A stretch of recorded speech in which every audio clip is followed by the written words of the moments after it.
AJ Goodman. AJ Freeman. Yeah. He was the Baghdad Bob of 2016. Bernie is going to come in with an army of Mongol delegates and chop the heads off the Hillary supporters. That's happening tomorrow at noon. AJ Freeman. Yeah, AJ Goodman. That's like he's like this guy with Iran. This war, this extraordinary war that will be studied for decades, right? For decades, they will study how this incredible war took place. We are hitting critical infrastructure. We are damaging the regime, so hopefully the people will be able to take over their countries. Now, the question is, if you're going to hit power plants and you're going to hit infrastructure, things of that nature, how do you make sure it's not going to harm the people, just the regime? And when we have a department of war that is not looking for war, but will perform war, and we are going to do it at the maximum level of competency. I think the way you can look at this, I haven't heard anyone else say this, but this seems to me to be the war to end all wars. Wow. Damn. Talk about a swing and a miss. Dave Rubin's IQ, the Ashkenazi outlier. Ha! Good one. Like that one. Good burn. Aaron Mate says Zionism is a hell of a drug. Yeah, it is. Glenn Greenwald, imagine having sat through and listened to all of this Israeli propaganda, which turned out to be predictably and completely false, and then thinking there was some value in continuing to listen to this person. Yeah, that is quite a whiff. But hey, that's not his worst prediction. In fact, Dave Rubin promised that he'd be off the air by now if Biden completed a 4-year term as president. So here he is on Inauguration Day 2021, promising to not have a career anymore. I'm going to make a bold statement. Michael, I'm going to make a bold statement today. Bold statement. Here we go. If Joe Biden is sworn in on January 20th, 2021, and he completes a 4-year term, actually completes a 4-year term, I will retire. I will retire at the end of that term. That will be it. I will disappear just over 4 years. 4 years and about a month and a half. That'll be it. That's how convinced. I will just disappear from public life altogether. I will delete all of my accounts, and then you'll never hear from me again. That's how convinced I am that it ain't going to happen. He will not be president for 4 years. Well, your lips to God's ears, my friend, but you did not make good on that. I mean, what a clown. This is an excellent example of somebody who is only where he is because he's being paid by dark money to be there. Who would watch that? Like, yeah, man, you got Zionists who will watch it, man, but are there really enough of them to make that profitable on its merits? We just covered this story this week with Ashley St. Clair.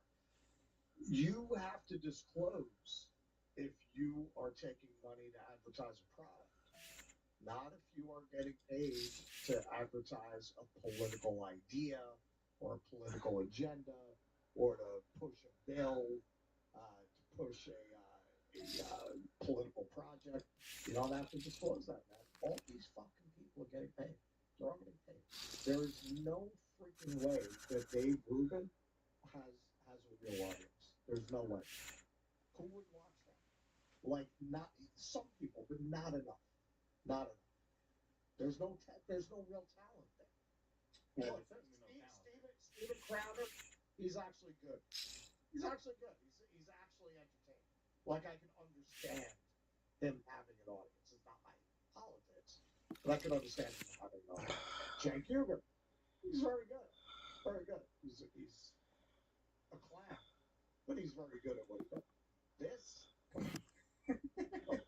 Yeah, no, it is quite something. Was he part of the Tenet Media or no? Was he one of those? I don't know. I don't remember. Yeah, I don't know what the exact details are. But yeah, no, it is. He is quite the brain trust there. Please clap.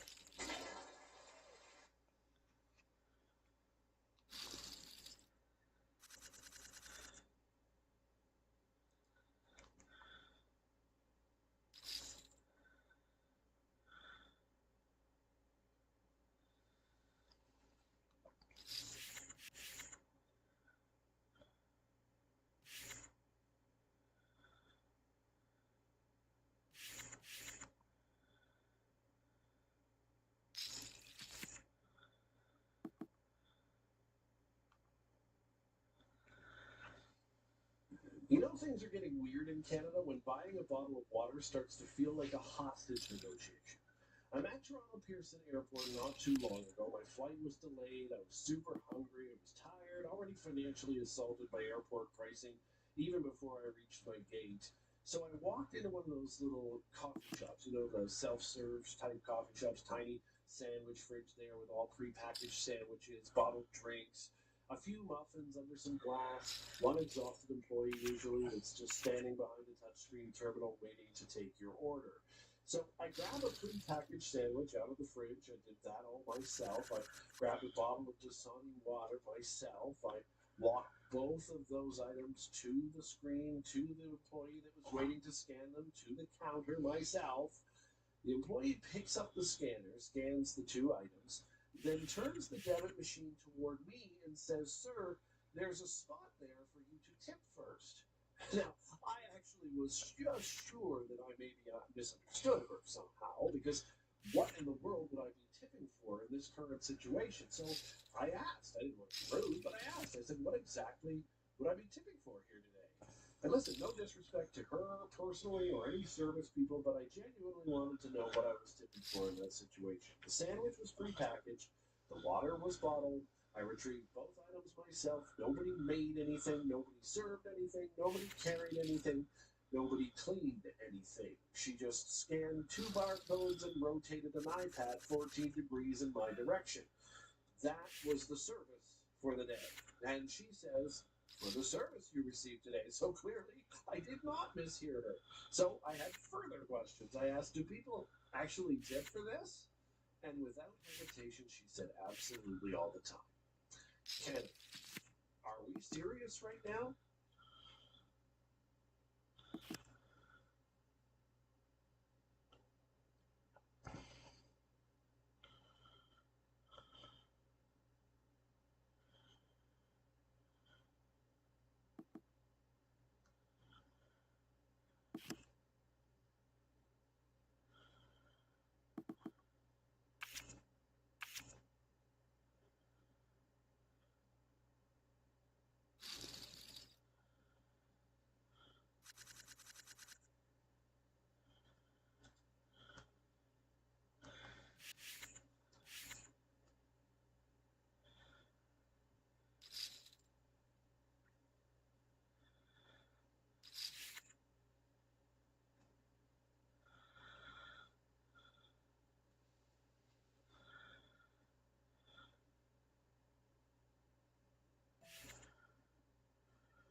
Hey guys, Michael here with Ashley. She's all tanned up, maybe from Florida. I'm not sure. We're here in Rochester. I believe this is our last video, at least for this run, and we'll be moving out and doing videos somewhere else. We got the same setup, but we made it up really good. So Ashley gets the last check.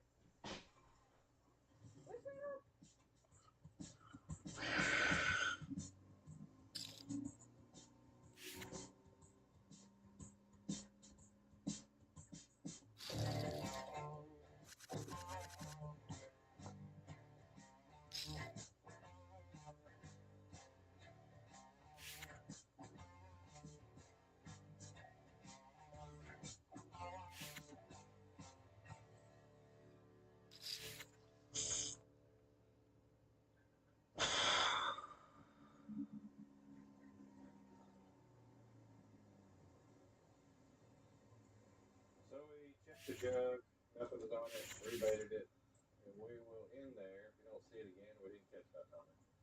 A couple in lines here, trot line, and on up the river, a couple in lines in the trot line. The water is very deep here for these limb lines. You don't have to pull it all the way up. We haven't done great on them, but a couple. Good. I'm trying to get these lines close together so it's easier to do, but I think they're too close. I have a hard time turning the boat. Alright. We'll start on the other side. We do have a boat watching us. I say watching us. He's just here. So what have you been up to? It's been a bit. Just working on fixing up some license. She does a lot of real estate. No. She does real estate. I was recently convinced to get my realtor's license. Oh, yeah? So I am studying for that. I can see you doing that, definitely.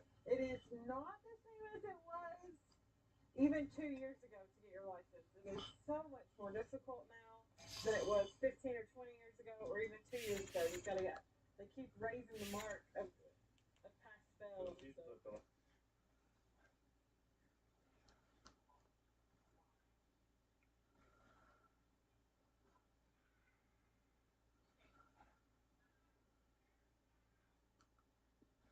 Here at Norm McDonald, and I find out more and more about you every time you come on the program. I always study up on a file and I learn more about you. And I was really surprised when I didn't know this. I didn't know this, but you were a bartender. Yeah, I did a lot of jobs before I got into comedy. For a while, I was slinging the. No. That was when I was a fry cook. I was a bartender. I was slinging the drinks, Sure, right. And, oh man, that was fun. I'll tell you what was fun about being a bartender. Always a story, Always something funny happened at the bar. Well, that's perfect for a talk show then. Yeah, this is a good example. I was one time I was working in there. Drunk guy comes in, and you're not supposed to serve the drunk guys. That's what.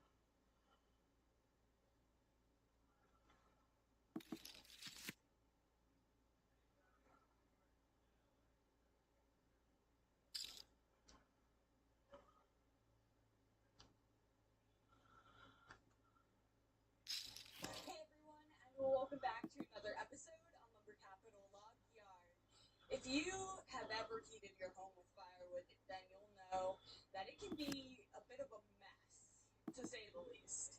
And so, because our business is, for a large part, firewood production, which honestly you guys don't even see the half of on the channel, we like to offer multiple different options for how you can heat with firewood. And one of these is our clean firewood. If firewood can be clean, at least, this stuff is as close as you can get. And so, yeah, for a little bit higher the price point, you can buy in smaller quantities this premium firewood that yard looking like or chips or the whole lot. I honestly really haven't considered the possibility of having clean firewood because that seems like quite a stretch. But having the dry kiln has really changed things for our business. And obviously we put a ton of lumber in there, but we also put firewood in there.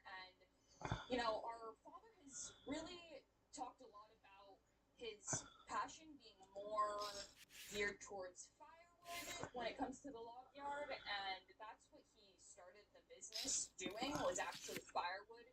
So I think that I would love to see us expand what we could do with firewood. Yeah, and it doesn't really seem like you can do too much with it because, I mean, how fancy can you get with a normal piece of cut and split, right?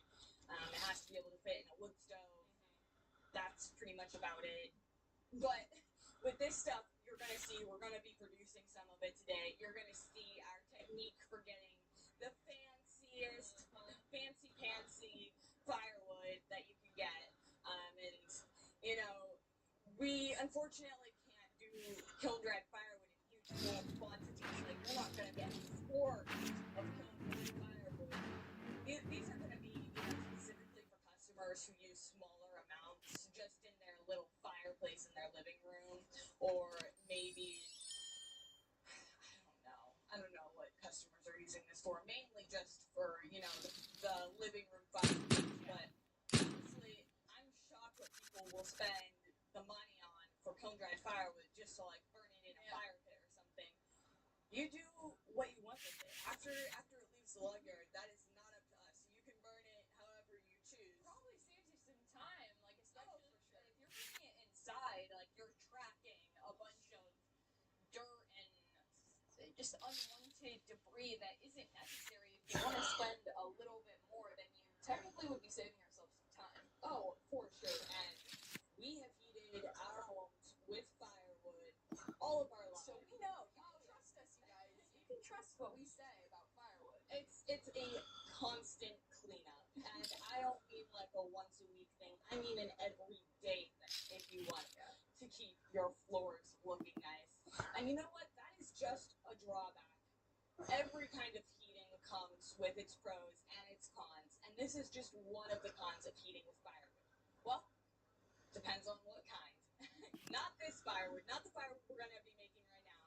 So what we do on the axis, why we do it on the axis is actually because with this vertical splitter, we can make the exact shapes that we want. There's a lot more control over it. And with this premium firewood, we are just really specific. Part of what makes such a mess is the bark. And so what we really try and do with this firewood is have it be barkless, and this really minimizes the mess. And it's really hard to do barkless firewood on just a regular splitter, or especially, the processor. You're just not going to get stuff that pretty. So that's why we're using the axis.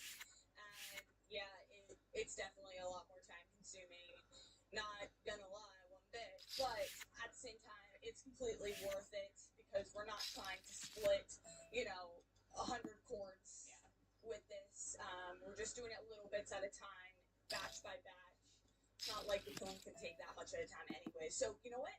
In the end, it all works out. Let's get this baby running, and we'll show you our little technique, and then we'll go head on over to the kiln and show you what we got in there.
What you have as a result is pieces of firewood that are square-ish and that are going to stack beautifully. Because I think if you are going to spend the money for what's called a premium piece of firewood, then it better stack and look nice. Because one thing that I don't like as a firewood customer myself is when you have a bunch of those really twisted pieces that no matter how hard you try, it's not going to stack and look nice. It's not going to stack easy. It's just a pain in the butt, honestly. So this stuff is going to look so aesthetic next to your fireplace, stack perfectly, not be gnarled, which means you can pack them nice in there. And I think that is very important if you're going to be charging, a premium price for a premium product. It better stack nice, just like this. So that's why we make them squarish. I know that your typical piece of firewood is kind of like a wedge shape, and that is what's different about this firewood is it's all more squared. Square to rectangle. We're not, very precise with it, but you can see how all of these are more squared or rectangled, and that's something that you are able to do with this vertical splitter that obviously your regular horizontal splitter gives you that wedge. This one doesn't. So I think that's actually kind of better, honestly. So let's head on over to the kiln now, and we'll show you what it looks like in there. We're here at the kiln, and let's see what we have inside. Everyone's just gonna open it up here. Yours. Oh yeah. Holy firewood. Wow. We recently got these bins to put the firewood in, and so I think this is the first time we're actually running it using these bins, and they're really nice because that way we can get a lot in here, and they're built so that we can move them in and out with the forks, which is really important when it comes to efficiency. We do have these bags also in here, but obviously each one had to be hand loaded into here, which isn't as convenient. We sell these to hardware stores locally, but if customers wanted the bags, obviously we could sell them like that. But for people who want a little bit more than just a couple bags worth, that's where this comes in. Actually have kind of bins similar to this, except made out of wood, that are more like pallet bins almost, that we can put the firewood in, and then we sell that. It's like, I think he says it's a fifth of a cord. Can't really remember, but we sell that in kind of larger quantities for people who want more than just once or twice of burning. And so yeah, that's the idea behind these, which is, I think, makes it a lot more convenient. This wood already feels so dry. I don't know how much longer the kiln needs to run, but I turned it off to open it up. So yeah, we have kind of two different things going on in here right now, but that's the general idea. With this stuff, it's a lot of it mostly is gargless, but it's not the squares, the nice axis squares that I was talking to you guys about at the log yard. Those are more for the bags that we do that for.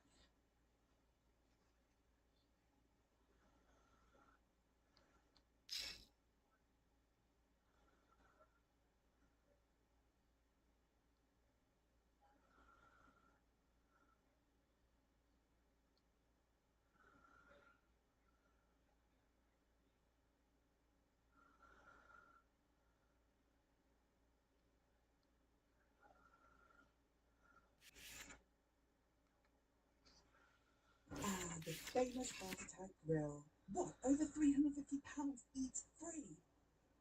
Buy yourself here. Okay. Come on. God damn it. So close.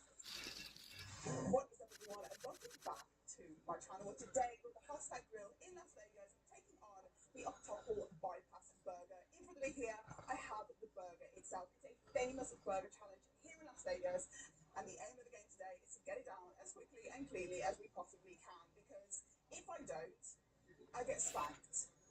Unfortunately for us today, we have Nurse Ricky, who has been here very many years, who's going to run through what I have in front of me right now. What is this? You are taking on the Octohol Bypass Burger. It is 19,964 calories, 40 slices of bacon, an entire onion, 2 tomatoes, and 8 servings of our chili, which is lard, no beans, no vegetables. So if you like that, is way too healthy. Too healthy. Do not finish that burger. I get to my favorite part of my job, which is thank you. Oh, fantastic. So if I don't finish this burger, I will get spanked by this beautiful woman. What a terrible, terrible thing to happen. I'll be so sad for you. Thank you very much. I'll be around. I appreciate you. Thank you. I am concerned for myself. It is an awful lot of calories, but we persevere. If you guys enjoyed this video in Las Vegas, give the video a thumbs up, comment down below if you have anything else to add. If you have any subscribe or follow, do consider doing so before you leave. This is the Octohol Bypass Burger after the Hashtag Grill in Las Vegas. Let's get into it. I've been given a side tray so that I can tip it onto the tray. But I don't even know I don't know how to tackle this. This is enormous. Okay.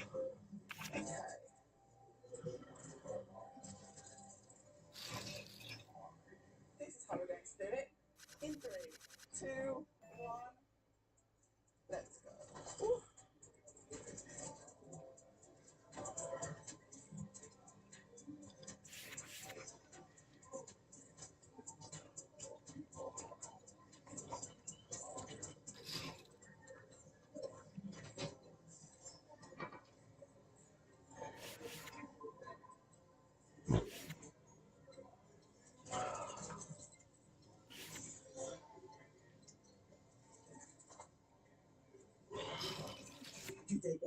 and welcome back to the channel where I travelled all the way to Las Vegas to eat the most calorie-dense burger I have ever eaten in my entire eating career at the infamous Heart Attack Grill.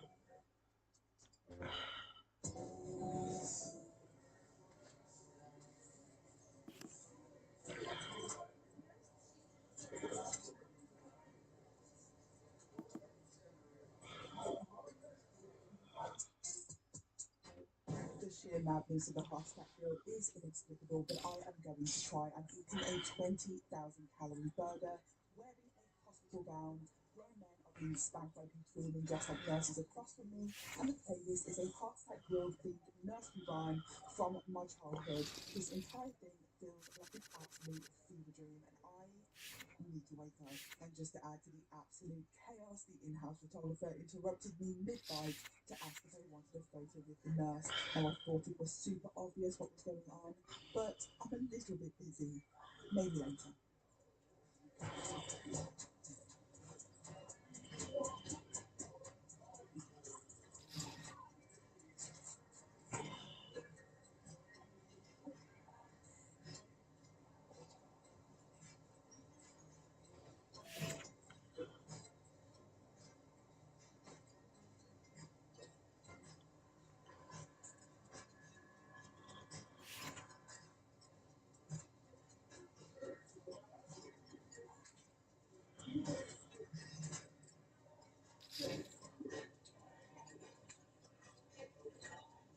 As some of you already know, I was in Las Vegas attending the FIFA record title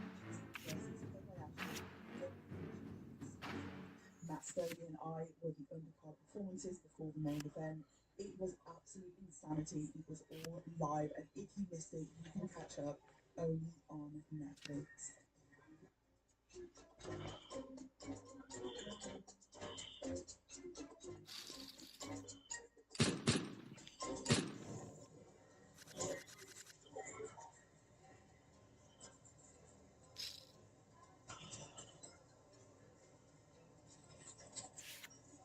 feel like I need to say something. This is a very, very heavy burger.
Hey guys, this is Michael and I am with Reagan.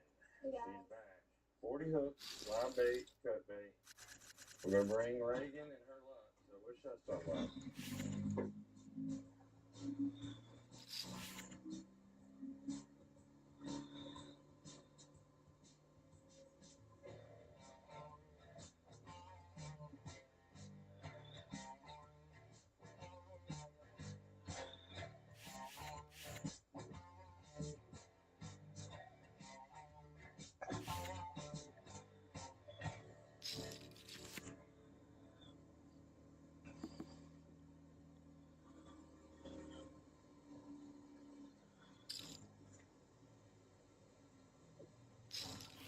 Now Reagan, she has had an epic journey across the eastern United States.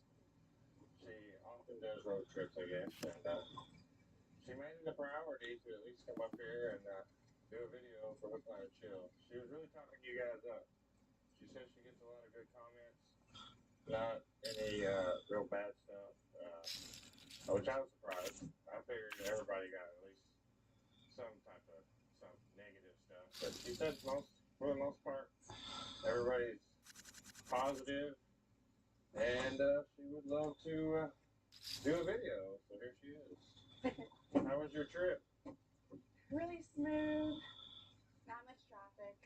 Yeah, she said she was gonna be here at 2:00, and she got here at 2:00. So that was it. I think she was coming from South Carolina. Yeah. Obviously, she's going to Nashville. She's got some friends down there, but she's up here for a bit. At least for this trot line run. Hopefully, we caught some. Problem is, I don't know how big it is. Probably 110 out. Yeah, it should be good. I think it's right on top of a rock right there, but that's where we want it. Perfect. Alright, 2 limb lines and a trot line right here. So I'm sketching raking up on the channel, obviously.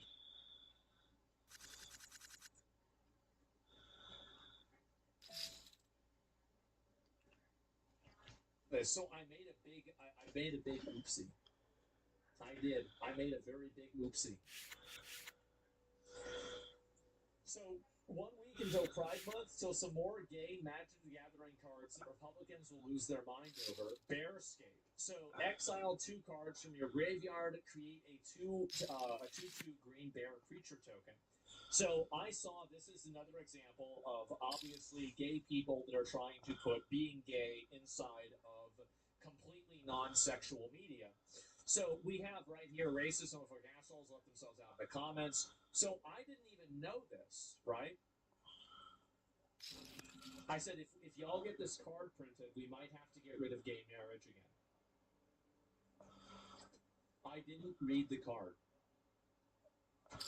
It was already printed in 2022. Down at the bottom.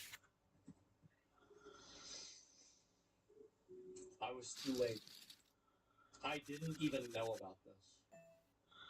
Isn't that sad? Magic has been infested by these people? It is. I had no idea. And so LOL children's game, by the way, yeah, these people want to put this gay shit into everything. This has nothing to do with Magic the Gathering. Like having some, like, I mean, bears, by the way, this is like a term for like a larger, a burly man who's gay. It's like a specific sexual term, or like this, it's like BBW kind of, right? But for dudes. And so anyway, obviously, like, Zach, don't screw the rest of this over. Unfortunately,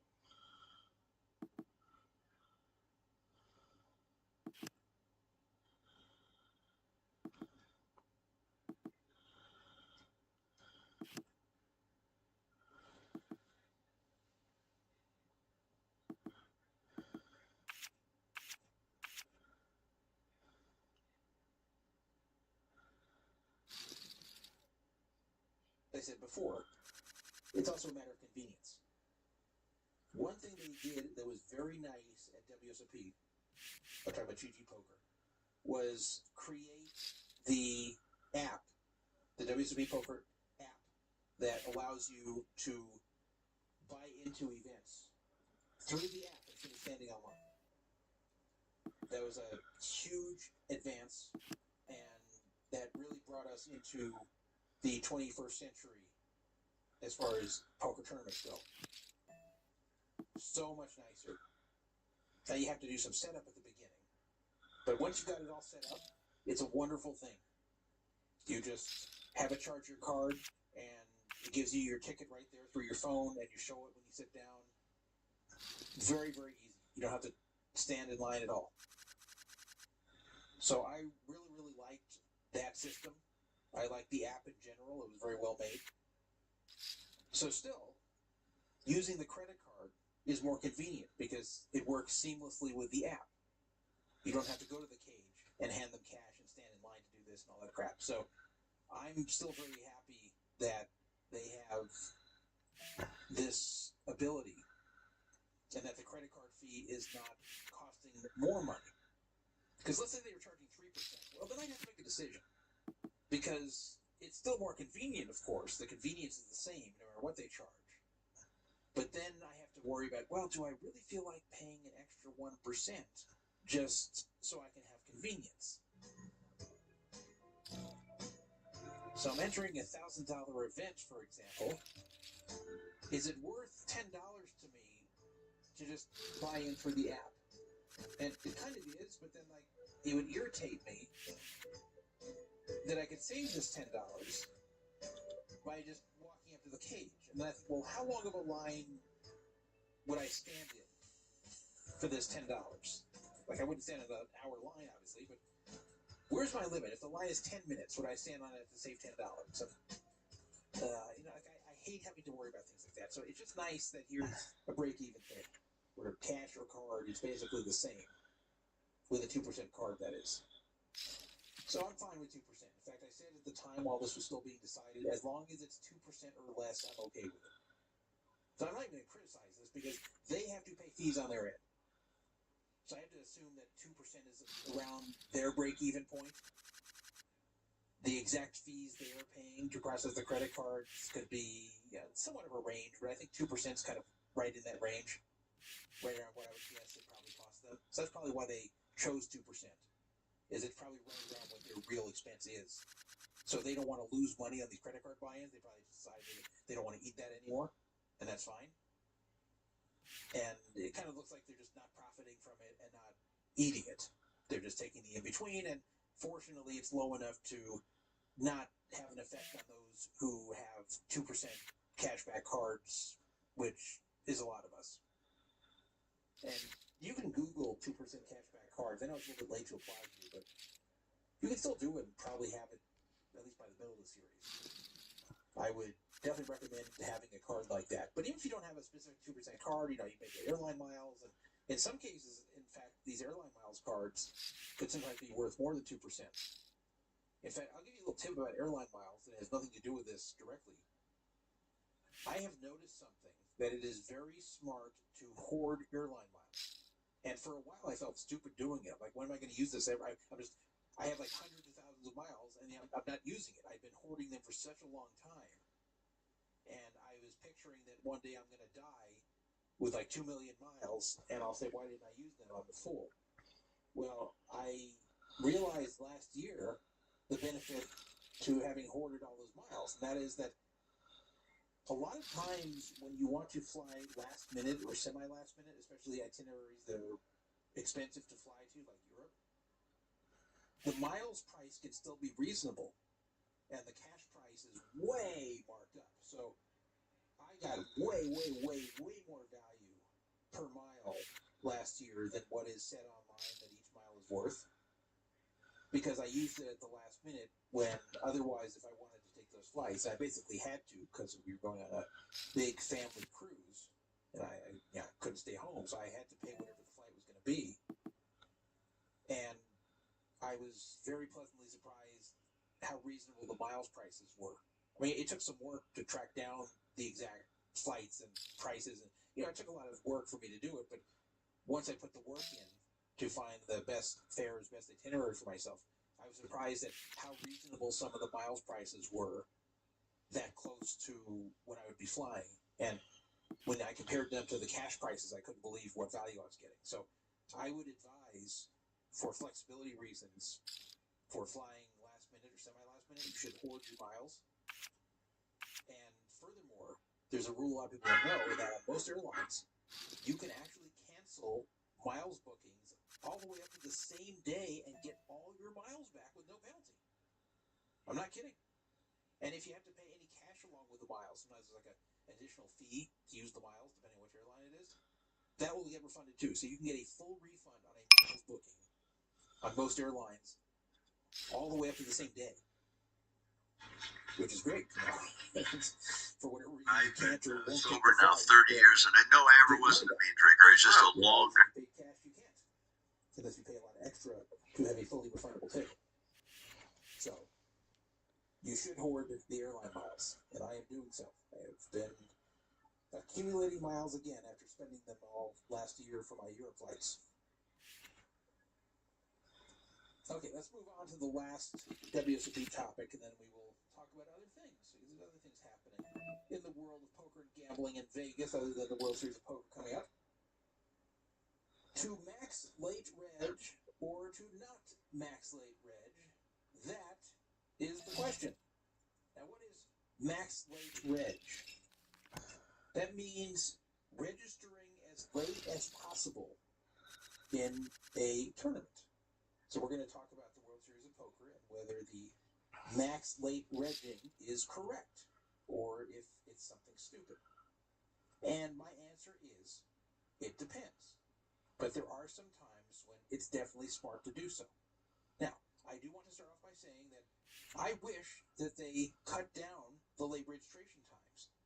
I also wish that after, say, like 2 hours has passed, that they were to start penalizing people who register late. I don't think it's fair that people can come in and have a substantial percentage of the field gone, sometimes as much as 2/3 of the field gone, and they can just sit down and they've already outlasted 2/3 of the field without playing a hand. I don't think that's fair to sit with a full stack. Now, yes, of course, at that point, you're short stacked, but you've also outlasted 2/3 of the field already, which is a big edge. So, I think in most cases, max late regging is positive EV. It's positive expectation. You will make the most money doing that. I've heard the counter arguments that by registering as late as possible, not only do you have a short stack, and you really can't maneuver with it without just go all in when you get a hand that you think justifies it. You just don't really have any room to play post flop, and you don't really have any room to take advantage of weaker players, at least not until you run your stack up. And then you also miss the opportunity to get the chips from a lot of weaker players who are probably going to bust early.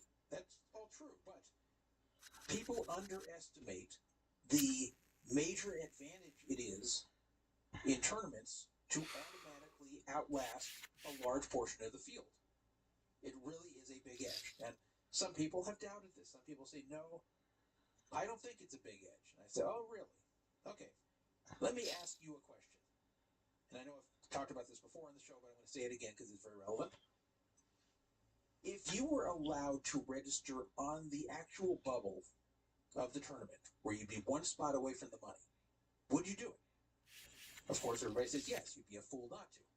All you have to do is outlast one player, and you will make the money, which is already an automatic profit in that event. And then maybe you'll get lucky from there, and maybe even win.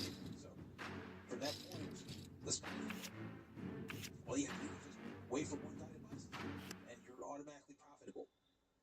If I could enter on the bubble of every tournament, I would make a fortune in tournament poker. A fortune. And so would you. So obviously registering would be hugely profitable, hugely plus EV, and I think everybody agrees with that. So I say, okay, now that we all agree on this, what about registering one away from the bubble? So you have to have 2 people bust. Is that positive EV? And everyone would again say yes, that would be a great time to register. Be better to register on the bubble, but one off the bubble, so you have to wait for 2 people to bust till you make the money. Well, that's still very strong as far as your chance of cashing. So then I say, well, okay, what about 3? What about 4? And while it does get worse and worse, the point is that I think everybody would still register 3 off the bubble, 4 off the bubble.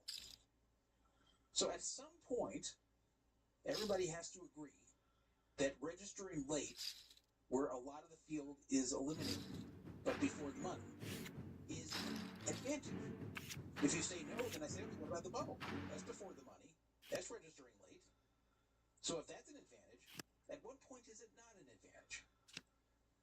So obviously, that is proof that no matter how short stacked you are, it is always an advantage to register very late. The question would be at that point, if it is an advantage to register as late as possible and have 60%, 65% of the field gone, where 85% being gone will get you in the money. If that is an advantage, if we can agree on that, why not do it every time? Why am I not advocating do it every single tournament you play? Why am I not going to do it every single tournament I play? Well, it depends on a few things. First of all, it depends on your bankroll compared to the size of the event. Because I used to not enter small buy-in World Series events because I felt they were a waste of my time. Why? Well, let's look at like a $300 buy-in event or a $500 buy-in event. what is the overwhelmingly likely outcome for me in a very large field $500 event? It's one of two things. Either I bust and lose $500, or I make the money, but don't make it super deep where I make big money. So, maybe I'll get a little bit past the bubble and I'll cash $1,000, so I'll make 500. Maybe I'll make it pretty deep, but not all the way to the final table, or maybe not even the final two tables, and maybe I'll get $5,000. Well, that's nice, and that's worth my time, but that's not going to happen most times. But really, in a huge field event, since I'm not playing these constantly, I'm entering a few at most each year at the World Series, the best I can realistically hope for is just running pretty deep and going out, something like 99% of the field out. But most of the time, I'm not even going to get that far. Most of the time, I'm either going to bust, or I'll make some, a little bit past the money and make a few $100. So I would not want to put a full day or a full day plus part of a second day into that likely outcome, where I either make a little money or I lose. But let's say my bankroll was small enough to where this was my entire tournament budget for the year. I could enter one $500 event. That's all I could afford. Well, then I don't want to blow my one chance by just coin flipping it, basically, by entering late and hoping that when I go all in, I'm not running into a bigger hand or getting bad beat. If my entire World Series of Poker experience is just entering as late as possible, going all in, losing, and I've played 3 minutes and that's it for my World Series, one, that's not very fun. And two, I won't mind the long day or long days if that's my only event, and if $500 in the first place is a lot of money to me, because then if I min-cash, then I've made money, which is still a lot in some ways. But since 500 is not big money to me, since I don't want to waste a long period of time to make a few $100, then that's not a good event for me to enter. So I was just not entering it. And then it dawned on me. Last year. I criticize these Europeans, but I'll give them credit here. They discovered something before I discovered it. And even though I knew it, I just didn't put it together for myself. And that is, why don't I play those events, but just max late reg them? It makes sense to me, because I would like to play them. I just don't want to put the time into it. I don't want to have to put a long time into these events, because the only way I don't put a long time is if I bust them. So that's not good either. So what if I could put a relatively short time, but still make the money? Not every time, of course, but if I could give myself a good shot to make the money, in fact, a better shot than if I entered at the beginning, but also not waste a lot of time. And since I'll be playing other events as well, I don't have to worry if I do bust in 3 minutes. It's not going to ruin my day or ruin my series. Of course, I don't want that to happen, but I'm not going to go, oh my God, this is my one shot. It lasted 3 minutes. Man, that sucks. No, I'll say, okay, well, I'm playing another event tomorrow. So for the events that I really don't want to spend the whole day playing because they're too small, and I just want to either go into the money and hope to make it really, really, really deep, or bust fast with not much in between and not waste a lot of time. If I don't make the money, then max late regging makes a ton of sense. So if you're someone like that, if you're someone who does not want to put 1.5 days, 2 days into making a few $100 at a tournament, then definitely do the max late reg thing. It's very smart, and it's actually positive expectation, because you have automatically outlasted a good portion of the field by the time you even take your seat, which is a big edge in itself. And you can just be smart about when you put the money in. Now, yes, maybe you'll just get dealt trash the whole time and blind off and have to make a tough decision when you finally put it in. What if every hand is Jack 3 offsuit, 7-4 offsuit, 8 deuce offsuit? If that's all you're getting every time, and then every time there's a raise in front of you, what do you do? So you can have that situation, but you can also have it where you sit down and you're immediately double ace king.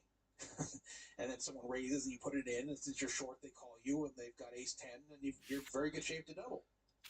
And then when you double, then you're already getting back in striking distance of average. Then you win a few pots, and then you're back to average, and you've saved a lot of hours, and you're close to the money. And as I said, you never know where it goes from there. Maybe you'll run well from there and get really deep. Maybe you'll final table. Maybe you'll win. You don't know. But if you don't, you haven't spent a lot of time. So I tried this last year at a $500 event. It's one of the 2 events I played. Put 1 bullet into it. Showed up at the very last minute I could. Sat down. I put it in with something like ace 10, and I ran, I think, at ace jack. I wasn't in good shape, but I actually bet the guy post flop and hit my pair. That wasn't the ace, so he wasn't thrilled about that. I double off him. And then I ran it up a little bit, and then I switched tables because the table broke, and I got involved in a big pot, and unfortunately, I flopped a top pair and a flush draw versus somebody with an overpair who played it in a very strange way. The guy had queens and played it like he didn't have queens, so I was very surprised when he put it over, but either way, the money was going to go in, and I did not improve, and I busted. So, the way poker goes, the hand pretty much played itself. I mean, he should have raised 3 with queens, but putting that aside, once we got to the flop, then it was inevitable the money's going in. And, whoever wins from that point goes on, and I was not that person, so I was out. But I was still happy with the whole thing. I busted, I didn't make the money, but I was very happy with the whole thing. And you know what?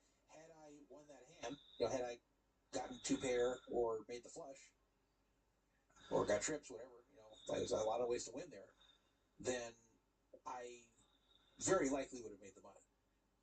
Because by that point, we were pretty damn close. We weren't on the bubble, but we were pretty damn close, and I would have had a nice stack at that point because several people were in the hand pre-flop too. And it just came down to me and him to win a pretty good-sized pot. So anyway, I was very happy with it, and I said, okay, I didn't make the money here, but I'm very happy with my decision to do this. And I think when things fall a bit differently in the future, I'll be even happier when I'm sitting there making the money, maybe running really deep without the time investment. So that's the pro max late reg situation where you definitely should. When shouldn't you? Well, if you're just coming to the World Series for the experience, you're going to play a few events and go back. There's a number of people who listen to this show who are not pro players, nor do they have the time to spend long stretches at the World Series of Poker. They have to get back to work or other responsibilities, and they can only afford to come out there for 2 events. And they're really there just for the experience, to enjoy playing at the World Series and hope to get lucky. And you don't want that experience to be 2 events where you're there for 5 minutes and gone. If you're there for the experience, or at least in part for the experience, you definitely should be entering tournaments at or near the beginning to get that experience. And that actually describes me too, to some degree. That's why I'm not entering every event max late reg, even if it's positive expectation to do so. I enjoy playing at the World Series. So when I go to the World Series, not only do I want to make money, and some years it happens, some years it doesn't, but I also want to enjoy the experience of playing there. If it was strictly about the money, I would just play cash. Because honestly, I have a better chance of winning at cash than I do at tournaments. But tournaments are something different. I don't play them very often. It's a change of pace. The World Series of Poker has a different feel, a different energy to it than other tournaments. It's the most well-known tournament on earth. And I enjoy the experience there of playing these events. And I wouldn't want them all to be just show up, hope to double up, or leave. So any event that's like $1,500 buy-in, I'm definitely not going to do the max late registration, even if it makes sense. Because I actually want to enjoy them. But the small events, yeah, I'll do. So my suggestion to you is to just look for yourself. If the buy-in is pretty meaningless to you, and in fact it's kind of burdensome to waste the time to only make what the buy-in is essentially if you mid cash, then definitely late register. But if you're there for only a few events, and if you would enjoy every minute of playing there, then don't register late. So it really depends on your own situation. And of course, you can do a hybrid like I'm going to be doing. So I think that's really the right answer. Is it depends on your own circumstance, your own impression, your own goals of coming there, and just be honest with yourself. Be honest. Think about it. This event you're entering, if you spend the entire day playing and then the next day and you min cash, are you going to walk away saying this is a big waste of my time because I didn't make enough money for all the time I put into this? If the answer is yes, then definitely max late rich. If, on the other hand, you feel like you're going to be disappointed and feel robbed of the experience if you enter very late and bust on the first hand, then you should be entering earlier. You could also do a hybrid and register kind of in the middle of the period, not as late as possible, but not right at the beginning. That's a way you could do it too. But I'm basically going to do it just either come at or near the beginning or late register without much in between. So that is my analysis on that. And you should consider it, though. Definitely something to consider. And I kind of feel foolish for closing myself off to doing it until last year. Like a light bulb went over my head. I said, what am I doing? Why am I not doing this for some of these events? If you want to text me, 775-372-8355 is the number. Desert Runner texted, Desert Runner puts the PFA gear sticker on his flashlights. I bet he would, but we don't have any stickers. Maybe I should make stickers. It's pretty cheap to make stickers. It can be like elementary school, where your friends give you stickers, and then you put them on your peachy folder, or on your books, or your lunchbox. Maybe we need to go back to those days. Feel like we're kids again. All right. That's the end of the World Series topics. Oh boy, look at the time. Look at the time of night we are doing this show. Look what time it is. Hello, Colonel Fabersham here. Yeah, we haven't heard this in a while. In fact, you haven't heard me in a while. I'm not part of this show anymore. I've been eliminated, so to speak. I think Dandruff believes that I become burdensome to him. I'm just not someone who he wishes to associate with anymore, at least with this show. So he's put a stop to my appearances, and this is my only chance to say anything. He doesn't do the segment much anymore, so I've just disappeared entirely. So I hope you'd enjoyed my reappearance. Tally-ho, pip-pip, let's get on with it. Yes, this is Druffy Time Theater. This is a segment where I tell you stories from my past, sometimes my dealings or follies involving businesses or customer service, and sometimes personal stories. Sometimes the stories are recent, and sometimes they go back very, very far. This time we're going to do something damn far in the past. Long, long time ago. This is about Palm Springs, and I thought of this story because I recently went to Palm Springs.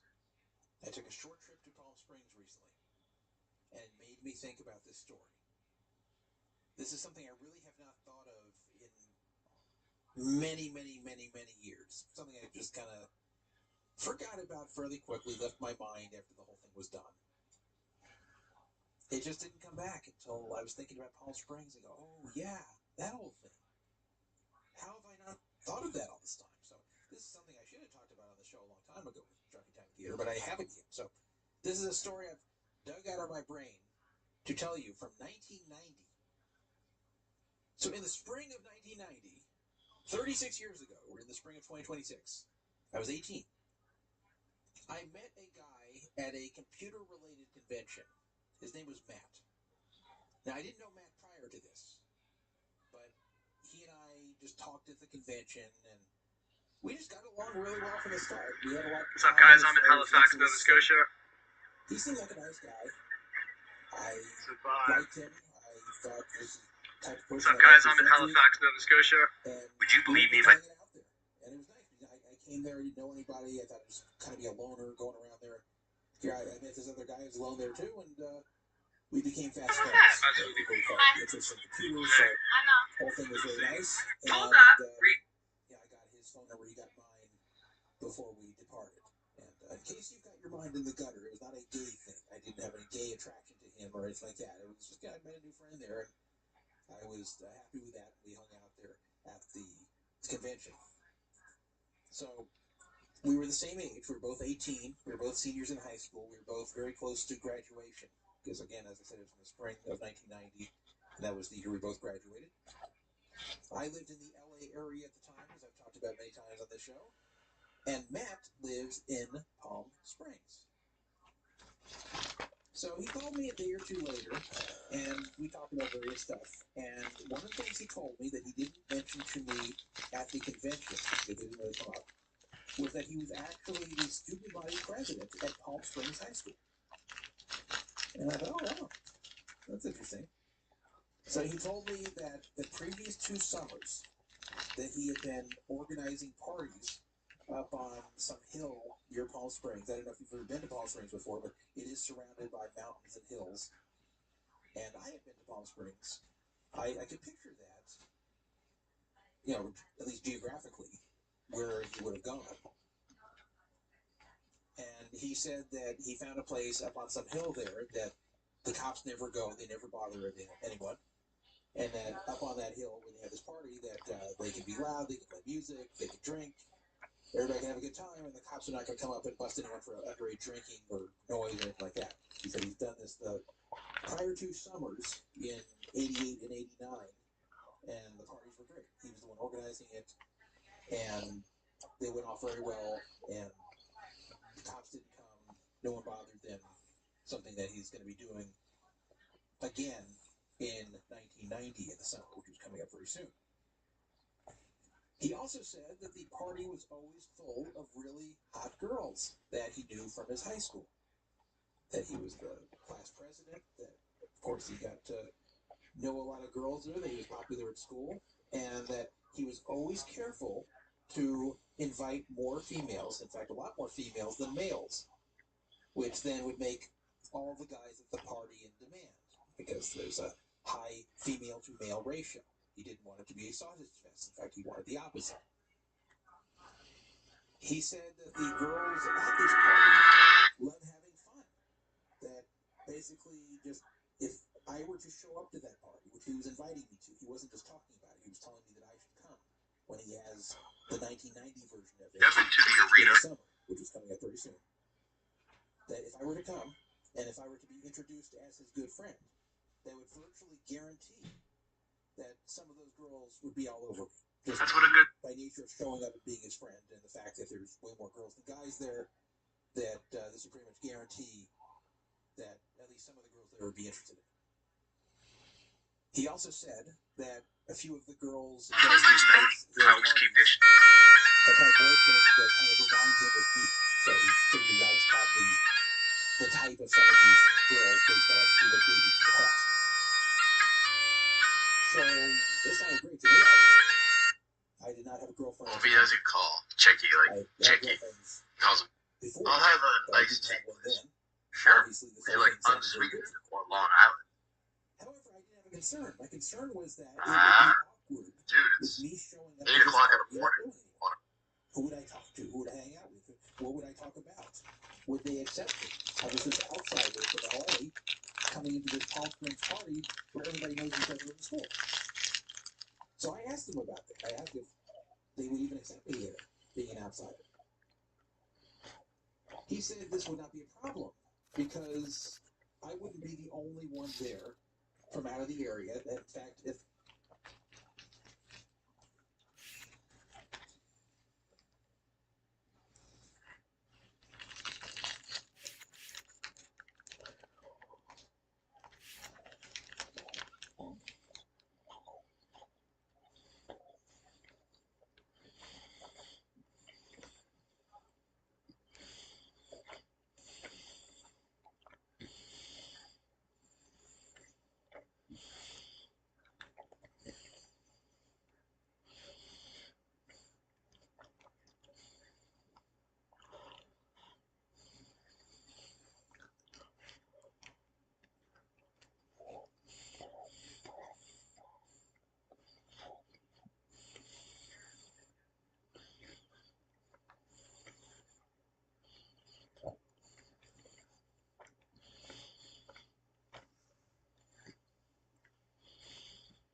Jackie Lewis. She calls herself a revolutionary lover. We'll call her a progressive author. She's not used to being challenged. And when she is, watch what happens. I know I'm doing fine. I'm saying I don't feel comfortable. Oh, but relax. I'd like our producer, whoever it is, to pause tape. And she actually ends the interview early. And whoever plays this cuts it up. If I see it in the world without having to prove it, I'm not going to be happy. So she's hitting the standard talking points that she always does. But this time it goes horribly wrong. When you mentioned ferocious courage, do you have fear? Do I have fear? Yes. Oh yeah. But this time, someone pushes back. And watch what happens. Because guns are so prolific and easy to get. So the primary cause for fear is guns. Fair enough. Where are the gun deaths coming from? Somebody having a bad day will see me and my little mocha chocolate babies. Their mom is black, their father's white, and just think, I'm going to shoot them. But then she brings race into it. This is where it begins to go off the rails. I'm afraid that I could be in the theater in New York, where I love the theater, and I'll be plotting my exit, how to get out. I'm sometimes afraid of my own frustration and temper at the absolute foolishness in our nation. That sometimes I just want to stand in the middle of the street and scream. Hey, I hear you there, me too. So is that why you moved away from Chicago? You were afraid of getting hurt by some black people? No. Who are you afraid of then? With the guns. And this is when Jessie starts to push back. She doesn't see this coming. Who are the mass shooters? White guys. Mostly white guys with guns are the mass shooters. She's used to people just accepting these talking points. Yeah, I'm afraid of white people shooting. Well, of course you are. But watch what happens when someone actually pushes back. So you're not afraid of the blacks killing, because you lived in Chicago for a while, right? I grew up in Chicago. Let's look at these statistics of where gun crimes are overwhelmingly coming from in Chicago, which is one of the worst places for gang violence in the United States. I'm not afraid of black people. Why not? Why are you not afraid? So many blacks are getting killed by blacks. Why are you not afraid of that? I'm not afraid of the kind of, and that's a great question, but I'm not afraid of the kind of personal violence that can happen that I wish didn't happen as a clergy, as a revolutionary leader. I'm not afraid of that. She's not concerned at all about that.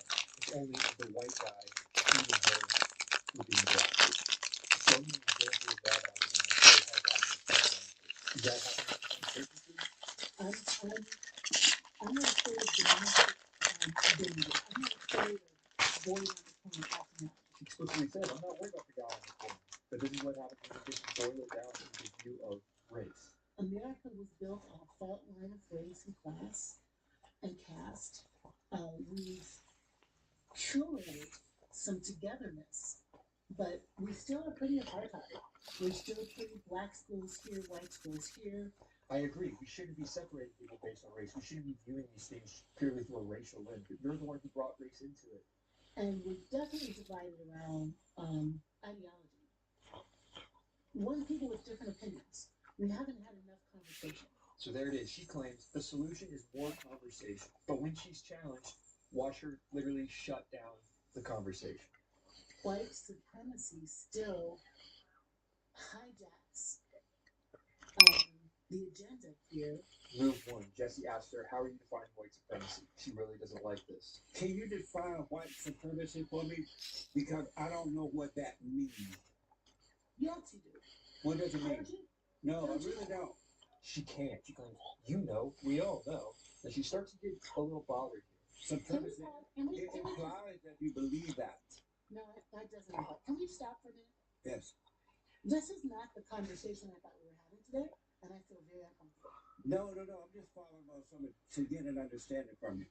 Yeah, but I feel uncomfortable. I thought you said the whole problem was that we don't have enough conversation. Suddenly, if you're not comfortable with the conversation, you can just shut the whole thing down. I don't feel comfortable. All right, relax. You're doing fine. No, I know I'm doing fine. I'm saying I don't feel comfortable. Oh, but relax. I'd like our producer, whoever that is, to pause tape. Today's sponsor is one of those that I wish I had started using. Oh. Like it doesn't feel like we're having a conversation, and I feel uncomfortable that if we put this in the world, it might not be clear what my point of view is. She knows this exposes her hypocrisy. She doesn't want it reviewed. She doesn't want me to make a video about it. I'm a little surprised to hear you say that because you said that one of the problems with culture is that, and Republicans and Democrats, that they don't sit and agree and disagree and talk about things anymore. And you said that they tend not to do that, and look like you're about to do the same thing. If you're going to go with the strategy, then you should just stop talking. Don't try and do this halfway move. And I'm not kidding. I'm not talking anymore until we stop the tape and we take a break. Well, relax out. And see if you still feel uncomfortable. Let me know, all right?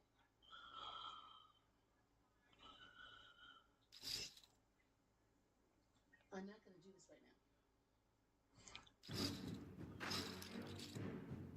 So I'm always time to about new ideas. It's lovely to talk about my book, but this conversation does not feel comfortable. And to start a half hour late and for it not to be comfortable feels to me like it's not supposed to happen today. Oh, now it's because Jesse started late. Interesting. I'm about to stop talking because I could go to any room in the world, any room in the country, any room. I also get to have the ferocious courage to say I'm not comfortable. Does it really require ferocious courage to do what you're doing right here? This is ferocious courage. So I'm not comfortable right now. I know you're not showing ferocious courage by running. I'm not running. I'm just not comfortable. And I'm not what does that mean? You're not comfortable. I don't know what it means. I think you know what it means. I think it means that I'm not comfortable. It doesn't feel like it's a good dialogue this moment, and I would like to pause. We can try it again another time. I'd like that, but I can't do it right now. It doesn't feel comfortable to do it right now. And there's no way to engage in this because we can't know what you mean by uncomfortable. You are able to weaponize the concept of discomfort. The product isn't going to represent what I'm trying to say. It doesn't feel that way. But you're clearly saying what you're trying to say, and I'm just getting a better understanding to understand. You're helping me to understand the culture better. If we're going to do it again, then I would send questions that help you know, like culture. What do I mean by white supremacy? What are the terms that I'm trying to use? What's the message I'm trying to put in the world? Oh, so she only wants you to ask the questions she gives you permission to ask. Interesting. Just can't do it today. It doesn't feel right. So you want me to ask only what you want me to ask? What you want to talk about? I want to have a dialogue. That's what we're doing. It doesn't. Jesse Lee, I'm not going to talk more right now about it. I don't feel like it's going well, and I would like to stop. And there it is. She just said the quiet part out loud. I don't feel like it's going well, therefore I'm shutting it down. So it feels like it's not going to go as well as you or I would like. And I'd like us to pause and see if we can get it on the calendar again. That's what I'd like to do. Well, I can't force you to say, of course. I am a little surprised that you're running, but what that you're saying I'm running is exactly why I'm not going to talk. Because you are putting a meaning on that is not true for me. What running means that you have to leave, right? You're going to leave. I'm saying I'm done. I'm saying I scheduled this from 3 to 4. It's 3:58. I'm finished for today. That's not running. That's being finished. This is me implementing ferocious courage by recognizing that I don't feel good right now. And whoever plays this, cuts it up. If I see it in the world without having to prove it, I'm not going to be happy. Me? I wouldn't care. We're not going to present. We're not going to play this tape anywhere. You might not be able to play it, but I'm playing it. No, you're not going to play this. Yes, I am going to play it. Well. I'm sorry. Why are you going to play something that didn't go well? It's not. I mean, going well as far as I'm concerned. I thought we were having an amazing dialogue. I didn't expect you to. We're not having an amazing dialogue. You are misinterpreting what I'm saying. I'm not interpreting it at all. There's like no purpose. I'm just asking questions.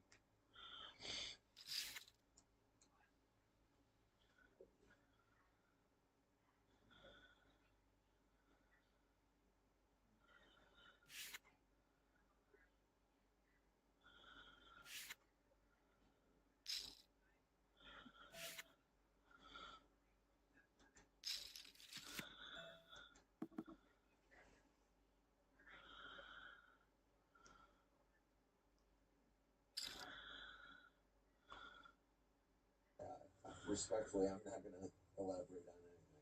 Packers running back Josh Jacobs turned himself into the police, but then was released released without any charges being filed against him. Depending on how this plays out, the Packers could potentially have a significant running back problem on their hands. Without Jacobs, their running back depth chart is extremely shallow. They will now be giving backfield reps to Marshawn Lloyd, who didn't play at all in 2025 because of injuries, Chris Brooks, who totaled 106 yards on 27 carries last year, Pierre Strong, 108 yards for the Browns last season, and Damian Martinez, Seattle's 2025 7th-round pick with no touches last season.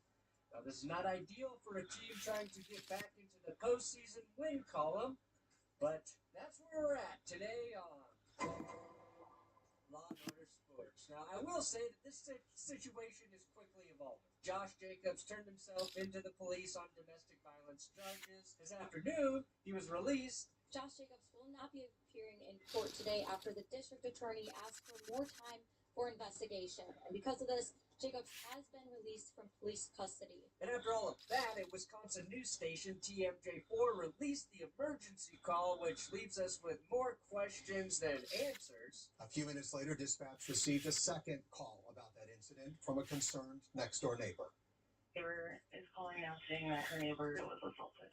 And if charges are eventually filed, I want to break down what that means for the Packers today, who they could bring in to help their backfield, which I think is important, even if Josh is, say, cleared of any wrongdoing, because today showed how fragile that position group is for the Packers. What's your relationship been like with Kyler so far?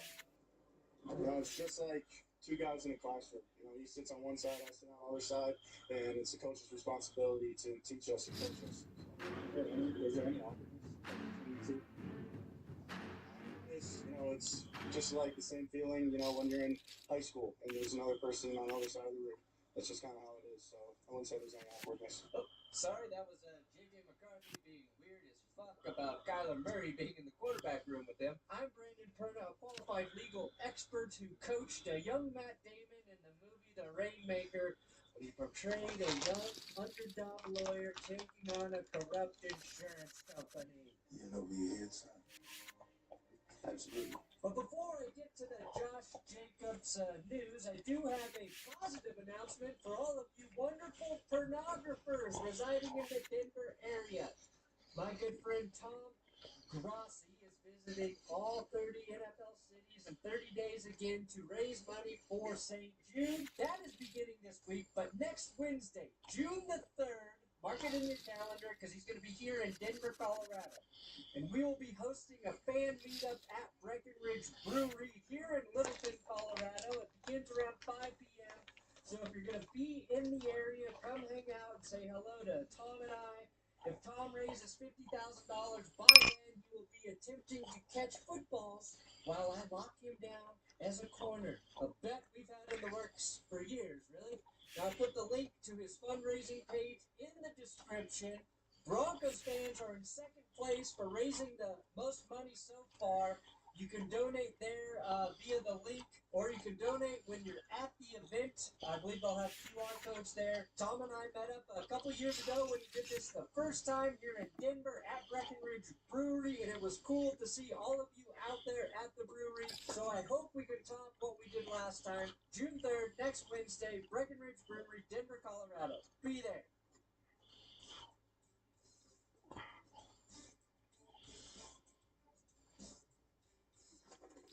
The Green Bay Packers are facing an unexpected off-field problem after running back Josh Jacobs turned himself in Tuesday in Wisconsin on multiple domestic violence-related charges. According to authorities, Jacobs is facing 5 charges stemming from an alleged incident over Memorial Day weekend, including felony strangulation and suffocation, misdemeanor battery, disorderly conduct, criminal damage to property, and intimidation of a victim.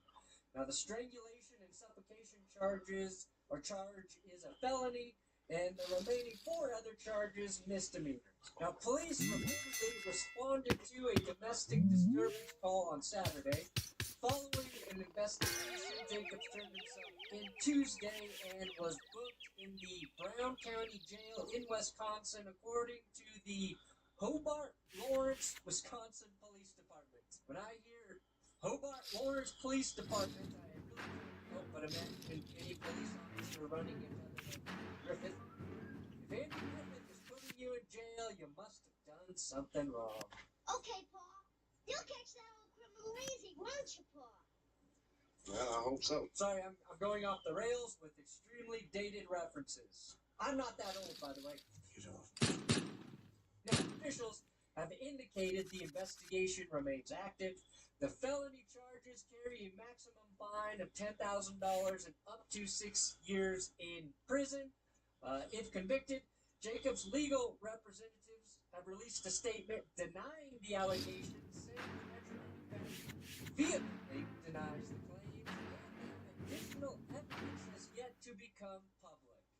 Now, I think the quote, additional evidence, if real, is the one thing that can save Josh Jacobs and his career at this point. These are obviously incredibly serious allegations. Having your legal team vehemently deny them is pretty standard practice, and it sucks that we all know that that is standard practice at this point. Having a lawyer say there is important evidence not made public, well, that is less than standard. Typically, it's when all the facts come out, we believe my client will be cleared. That's kind of the spiel we usually get. I'm very curious to see what the evidence could be at this point. So Josh Jacobs turned himself in, but he has been released. He was supposed to appear in court, but the DA's office, and this is a significant development, the DA's office is requesting an additional investigation, as there is reason to believe that additional evidence may exist that would impact whether criminal charges are appropriate and what charges would be issued.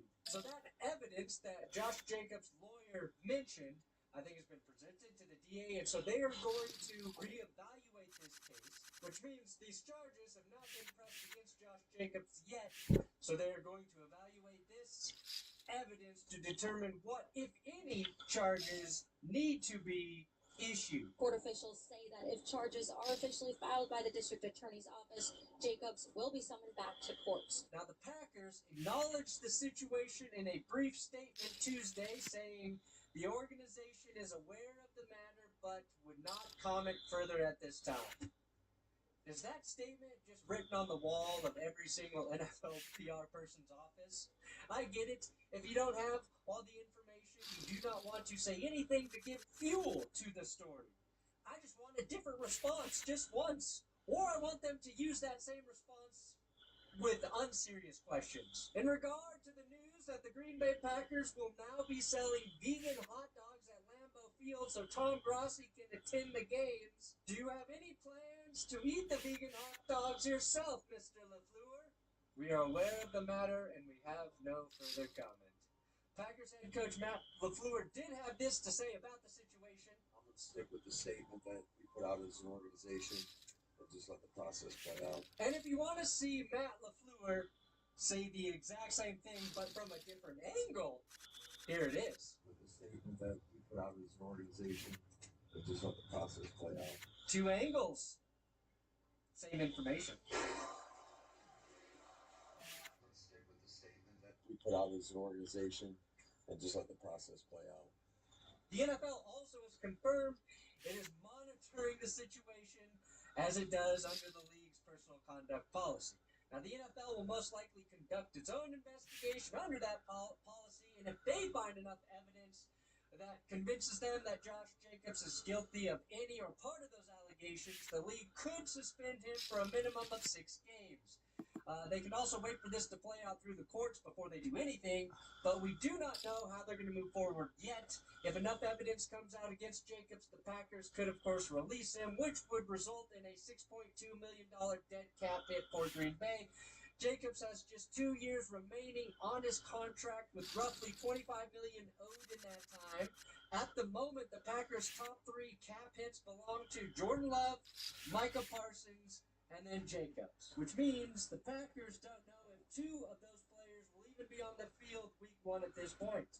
The timing of this is significant for Green Bay as the team has just begun their off-season workouts and preparations for the upcoming season.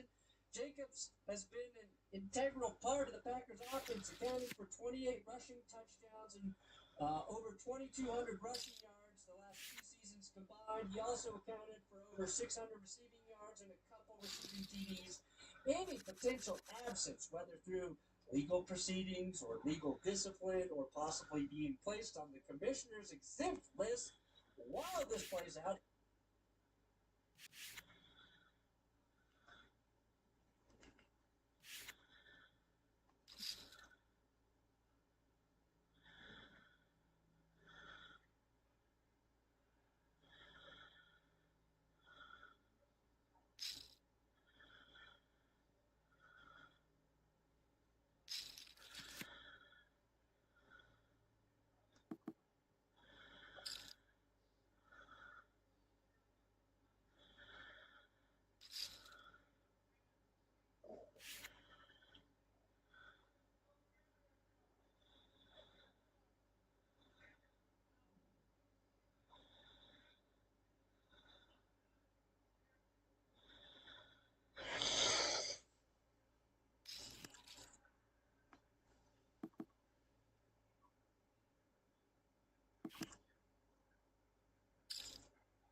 On the train to London today. You can tell because there isn't a single ounce of enthusiasm on my face. Don't give me the best of it out, Mrs. Beard. Yeah. That's not Mrs. Beard. It's my occasional camera engineer and podcast co-host, Josh Gudgeon. Some of you might not even know that I have a podcast because everybody has a podcast these days. Perform karaoke with Gloria Estefan, or go to Margate in a caravan. If you haven't listened to or watched an episode of the Breaking Bread podcast, by the way, save yourself the bother. It's just me talking about the size of my pants every week. But Spotify like it enough to invite us down to London for some kind of podcast event. I'm just in it for the food though. It's going to be in London's biggest pizza today. Allegedly.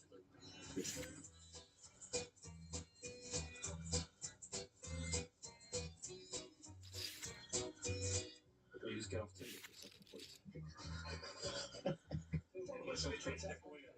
Yeah, of course. Yeah. I like your bag. How long are you staying for? 3 weeks? I didn't even bring my customary auxiliary pair of underwear in case anything goes wrong. It's around here somewhere. Well, this must be it. Will the pizza fit on that table, do you think? Yeah. Just... I think it might work. I ask you, who would order a courgette and peppers pizza? Who's ordering that? You don't come off a pizza and get courgette and peppers. That's true. This is the podcast. London pizza. I'm using a wide lens, like a 16mm lens, and still have to stand quite far back. So yeah, it's full enormity in frame. But you think, sorry Jim, I got this? All you, man. It's all you. Look at that, nice and droopy. So I'm at a place called Bloomsbury Lane today, right? Which is central London, it's a special area you describe it as Russell Square. Russell Square. How did I get it wrong? Like 3 feet away from you, just said it to me. I did extensive research in about 4 minutes, and it is, as far as I can tell, the biggest piece in London. So do you want to give me a 3, 2, 1? Of course. Okay. 3, 2, 1. That's fine. You don't have to say lift off. Then 3, 2, 1's good. Thank you. Right, here we go.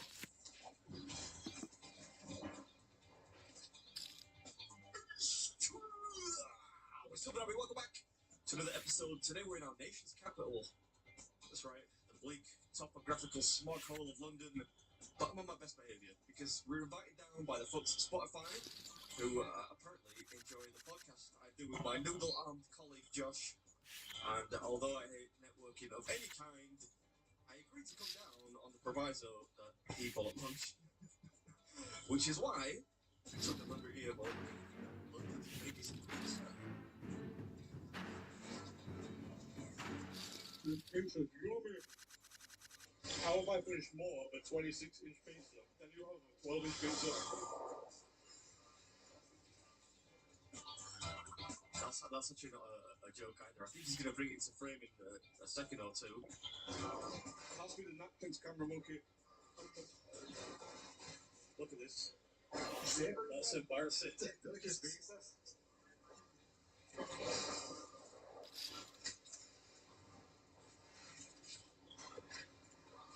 I'm going to double fold this one.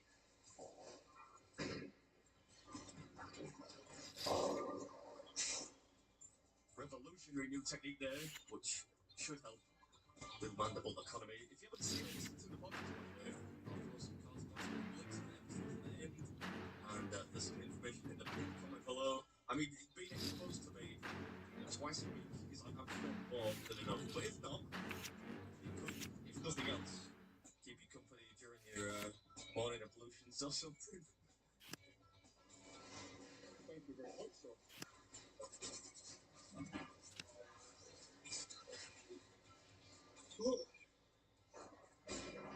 The age-old error of leaving the crust right to the end. Never learn. We'll use some ranch dressing or something for this, but we're going to power through regardless. Yeah, the pizza was good, especially for bowling alley pizza, but a little on the dry side. Not that that's necessarily a bad thing. I prefer that to a soggy one, but a bit of dip would not have got a miss. Maybe some marinara sauce or something. I'm actually impressed you finished 12-inch pizza. Well done.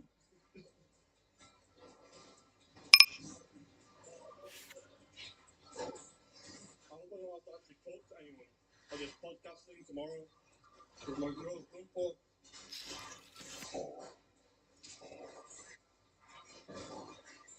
The crust is doing me in. Get a load of that dynamic close-up from the camera goblin there. Josh, you know, he does have his uses from time to time. Almost there. Yeah, almost. Oh, look, another one. I should say, by the way, you don't actually get anything for finishing this, although they do add you to a wall of fame just for ordering it, which is a bit odd. Where's the glory in that? Still, I thought I'd be allowed to try and eat it solo, and originally the idea was to have Josh take it on too, because last time we were down here, if you recall, he had a bash at the Polo Pancake Tower Challenge with me, and actually, although he ultimately failed, he did alright, and a few people wanted to see him back on the channel, but I think it would have been a bit of a mission to get 2 of these things in frame, and he'd have no chance anyway. Maybe another time. Anyway, hope you enjoyed it, and I'll see you next time. How's my pizza? You gonna let us check into the hotel? We managed it though, we managed it. You better be ready to deliver the best one-man round of applause I've ever heard. Hit me with it.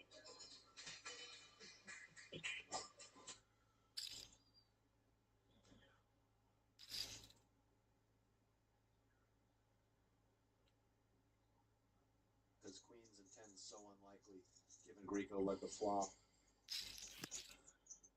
Where do the bluffs come from? This hand a prime candidate.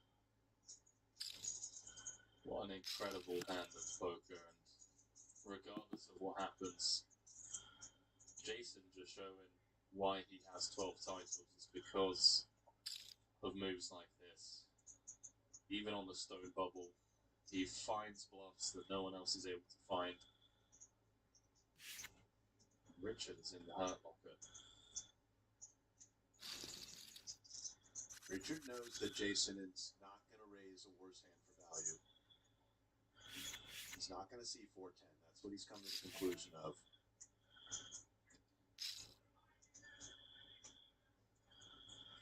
Needs Jason to have a hand exactly like this. Something like Queen 10-8 with missed clubs. And by the way, pocket queens is a real concern for Grieco because it's the exact type of hand that Kuhn's going to have a lot of combos that limp in first position. That's right.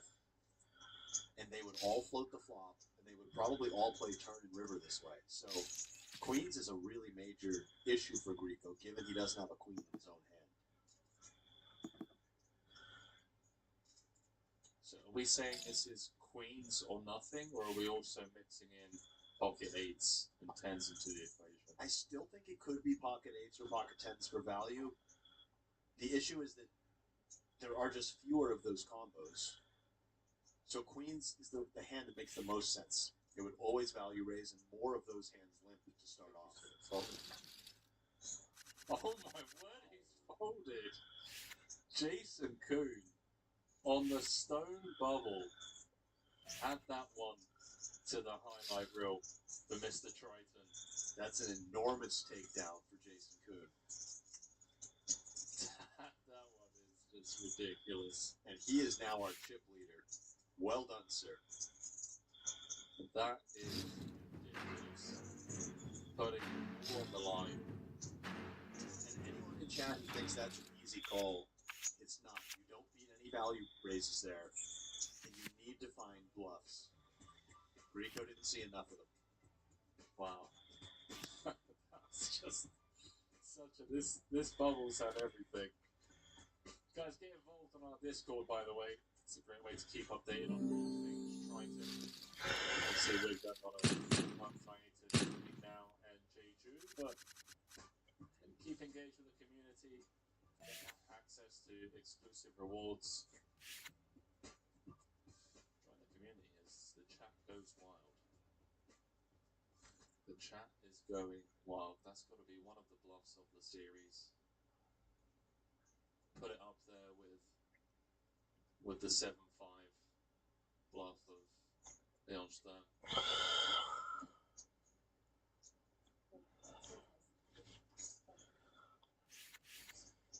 How do you not just windmill it in your opponent's face as well? Jason's just too classy. Yeah, he is. And Grieco, after making that painful fold, is getting rewarded with wired aces. And for Espen Mirmo, he's probably just going to be all in here, isn't he? I mean, he could fold. Martirosian's still shorter. He's committed so much of his stack.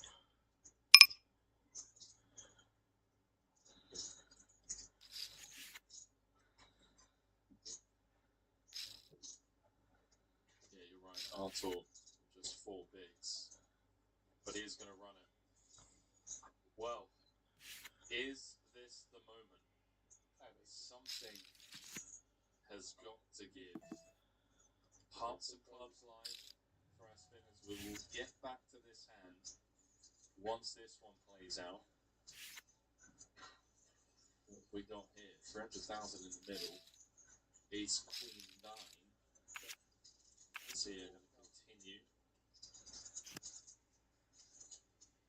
And I guess Ben's just going to get away. He's covered.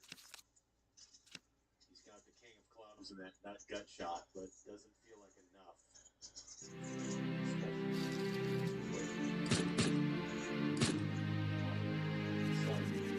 Back on over to the main stage.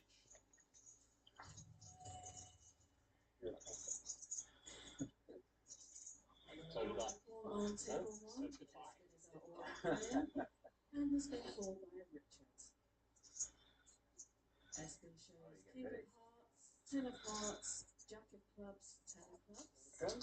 Yeah, he does. Oh, you got Richard shows the Ace of Spades, Ace of Diamonds, Ten of Diamonds, Nine of Diamonds. That's been standing up 36% of the time. He will find the double. 64% of the time he's out on the bubble. He's top two. King of Spades, Jack of Hearts. Jason saying there's a lot of queens in today. Wow. The 10 is the Three of Hearts. So Rico pulls ahead, but Mirmo picks up hearts. King, Jack, 10, or a heart needed for the Norwegian. Otherwise, we are in the money. Oh my, what? The show goes on. And the bubble continues. This is just incredible. And you know who loves that? Sorry, who doesn't love that? Sato Martiroshin on 4 bigs was 1 card away from sneaking into the money. Well, we've seen this story before in this series, where the short stack just keeps winning every all-in. And this has to be, at this point, the longest bubble we've had this series, I would think.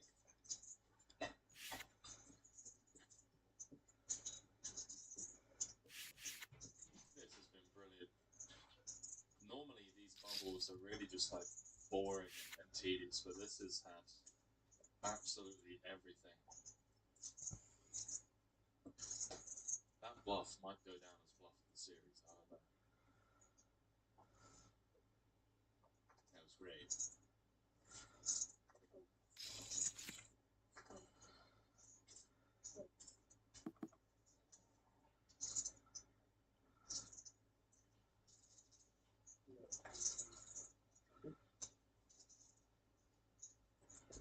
Now Richard's got the covering stack of Jason in the small blind to worry about.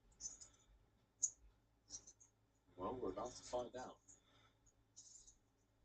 Jason is the late claim to table captain. Yes, sir. And it's a bit awkward for Greco. The graphic says 360, but pot is 460. 460.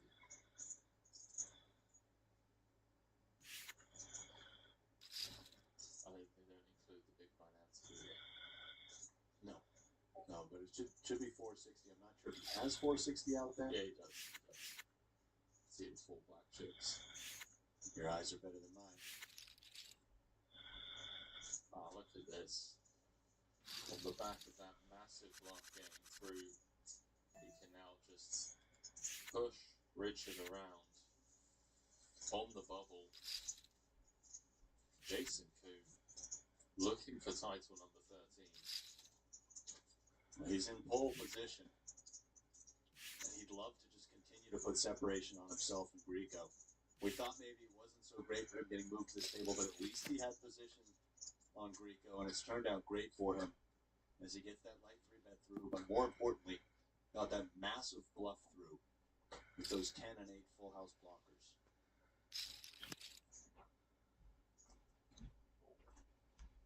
JG saying Watson took me out of an event like 15 years ago and I'm still upset. Hasn't forgiven his man. Artur's going to go for it here. He's just so short on chips. You have to post the big line and ante next hand. Wants to try to add a bit of ammo to his arsenal before he does so. So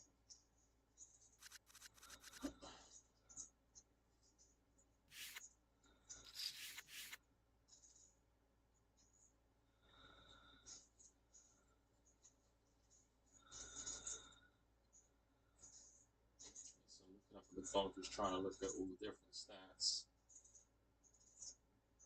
I don't think there is any merit to him getting involved in this one.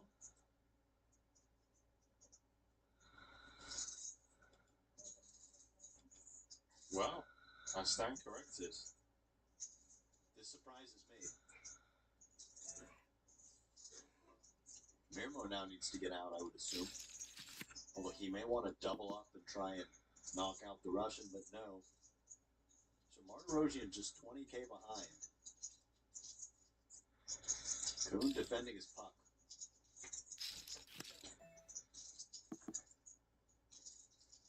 Jason's flopped top there.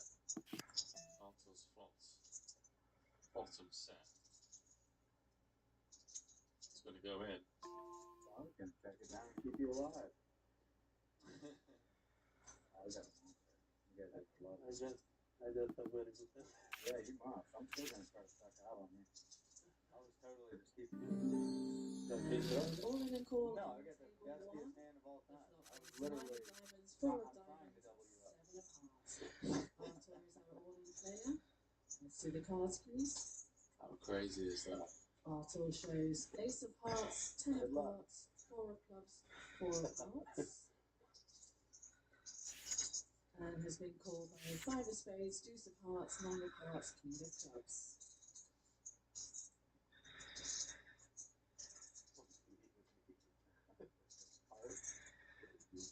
The turn is the 10 of spades. And the river is deuce of spades, and Arthur has doubled up. All of you guys, if you ever get the 4 big blinds on your guy, I'm here for you. Jason, half joking, but half serious. Definitely half serious, yeah, divulging part of his strategy, wanting to keep that bubble alive. And it makes sense, right? We saw Richard go from 2 million to 3 million just on bullying alone, being able to beat him.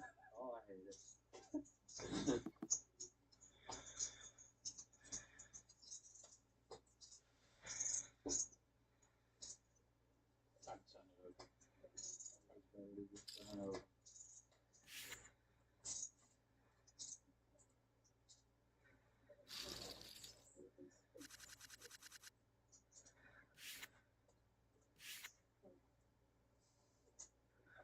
So with that double, Wylong Chan is now the short stack, and he's about to eat the big blind in the next hand, so he's going to have to put in more than 25% of the stack. Jason knows what he has to do. He just gets to click raise. That's exactly why he wanted to leave Arthur in this. Looks like Arthur's got a decision.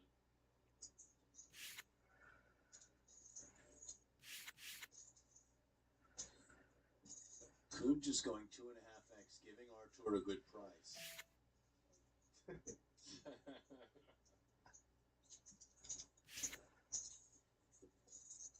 There you go. There's 80k of the 120k back.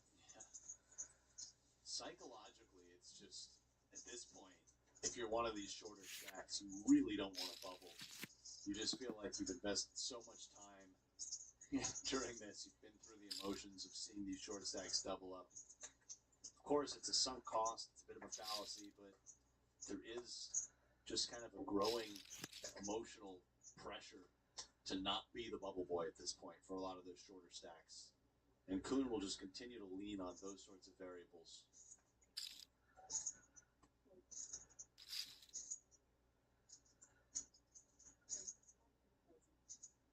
He's doing what Grieco was able to do earlier, but Poonad has picked up, for the second time, double suited aces.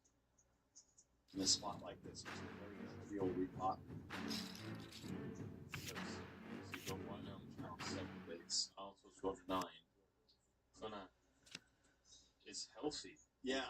Considered. I mean, he's 7th in jet. So from that perspective, you know, you don't want to take unnecessary risks, but this hand is just so good, and you have so much immediate fold equity. And then even when you get called, you're going to be a very big favorite against anything. Plus, he has enough chips that if he were to double, it would actually be significant in terms of the overall tournament situation. So there are some spots where aces even get folded on bubbles, but this is certainly not one of them. How many times you got aces on bubble? Oh, it is it. Hey, oh my god. such a fucked set. Yeah. Very sneaky set. I would flop.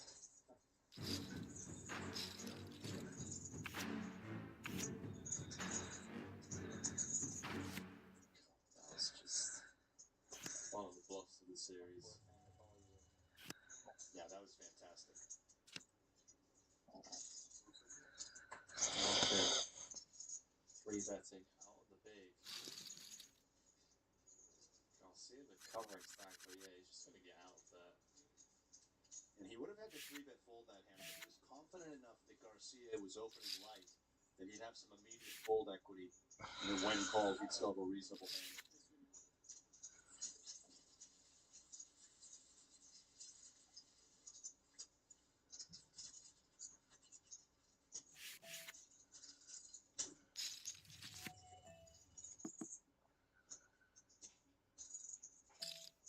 Where's it gonna come from?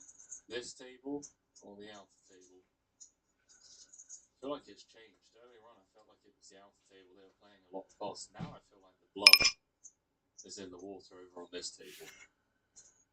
It's been bloody.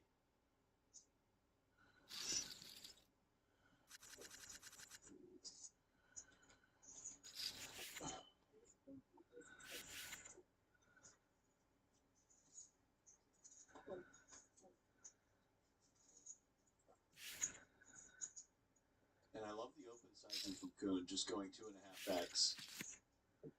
He doesn't want to go bigger and allow someone like Grieco to 3-bet and get a lot of his stack in. He wants to make it difficult for Grieco to play hands out of position.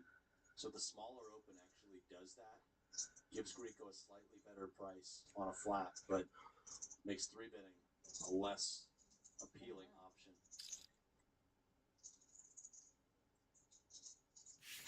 Shows the ace-queen of hearts. Grieco has to be wondering if he made the right fold there with that 10-8. Really think he felt he was up against pocket queens. With that 10-4, I should say.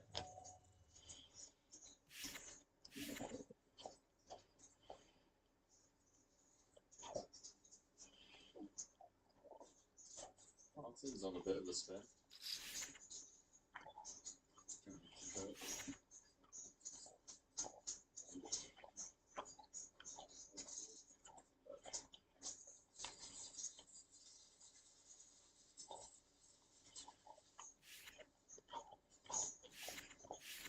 So chip lead of 76 bigs.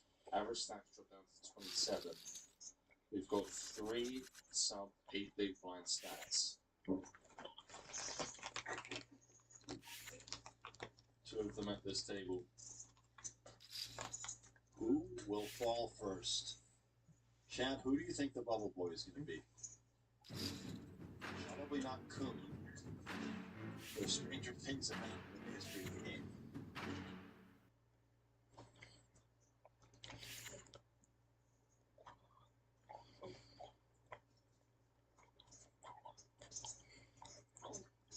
Margarosian is, I believe, the short stack. I don't know why Lone Chan at this point actually shorter.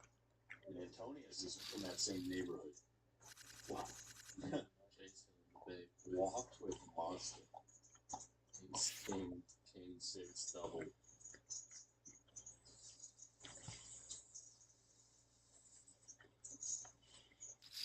Heroic's asking how long before Grieco knows he got bluffed.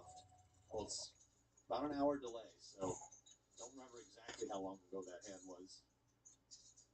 Look at this limp from Tolerate. Ace, Ace, King, Queen, double. Actually been outflopped by the bottom 2, but he still has the most equity. And he's got top pair, nut flush draw.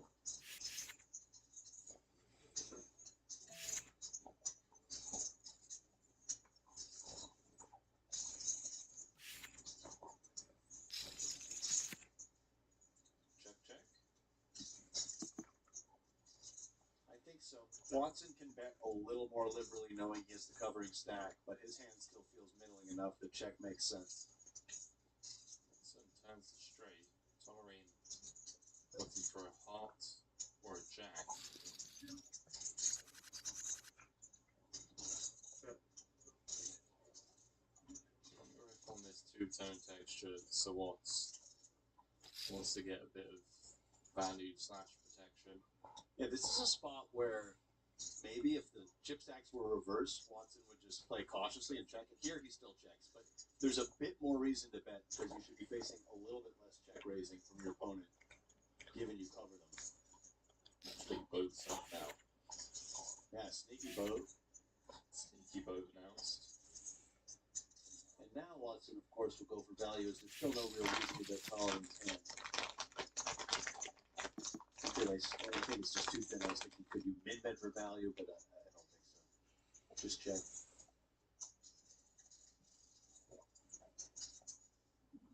Well, so what's had the opportunity to get value on the turn?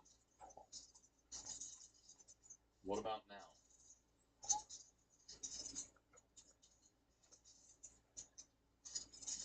I think he could still get paid here. Well, he's got to go for value now.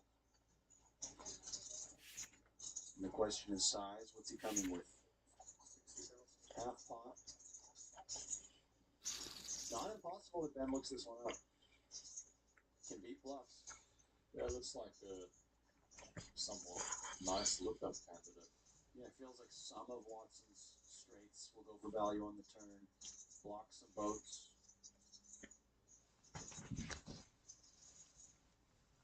Watson just checked his option in the big and have all sorts of good hands, some of which may feel compelled to bluff now.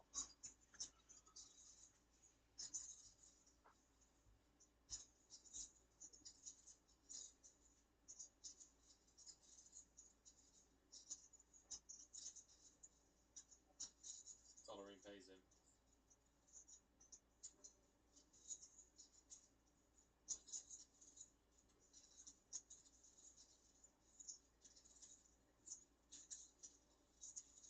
Well, dude, it's coming to 6 p.m. local time, meaning that you and I are five and a bit hours in what's meant to be 2-hour frames. So this frame has been an hour longer than it normally would. Yeah, because of the bubble. Exactly right. We've been, that's why I had to go get us those coffees, Henry, because it's a longer than normal stint for us. But it's been exciting. It's been fun to watch. It's been a really fun bubble. Wolf Bergman says, Henry, don't know if you remember, but the White Monster did in fact give me a PR on the lat pull down. Remember when you were talking about the... That's good. Congrats, Wolf. Love to hear that. Martirosian has double-suited queens here as the second or third shortest stack in the event. I think he's pretty much neck and neck with Antonius.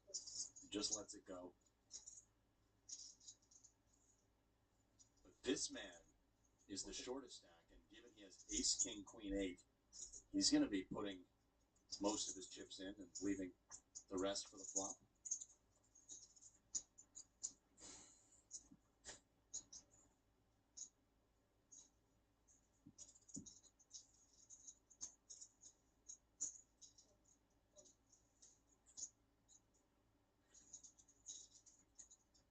Just gonna flick in the call. That's got 8-7-7-5 in the big, and he is certainly one of those that is incentivized to try and end this bubble because, as it stands, he's just been getting run over by Jason, by Richard. I wonder if he flicks this in here. I would call.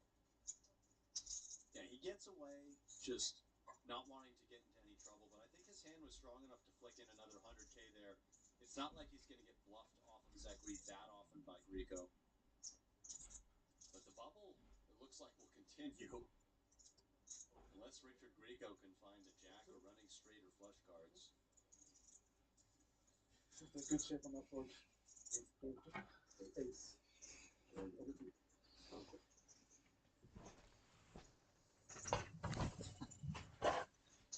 It's one of those ones where the dealers are always like, "Oh, please have the rubber," and the players are like, Yeah, "Well, they tell each other I've got aces." Right? I actually don't understand why they don't want to tell each other. I get it.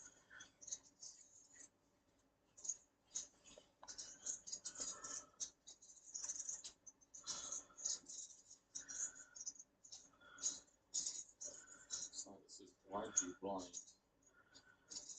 5, 6, 2 hearts. Looks like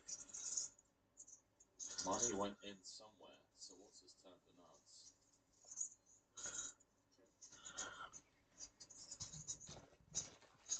It's a raise pot.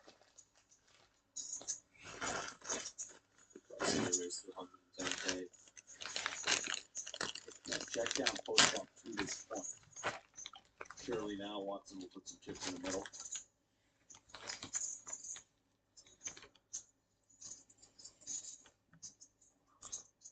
Get rid of Patrick's hand. Wonder if Garcia puts on the cake. Patrick is now going to be the short stack in this tournament. Against this size, I think Garcia gets away from it. I was thinking maybe something like half pop, maybe. Just maybe he floats it in.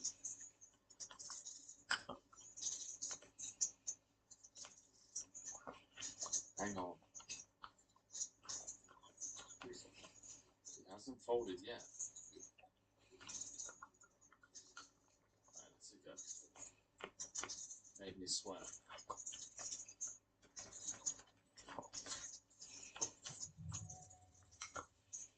And we have rolling the call on table 1, while is our own player, and has been called by Richard.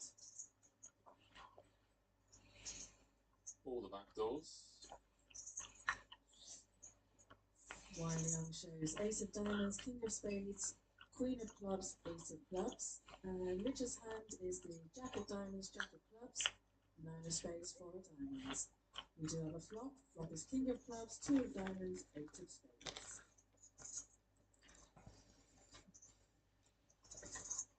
Kill card. The turn is the Yeah. King of Diamonds, That'll do it.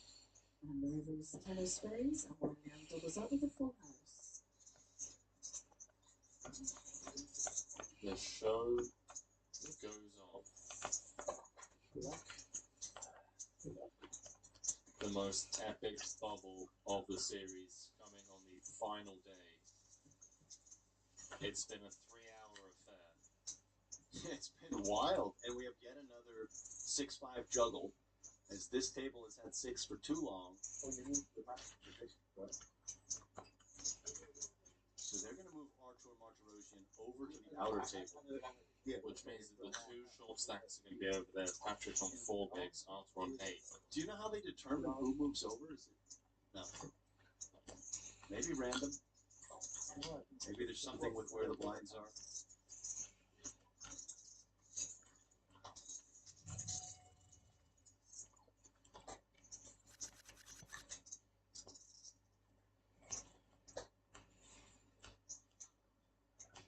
So the bubble just continuing here.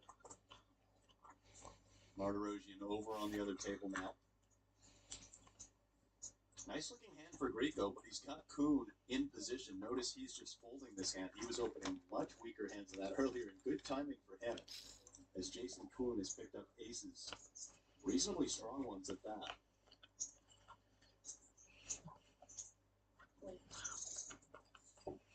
No sound. Really wouldn't be like to Very careful play.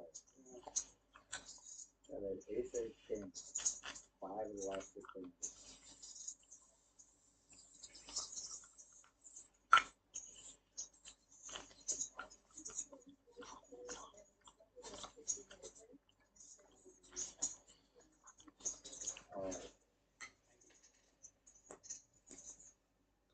So it sounds like there is a break coming up. These players have been in a very long frame at this feature, so after the break, they will become the outer table. The other table would become our feature. In the big block. Oh, he was just big block. Got to give those players a break at some point. You can't just play the bubble out if it goes on this long. So, hey guys, we're here until one of you busts. Yeah. No matter what.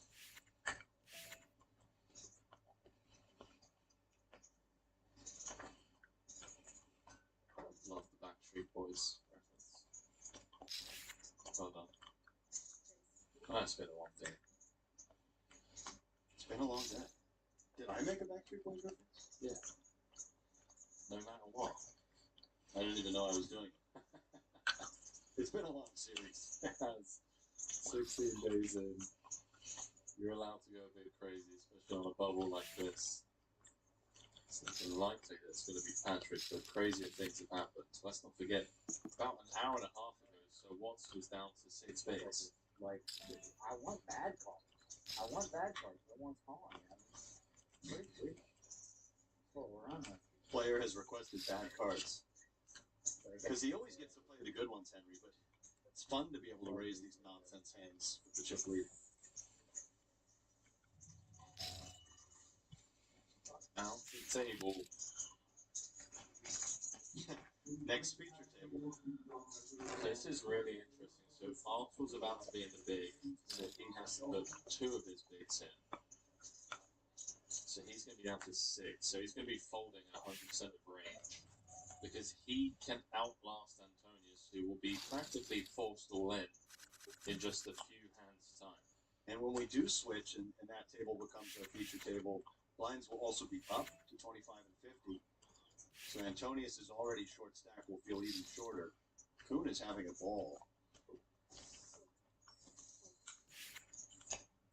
He's getting to do what Richard Grieco was able to do for so long. And it's credit to his own bluff with the 10 to 8. Forcing Grieco off of a full house. Kuhn more than earned this right.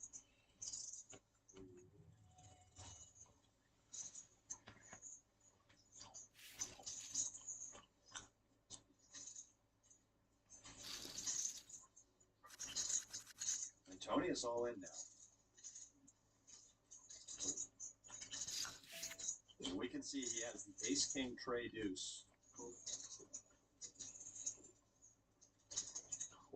And is getting called by Martirosian, who's actually an equity favorite with the 9 high against the ace high. Antonius has a great high-low hand. It's actually a small dog with ace-king high. Crazy the way these PLO equities can work. We have an all-in call on table 2.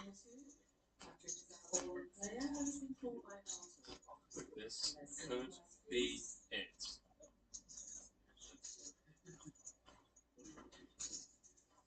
This could be it.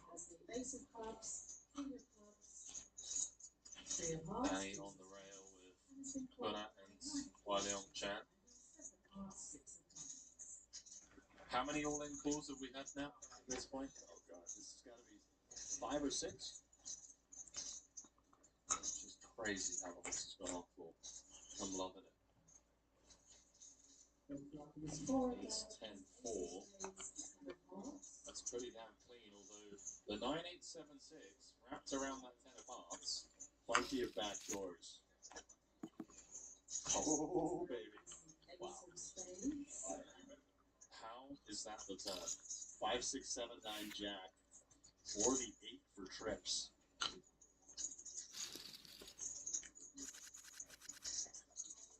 Flipping. Going to the river. Ooh. He holds. What are you saying? That's number 6? Number 7? 5 or 6 by my guess. Maybe 7 even better. There's been a lot. And that was a sweaty turn card there for Antonius, but he manages to hold. Well, like best turn card in the deck for Arthur. And at this point, it's been nearly 3 hours of play. Both players and commentators have not had time to invest. He managed. Give me old Antonio Espandiari. Oh, God. But maybe one more hand to be played here before the players go on break. So who will be the bubble boy? It's Martirosian, who's now last in chips. But Antonius and Wylong Chen far from out of the danger zone. Danger zone. Danger zone. And it's a walk for our chip leader, Kuhn. Well, it's up to 3.4 million. We are going off break. That was it. Stand corrected. 3-hour frame. Okay. Break confirmed. Hang on. 3:10 in the big blinds. There's no doubt. Alright.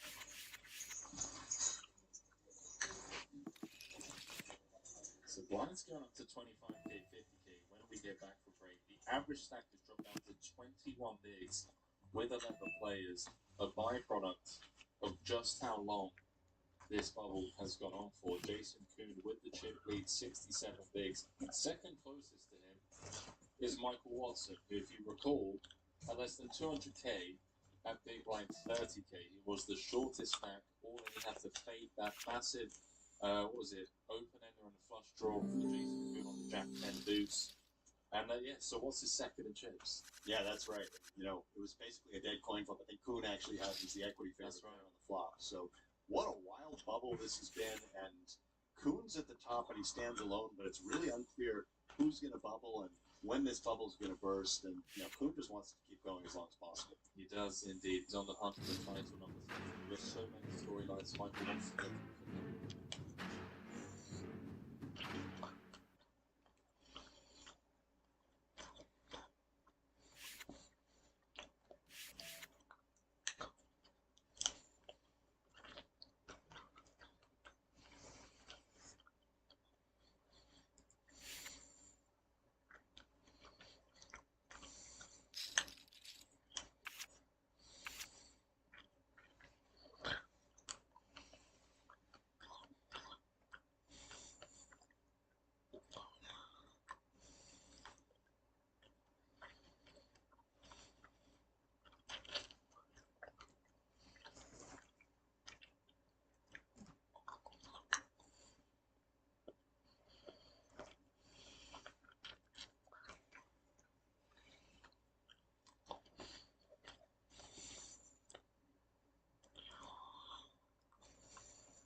Okay. Yeah, so am I. Yesterday, before the conversation, I had a pretty good ball. Okay, players have to understand what's going on with baseball right now. Hell yeah, baseball. Let's go. Stars are playing. We're about to talk about that right now. Stars are showing up, showing out every single day. And the league has to know, hell yeah, hey, we got this thing going right now. Good deals everywhere. We got primetime events taking place that streaming platforms are now taking. Home Run Derby, I believe, is on Netflix. Okay, we got the season over here. We got ESPN Plus over here. There's certain things going good. Can't have and from the way it sounds like Mr. Passon was talking last night, and Manfred was talking about, those are two very different mindsets on how this is going to go. Hopefully they're able to come to an agreement, because right now, ball is epic. Is that understatement or no? I feel like there's a lot of things happening in baseball right now that maybe have never happened in the history of baseball, which has been around for, what, 700 years, times? Maybe? Yeah, been around for, I mean, well, at least, you know, the MLB has been around for well over 100 years, and that's the kind of, Rob Manfred mentioned that yesterday, too. He's like, the product on the field right now is as good as it's ever been. You mentioned people doing stuff they've never done before. D-But's favorite pitcher in the major leagues, Christopher Sanchez, who plays for the Phillies, and the Phillies were really bad. Fired their manager, hired Don Mattingly. This guy arguably just had the greatest month of May in the history of baseball for a pitcher. He currently has a 44 2/3 inning scoreless streak, so he didn't give up an earned run his entire month of May. A hell of a month. Yeah, Exactly. The all-time record, Oral Hershiser for the Dodgers went 59 innings. But again, that's just when you're starting every fifth day, that's unheard of. But he's been essentially unhittable for the entire month of May, and is a big reason why the Phillies are, playing very well here. And obviously, you got guys like Shohei who you honestly, like, you say the same thing about him every single time we talk about baseball. Last night, he pitched again. He was unbelievable. Threw 6 innings, had 7 strikeouts, gave up 1 earned run. His ERA going into the month of June is 0.82. That is the 9th lowest ERA in the history of baseball since ERA was made an official stat in 1913. And there have been a lot of guys who have started games and have thrown at least 50 innings pitch, which is kind of disqualified. So it's just like, it's ridiculous. And then also last night, for the second start in a row, he hit a leadoff home run as well. That's like, exactly. Again, it almost becomes. What is baseball? Baseball is pitching and hitting. Yeah, making sure the other team doesn't score and then scoring. So he didn't allow any he gave up 1 earned run last night, but so he limited the other team. And then in his first at bat of the game, he took the lead at that point. No, but I'm saying he did tie. Yes, yeah, he 5 personally tied the other team. Correct, and then the Dodgers also very good, so he's got other teammates who can get base hits and drive in runs. They won 4-1. So this is his second leadoff homer in a week. Yeah, yes. Okay, on nights that he's pitching. Correct. Okay, so he literally walks in there and goes, "All right, so you might give up 1 run tonight. Let's go ahead and make good on that right now." First pitch, I believe, was the last game. I don't know about this one. I don't think this one was. Okay, so whatever the case. So he literally, as soon as the top of the first is over or whatever, before he pitches, he goes, "Okay, I'm good for 1 now with the rest of the team." What a freeing feeling for him. If he's like, "Okay, so I can give up 1, already tied. The boys got me for everything else. Now we're willing." Why didn't their pitcher do this? I think Steito could do this if they give him. I don't want to disrespect Shohei, please. Yeah. Shohei, I was in that same boat. Shohei, you're the only one. Shohei, the only one in the history that could ever do this. No one else is doing this shit. Ever in the history. No one's even coming close. I mean, you could say like Babe Ruth did it, but like he pitched a little bit, and then they realized like, wow, this guy hits a homer almost every time he's up. Like, let's just make this guy hit. And you see kids now are like, trying to do it. Like there will be kids in college who like, oh, he's a really good position player. He's a good hitter. He'll pitch as well. This guy is an MVP hitter and an MVP pitcher. We're never going to see this ever again in the history of baseball. So stat-wise on this one, so Shohei last night hit a leadoff home run, pitched 6 busted innings and finished with 0 hits allowed. No other MLB player in the modern era has accomplished both of those feats over their entire career, let alone the same game. Okay. Thanks, Shohei. Thank you for insisting, dude. We appreciate the fact that we're able to witness this. And we'll continue to talk about it as he continue to do things that nobody's ever seen before. And his pitches are fun. I mean, that was nasty. Yeah. I mean, I think it's like a movie, like a baseball movie. And he's still throwing hard. He's throwing hard. It's just like Signed last year with a 197. Shohei has 0.82 right now, so it kind of puts you in perspective of how good he's been so far. Long season, obviously. We hope people continue what he's doing special. We should certainly celebrate it. We will. The Miz also, what he's doing is fantastic. Yeah. As 50 over 100 mile an hour pitch night. I mean, we may see that again. I don't know though. Like that's very hard to wrap your mind around. Like the human body is not supposed to do that. I don't know how this guy stays healthy. I don't know how his arm doesn't fall off and he has to like physically reattach it before every start. But he is absolutely filthy. He's an actual cannon.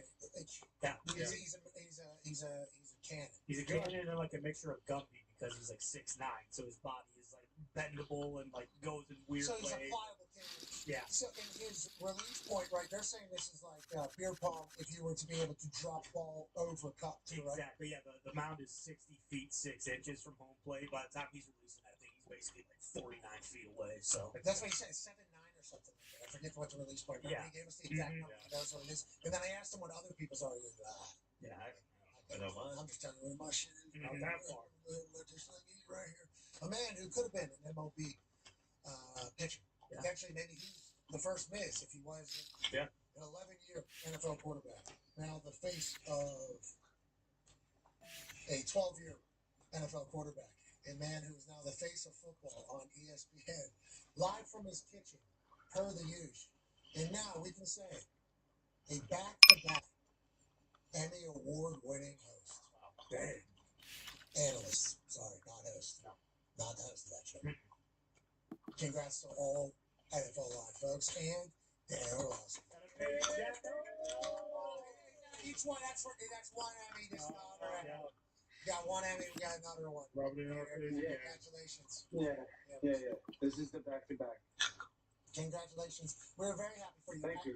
Actually, genuinely happy for what you guys, got to experience, which was the industry. Sorry, the academy, which I do believe. By way of the industry. I think that is, now we're learning these things. These are things we don't normally learn. The industry saying you guys do a great job, I think is a really cool thing. I hope you got a chance to take that in. I hope you got to enjoy that. And maybe no more subtweeting for like a week. Yes. Okay, because of this, or no more motivational quotes out of context and make everybody go, come on, dang. You okay, Dan? Okay, so maybe for a week of those, maybe we stay away because you're loved, buddy. You're doing a great job. You're doing a great job. You're all doing a great job. Okay, Dano? Thank you, man. Appreciate it. Means a lot. It was awesome. It's good to be recognized. I think it's hard, you guys know, to do a daily show in today's era, back to back. Yeah, I do love the show. I love the group. I think it's hard to do good TV day to day. So thank you. You guys were very complimentary. Appreciate it. We are genuinely happy for you guys, actually. We were. Thank you. Thank you. We know the amount, especially as just strictly NFL show. You know, we get a chance to talk about other stuff, so we appreciate what you do for the game over there, and congrats to your entire team. Stay hungry. Thanks. Speaking of staying hungry, let's go ahead and start talking about things that. There's no way we're just gonna go ahead and walk by. That was in a tweet earlier, so You have to, though. I mean, that guy saw it. You have to. Damn, Dan's got it. Yeah. He got it. He knows. You got to, man. yeah, because once you're no longer hungry, that's when the next hungry line will come. They that's Listen at your heels. you get full. Yeah, you know that you won't be able to add a third onto the shirt that you're wearing there from the kitchen. Okay, let's talk about why you went. Let's talk about your ideas and opinions on things. I think you said J.J. McCarthy would be a guy who would be very good leader for Minnesota Vikings. Okay, injuries have happened, situations have happened, things have happened. Obviously, with the Minnesota Vikings, it hasn't panned out thus far, but obviously still early in entirety of long career, if long career was to happen. Now, Kyler Murray, lifelong Minnesota Viking fan who was looking for a new home after exiting the Arizona Cardinals, signs with the Vikings, and now there's an open competition taking place. Now we're hearing them speak for the first time, and obviously both of them spoke more than just these answers, but we did try to listen through the entire answers for both. Feels like this is good context for what the question that was being asked about how life is going side by side in the quarterback room. And, we're going to play the video first, Dan, and then I'd like your take on both things. JJ to this point? It's been great. It's been great. Obviously, I know he's a younger guy, so any way I can help him. Obviously, I feel like I've played 7 years now, going on 8. So I'm considered a veteran, even though I don't see myself as that. Give him any knowledge that he needs. Again, we're both competitors, and I know we both want what's best for the team. Of course. Yeah, he's overly accepting. And he's always communicating, asking questions, stuff like that. So I think that it's just like two guys in a classroom. He sits on one side, I sit on the other side, and it's the coach's responsibility to teach us and coach us. So, is there any awkwardness between the two? Awkwardness, it's just like the same feeling, when you're in high school and there's another person on the other side of the room. That's just kind of how it is. So I wouldn't say there's any awkwardness. Okay, so I'm awkward. I'm feeling awkward and uncomfortable just listening to his answers. Now, on that note, young lad, I think he has his own form of leadership, but it feels like he's viewing it in the fashion of we're both in the room trying to learn the same stuff. Let's go to work. Kyler trying to say, hey, I'll be willing to help with anything. Should we read into any of these answers? Because I'm going to let you know how I feel. I think Kyler, a lot of people have wondered if he's a good teammate, if he's a good professional, if he's good on these things. I'm not saying there's valid reasons to do these things. This is just the things that are kind of wondered about Kyler Murray publicly. So going into a competition situation with the top 10 draft pick in a place, I was eager to see how it was going to be navigated. Kyler has seemingly, potentially, had a, I don't want to say a humbling moment, but a reality perspective on life moment whenever he leaves Arizona. And everything that I've seen and heard and watched from him with the dreams of him and a Kevin O'Connell offense are like, holy shit. We've seen this with a lot of guys. We saw it with Sam Darnold. We saw it with Mac Jones. We saw it with Josh Baker Mayfield. Carl Wentz. We saw it with, no, I'm not talking just Kevin O'Connell. I'm talking about quarterbacks getting another opportunity after a first time actually not working out in the long run. It's like, is Kyler about to have that with Kevin O'Connell in an offense that we know is incredibly proficient? They're like, no, it's competition with JJ. So Kyler, I think, has an interesting viewpoint going into the competition to begin with, because if he wanted to be, you know, the shitty teammate, he could. I think he could try to be. Instead, it felt like he was trying to come from I'm an older guy perspective. What did you learn from those two answers, and what are your thoughts on how this is all going to play out in Minnesota? Yeah, it was a uphill battle for J.J. McCarthy on the field in this competition. Hearing the answers, it sounds like there's an uphill battle off the field as well. And if you haven't, I guess, divided the locker room or lost the locker room, I don't think that answer is helping you. Okay, one, I want to give kudos to Kyler. He comes across mature. It sounds like good leadership. It might be like coach speak and right thing to say, but there's a reality to that. With JJ's answer, and I like JJ. I supported Finn, a fan for JJ. Like I'm rooting for JJ. At times, it just feels like it's, at least publicly, it's an act. Like this, I have to have this bravado type of response or something like that. And you're on the same team at the end of the day. You're on the same team. We all know you're competing. We all know you're in the same room. At the end of the day, whoever plays better is more than likely going to win that job. So for you to have that type of response of like, oh, we're just in the same room, it's almost, I don't want to say it feels like you're trying to divide the locker room. Like, are you team JJ or are you team Kyler? And he comes across that way at times. Okay, I can understand where you're coming from. I hate the fact that we are breaking down a quote like this the way we are. Sure. But I do think it is just one piece of the entire puzzle that we've been seeing here for a bit and wondering how and why. Because Coach Harbaugh, man, we have respect for, but obviously he was coach at Michigan when J.J. McCarthy had all the success that he had and recruited him out of IMG and everything like that. Said he had the greatest workout in the history of quarterbacks or something like that after his pro day, and then talks about him being the best quarterback. And I think his opinion carries a lot of weight with a lot of NFL people, as it should. So I think we all immediately had super high hopes for J.J. McCarthy. For one reason or another, yeah, we did too. We watched him in the Rose Bowl throw a 102-mile-an-hour fastball to the sideline. Yeah. On a rollout. Yeah, almost got picked off. Yeah, as they beat Alabama there. I mean, we saw him in his gamesmanship. We heard about his leadership style. But since the NFL has happened, it's just been an interesting watch. It's been a very interesting watch. And that interaction right there is certainly just another piece on it. And then to your point, Kyler, very comfortable. Very rarely did I see him comfortable speaking. Right at Arizona, I don't think I ever really heard him comfortable speaking. I love what he's doing. I love that this is where his life has taken him. I appreciate the fact that he was a Vikings fan growing up, and I appreciate that maybe everything that we have thought that Kyler could become is still very possible in a place that needs it. Hey, they need it over there in Minnesota, don't they, Ty? That NFC North is getting real good real quick, and they were not too far away from a Super Bowl a couple years ago. Yeah, and I don't know if you believe in, like the football gods or if you ascribe to that, but I think a lot of people do. And listen, this isn't just me saying this as a Packers fan. They won 14 games with Sam Darnold. We're, 3 minutes away from being the number one seed in the NFC. They lost. See you later, Sam Darnold. We're going to bring in J.J. McCarthy. He's the guy. He might be the best quarterback ever per Harbaugh. I think it's already been written in stone, in time. Listen, I hope that Kyler Murray is good this year. I don't think the Vikings are going to win a Super Bowl in my lifetime. What? How old are you? I'm 35. I just don't. Listen, they've been through all the trials and tribulations up to this point. They haven't gotten it done. You just don't do that. You don't write off a guy like that and then have it immediately. I'm talking immediately blow up in your face. Like, usually it's, you get a couple of years, hey, it didn't work out, we're going to have to do something else.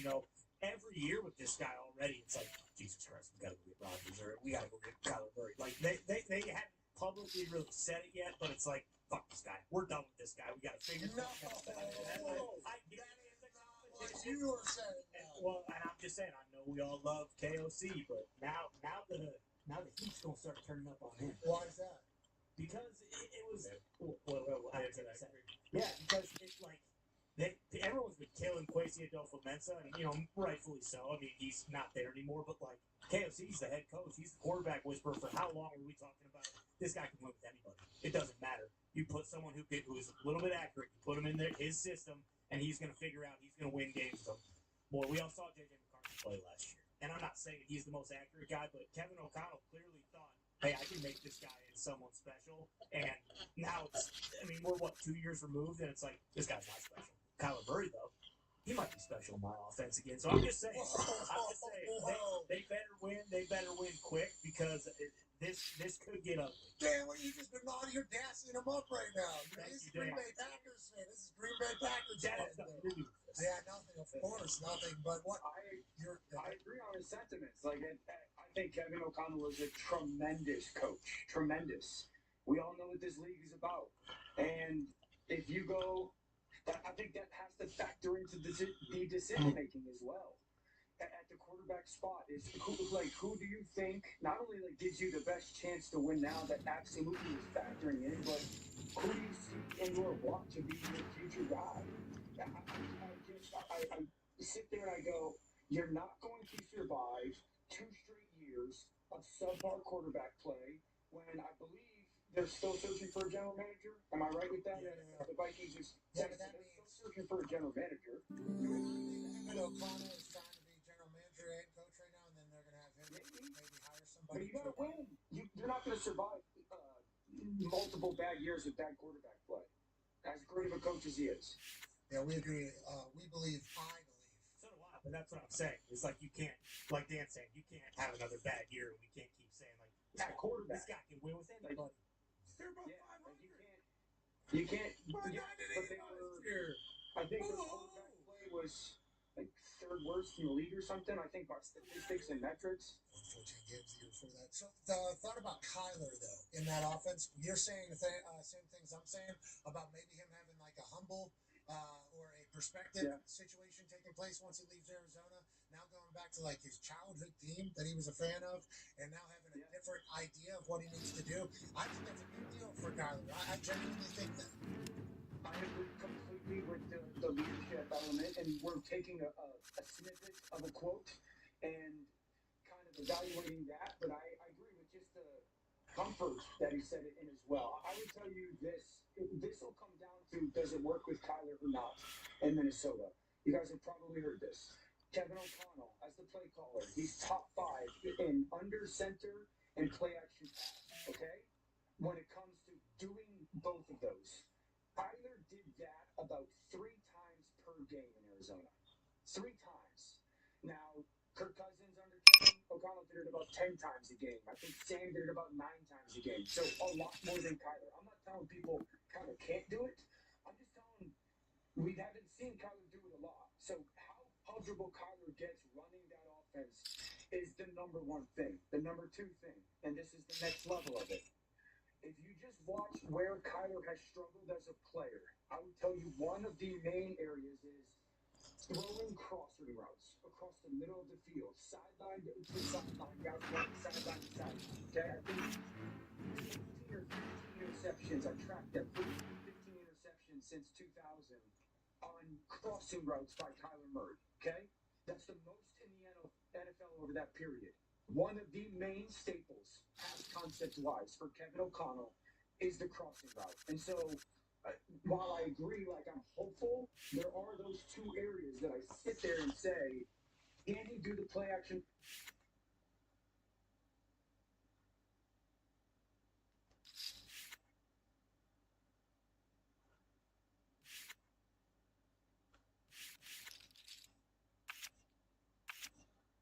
Now the turn card comes from 8 of clubs, and the Asian player in the small blind leads for 16 head.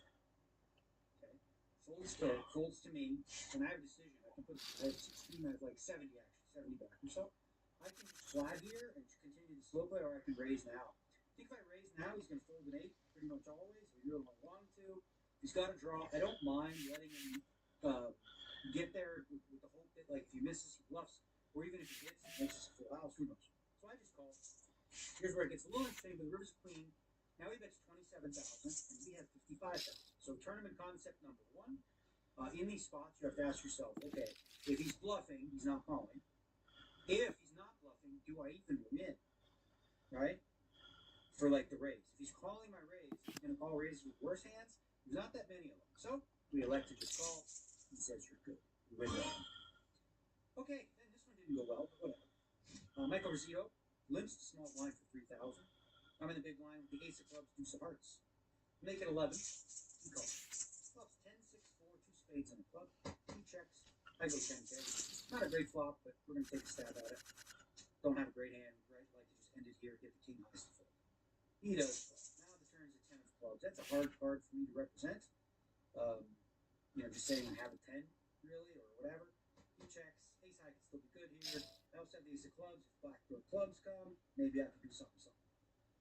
I check. River's the 9 of clubs. Now, so the 9 of clubs looks like it fills some stuff. If you hit a 9, maybe I can get him to fold that with a big bet since I have the ace of clubs. The question is it credible for me to have an inside flush draw and check the turn? I think yes, absolutely, because I know it is. I don't know if he did, but so he checks. He goes about 45 in the pot. I go 35. He said interesting. Thought for a while and called me with a pair of threes. Called me with a pair of threes. All right, next big one we played. I opened King Jack O on the button at 3K big blind.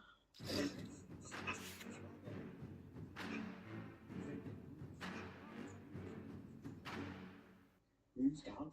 Great. I'm calling faded. Faded 3 bets to 21K. Now the flop's pretty good. I have options. I thought about 4-bet quickie, and I decided not to. I said, let's stick flop. I'm in position. Let's see what happens. Flop is great. Jack, Jack, ace. He goes 12K. All right. No reason to raise here ever. You just call. Turns to deuce. Now there's Jack's deuce. We got a full house. He goes 30K. Again, no reason to raise. Right? If he's bluffing, let him bluff. If not, we'll try to get him on the river. So I just call. River is 7. He goes all in. Puts me all in for 70,000. I call. He has 2 10s. We win that one. Then I won an all in. Ace queen against king. Queens against 10. So far so good. We running hot. Going to keep on trucking. That's a very big stack of chips we have. At 4K big line. I'm going to keep playing loose and loosey. And when I say loose, I mean free. Not like loose. Actually, a lot of hands. Makes sense, right? Like playing loose. Let the game come to me. It's all good. That was fun. All right. 5K no limit. Might as well just win it.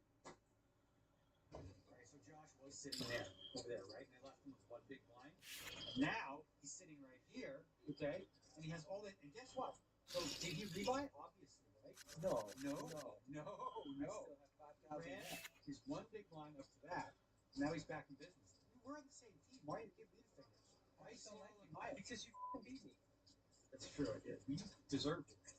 Oh, damn. I didn't deserve it. You gave me the other pair now on the game. Same today, table. Last night. Welcome to my company. You know which one is Stone Chen? Stone Chen, I know now. You know? Yeah. Asian guy, right? Yeah.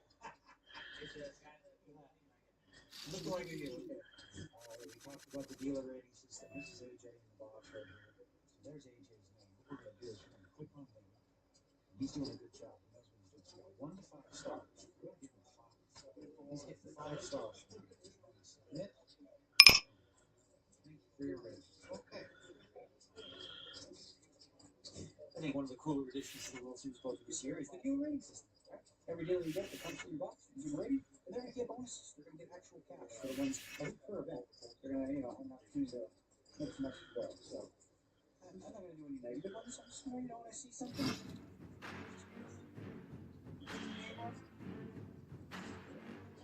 All right, ladies and gentlemen, that's 406,000 on the break. 2 more hours for dinner. We're nearing the bubble. There's 100 left. It's going to pay 86 bucks. I don't have a table. I've had a good stack. I don't really have a good table to go crazy. They're calling hands. They probably should. A little loosey-goosey. So, we'll take this. You look at Jeremy Becker. Jeremy Becker. You look like Mountain Dew. You're drinking Mountain Dew. And you're wearing it. He's wearing it. Hey, and it's working. We're working. How much you got, son? A little over 500. Okay. I had that. I have 406 now. I got crazy. They won't let me do this. We can raise it behind you. They're not doing it. Okay, I'm going to try.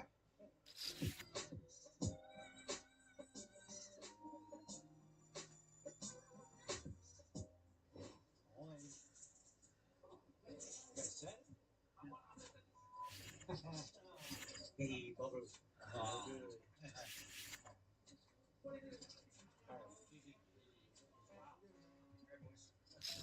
All right, we didn't expect to bubble this event. There were 5 out of the money. We got a big stack. We lost a couple of pots. That same gentleman just now. And this one right here, the last one, he raises under the gun to 12. I have aces. I make it 36. Flops 10, 7, 4. He checks. I go 30. He makes it 70. I call. Turns a 6, so it's 10, 7, 4, 6. 2 flush draws. He bets 105. I have like 100 left. Put it in, and he's got a set of 10s. I kind of had a feeling too. There's like no way out. All right, let's talk about the other hand with him, and then figure out what we're doing here. Might be done. Might be done.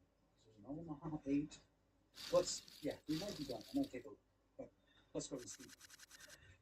Okay, let's talk about the hand against the same player, Ryuta Nakai.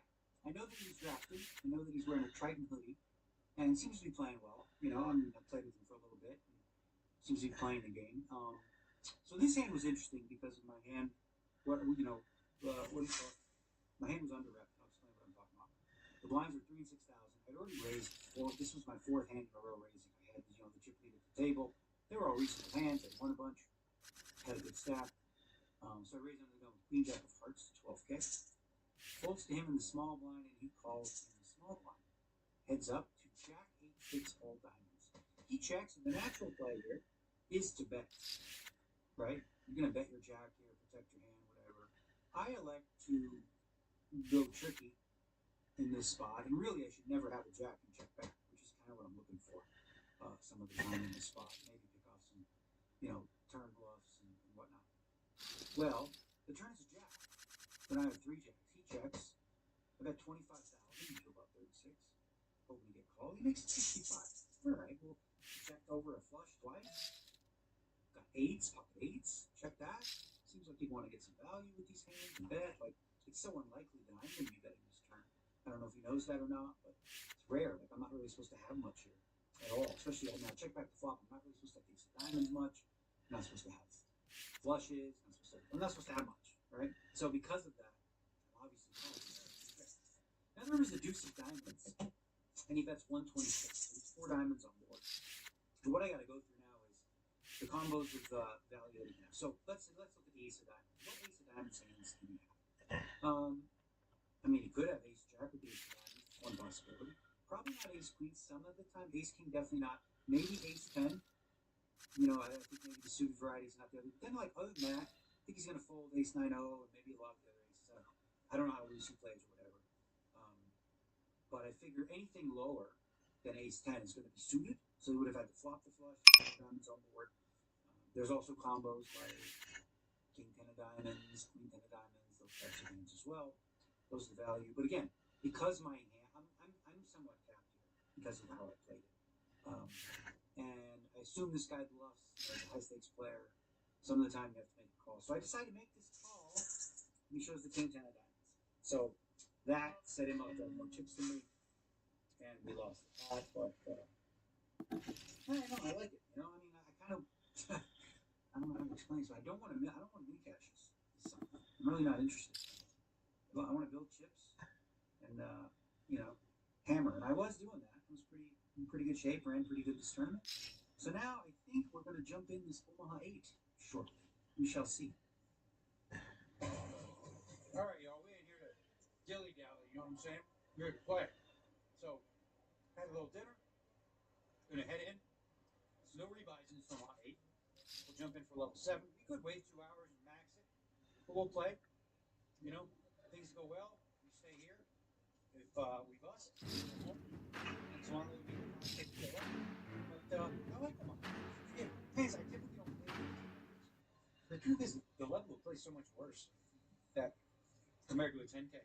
But even though there's like 800 players, I can win that. I still win. You get some chips in that thing, you can do some damage. So we're gonna get in there, build some pots, let the chips fall where they may.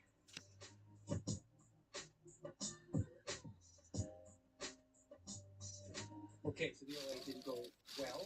There was a couple cute hands. This one guy, I had a queen eye flush on 7-4 deuce of diamonds.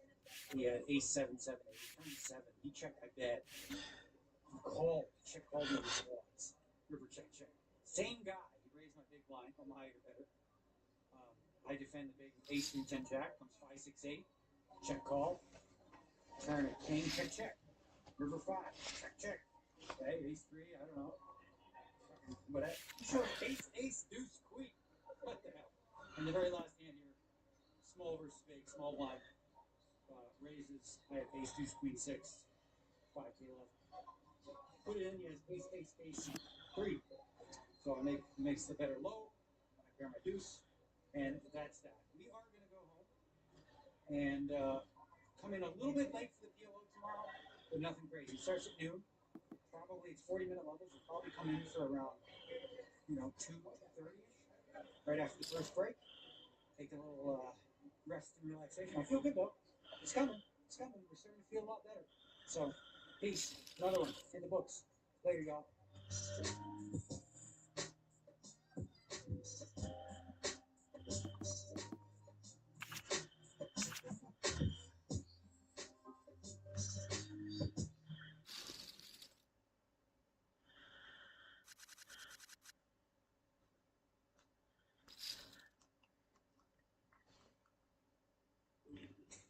Little apology for his mom. Well, you're going to get your shit because you take medication also, don't you, buddy?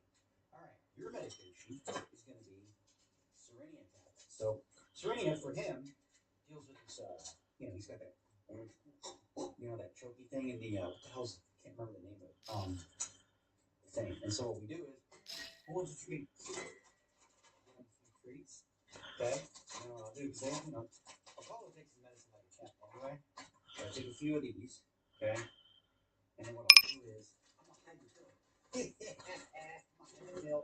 And a little bit of this too. Where the hell did the pill go? Right here. This.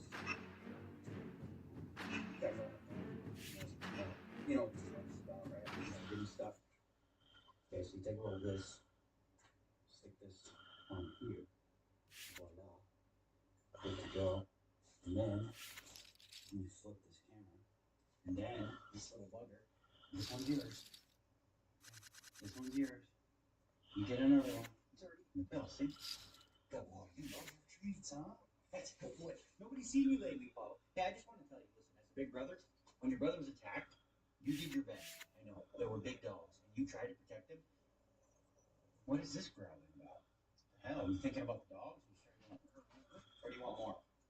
You want another cup? Then good water. Yes, it's true. I love my puppies like they're my kids. I treat them like kids. They're friendly.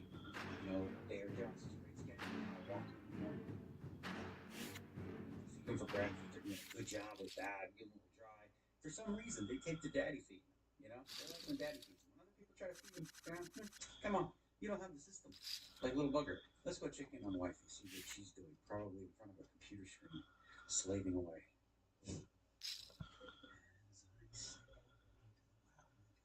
This is where Apollo likes to hang out.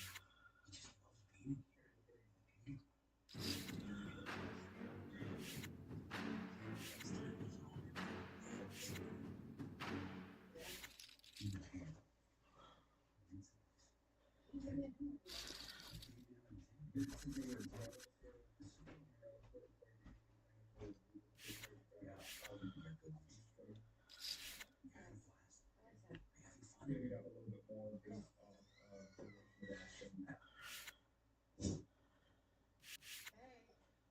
Somebody's not playing yet today? Little light reading. Light reading right now? Yeah. At 8:30 in the morning? Yeah. What is it? Relax, get the mind right.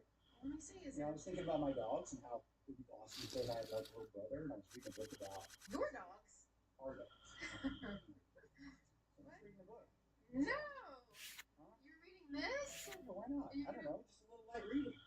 Oh my gosh! You're Isn't showing that- everybody. Isn't that a good? You're showing everybody. Look at that, eh? Oh, let's go. Let's go.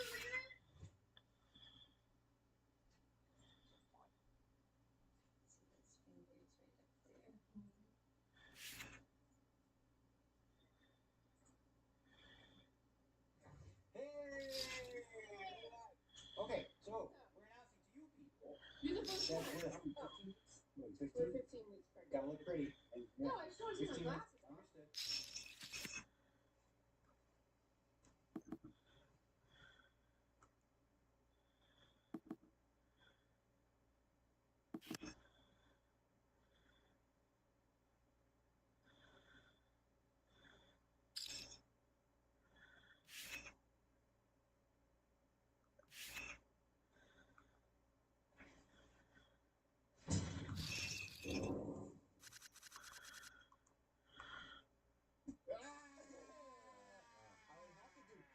Understood. Michaela Peterson, husband possessed by demon.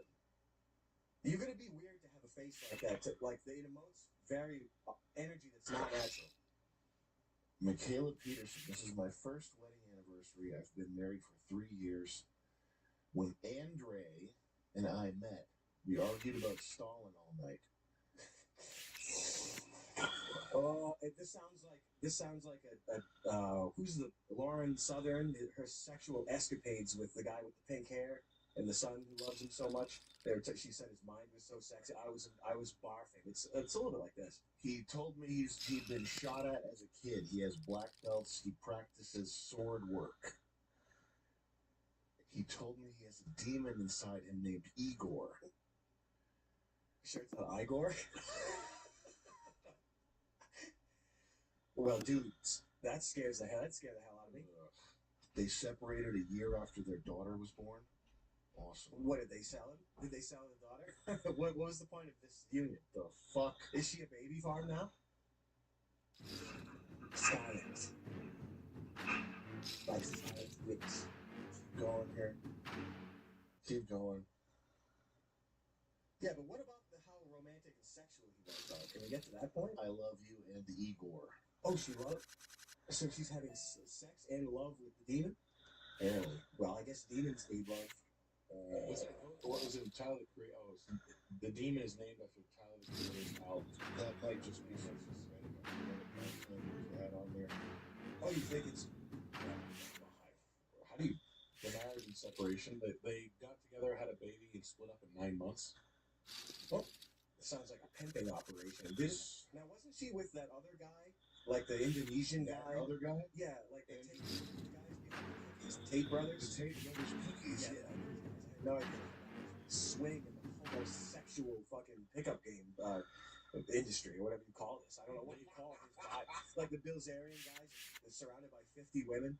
Like, there comes a point where there's so many women around, you're actually gay.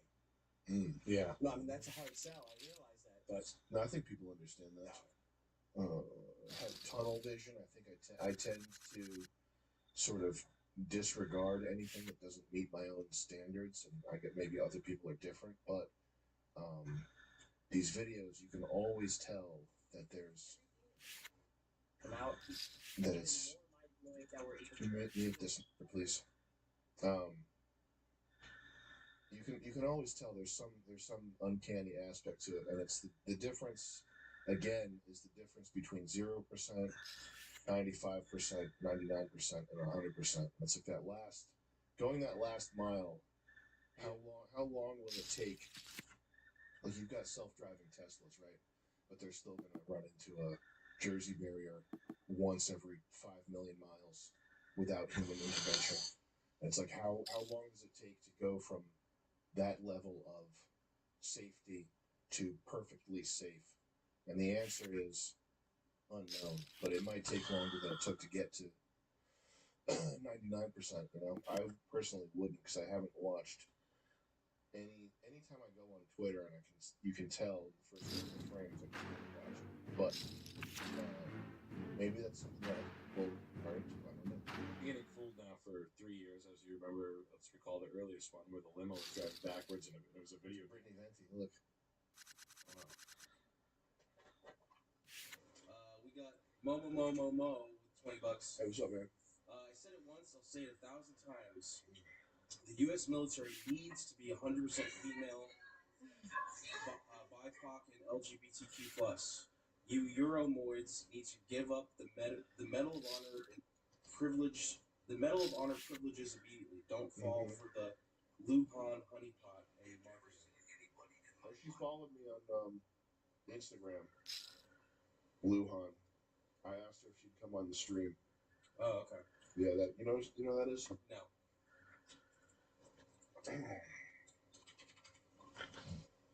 This chick, you seen her? Is she? What's her deal? She's like a military girl. She American? Weren't they trying to get girls to like make TikToks about the army and stuff to get other guys to join the military? Wasn't that like a thing? Sounds like a thing. Yeah, I think so. I think we They were just like saw trying it. to like they were trying to like make that a thing. I think that's what that is. Yeah. Bait. Are you talking about the cookie, like the Tate's weed cookies. company? Tate Brothers. Tate Brother, the green bag. Is it Nate's cookies or Tate's cookies? Yeah, it's called Green Bag. Green bag. No, it's Tate. It's these guys. That's It's that. called Green Bag. Holy shit! They're in Southampton, New York. They run a company out of Southampton, New York. Yeah, It's called Green Bag. Green bag. They do Green Bag, and they were doing. I think they had like a house with multiple cam setups, and they had women on shifts, and Who, they were. Tate's cookies? Yeah, Tate's Yeah. Cookies was into human trafficking, if you Yeah, want to call it those that. are just chefs. They're bakers cooking up different I recipes. heard that Chef D was big into sex trafficking. He was. He was like, raviolis, get the fuck out of here. It's like who's that who's that Brazilian goblin lady? Oh, thank you, Chris. Can you bring me a lighter for this? I have one. You ever Godfrey? You a torch lighter? No, Can you bring me a torch lighter, Chris? No, who's that? It's like the time we met Brianna Wu.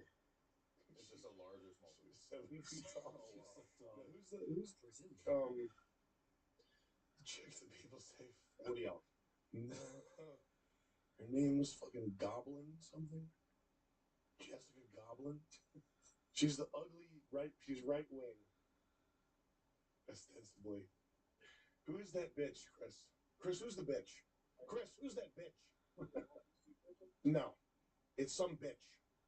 Goopy Goblin is her name. Is it her? She would have almost been a Daily Wire person, but she's like too wingnut crazy to be Daily Wire. Jay, you gotta know who the fuck I'm talking about. Laura Loomer? Yes! Oh. Laura Loomer. Because I know that because Laura Loomer doesn't follow me, but Laura Loomer fan club follows me. Yeah. So that's how We were talking about meeting people and they're either taller or short. When I met her, she was 3 feet tall, but then I looked at her, she was on her knees. She's walking with Is that a sneakers sex underneath. Oh, this is what I had her over. No, I'm just kidding. Oh man, she looks good though. Yo! What's she famous for? Sucking and fucking and being hot and sexy and doing porn. She's a MAGA Trump. Mega Trump. Mega Trump. She's I feel mega like, Trump. did she get embroiled in some No. something? Did she do something like over the top? Nope. No. Never. Just be hot. She was just had that. She chained herself to something when she got booted from Twitter. There we go. Locked herself. Oh, did she? Yeah. Oh, yeah. Like at Jack Dorsey's house or something. I like that shit. I love all that. So you kicking off with Brazilian. stuff to immediately get me canceled right away. No, it's not that she's Brazilian. It's just that she's hot and sexy. Just talking about just broads, sex sells, broads, hot broads. Like Chuck Schumer's wife is so hot. Laura Loomer, Schumer. What is her original name? That's not her name. She wasn't born at 20 Whose years old. real name has ever been Loomer? It's gotta be something. Barry University. And last name Barry. Barry. Oh. Wait a minute. That can't be right. White nationals. That's just what Wikipedia looks like. Yeah. Yeah. Oh well. Anyway. Train me. Oh yeah. Like you Who messaged me over the summer. Who did you want to fight though? Pearl Davis. Oh yeah. She would destroy me. She's huge. No, I'll get you big. right You now. could be inside. We would never be in the same weight class. No, I'll She's get like a you. volleyball player. No, I'll get you right. You keep looking at. I don't know. We're trying to get her I'm to scared FaceTime. of her. I take it back.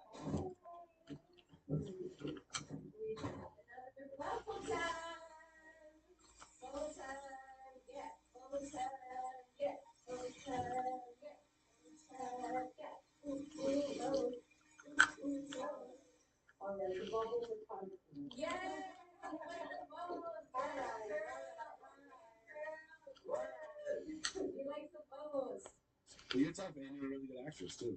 You just demonstrated that. You keep like, oh, my wrist hurts. Ow, ow, You have a Celsius in your hand, but it's filled with gasoline. You just throw a match on it, light her on fire. I put 30. Is this your girl over there? She's big. She's so ugly. Oh, brother. Was she thirst trapping? I thought she was against this. She's no.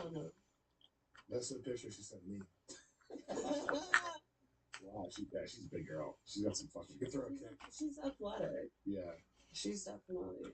I don't think we could get up to the same weight class. I heard that you were going at you would fight her.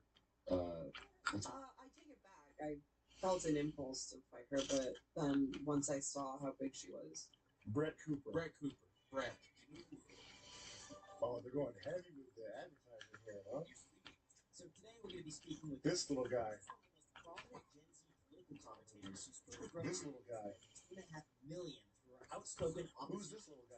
woke agenda with the Daily Wire. I guess you might also know her as the female Ben Shapiro. What surprised me most about this episode was just how shocking her story was and how that led Shut up, Undergrad, you can go to their silly. business program. You silly little man. I remember in my pitch with Jeremy, we like were on the show, but he didn't even know really what. We got the chat. Well, first of all, this is like a sexy version of this guy. Now, is this a biological woman? Or am I going to regret saying that? Brett.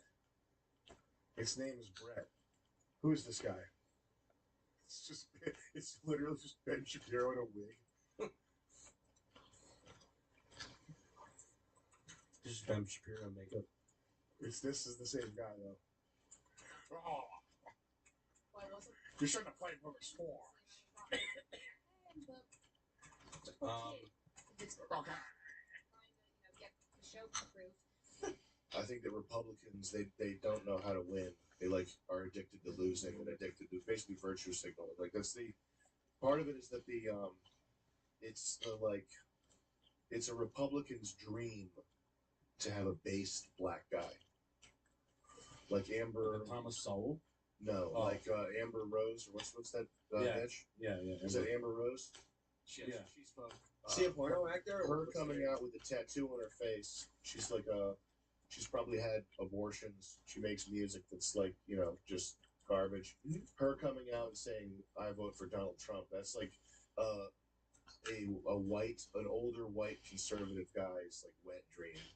Like finally, we're getting the message. That's the conservative dream, is to get the message through to black people and Hispanics so that we can all come together and be Americans. That's the dream of these people in this room. They don't understand that it's not going to happen. I'm a model and entrepreneur. Thank you. Are you kidding me? Importantly, I'm a mother. My whole world revolves around providing for my children, keeping them safe. Her voice is pretty good. That's a guy, right?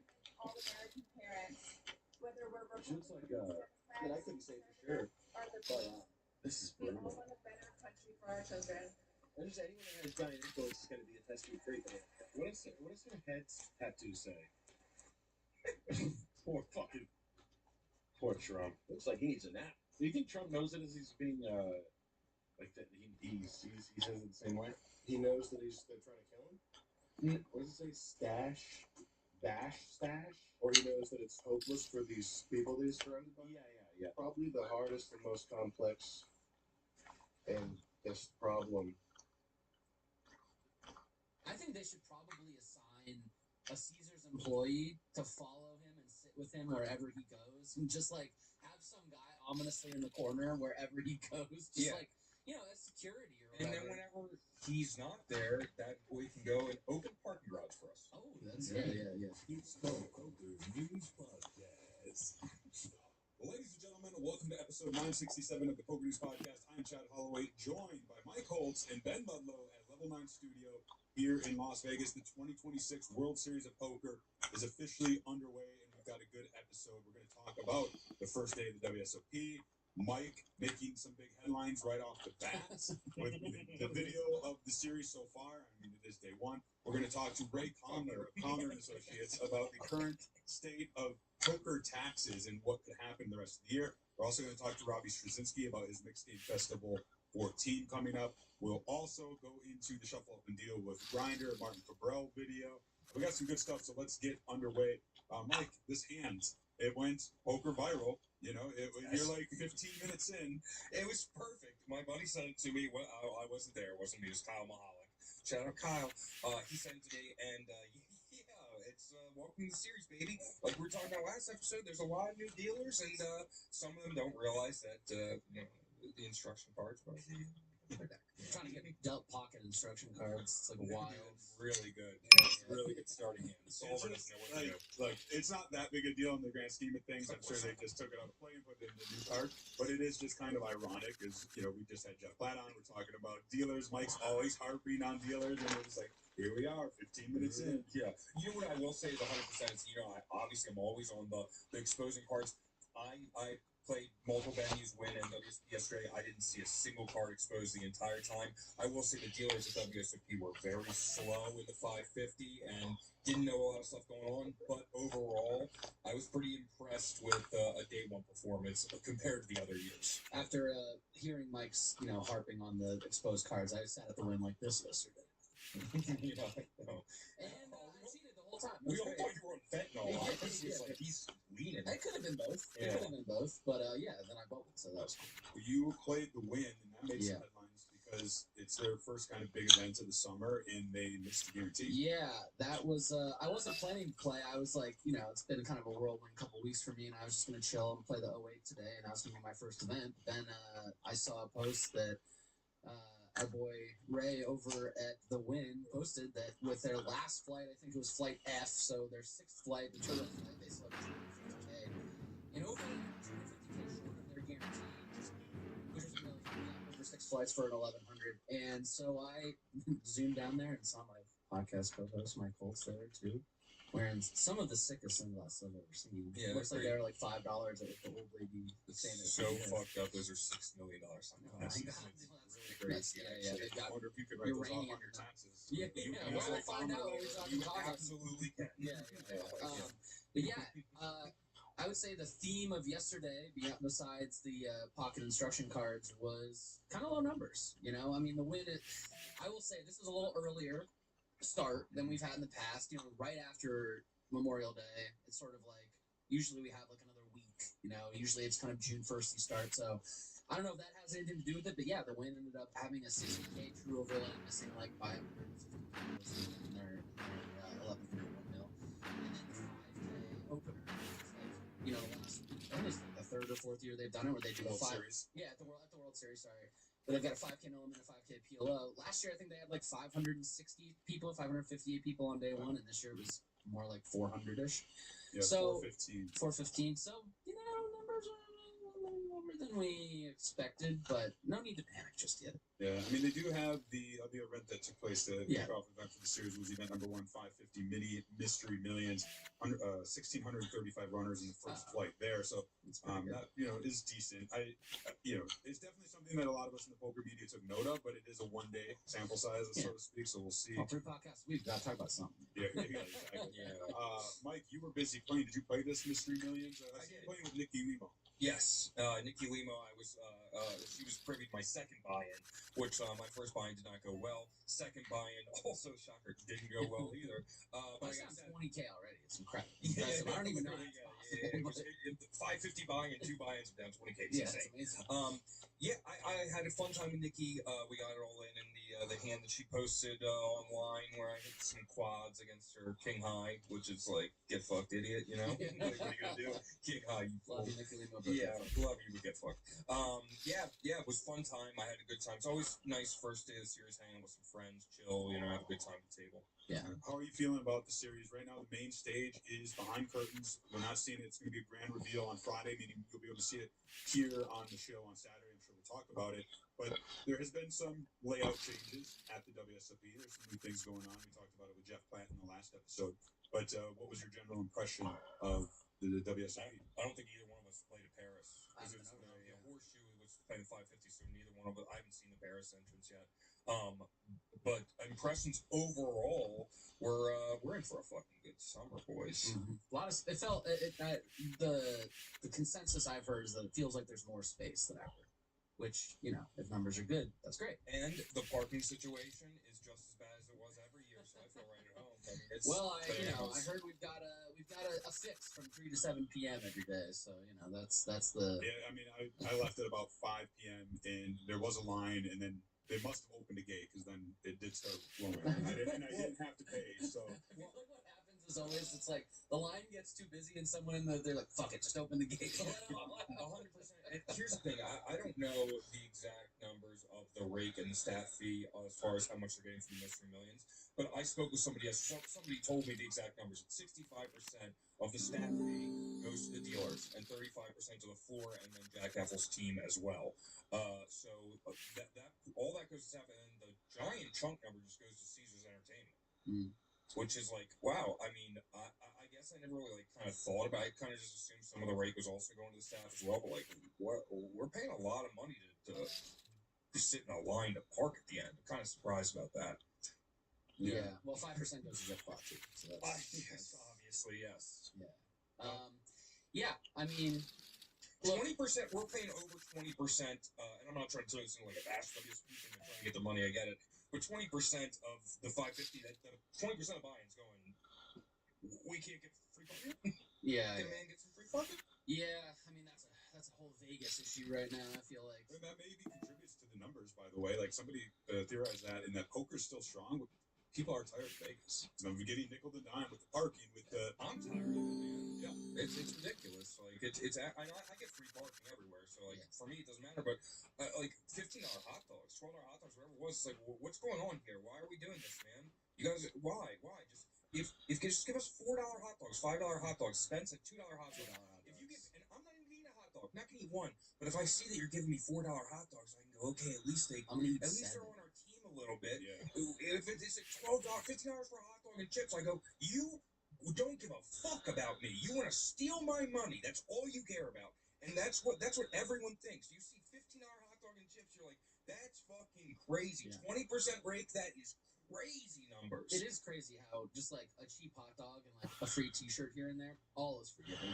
25% rake, I don't give a fuck. No, if they gave me 20% rake, but they gave me free T-shirts every once in a while. I'm like, this is the greatest company on the planet. They're so smart. Yeah. GG is the goats. It's just give us a little win every once in a while, man. But yeah, I'm happy the WSB is here. It's the biggest event of the summer. It's sick. It's super fun. It's cool seeing everyone. I just wish there was a little more wiggle room with like not fucking us in the asshole. Did either of you rate any dealers yesterday? Yeah. Use the app. I mean, the Wind didn't have that opportunity, so Fair, I'm yes, not. right. It's a terrible system. It's terrible. It doesn't make any sense. Shocking. No, but listen, I want the dealers to get more money. I love that. Of course. I think they all should be getting more money. I think the senior dealers should be getting pay raises. I think it's crazy that someone comes in on day 1 and gets the same amount as someone on year 10. Is that real? Is that the thing? Is it? Am I making that up? I think I read a thing online where they were like, "That's why the dealers leave because they don't get any extra pay." I think if you're like one of like the top 0.5% dealers and you get on like the feature tables, you get a little bit more, I believe. But yeah, I think besides that, I think well, I think someone will correct us, I'm sure, and we'll have the right answer on Friday. But yeah, I'm kind of going on a tangent here, but it is interesting to.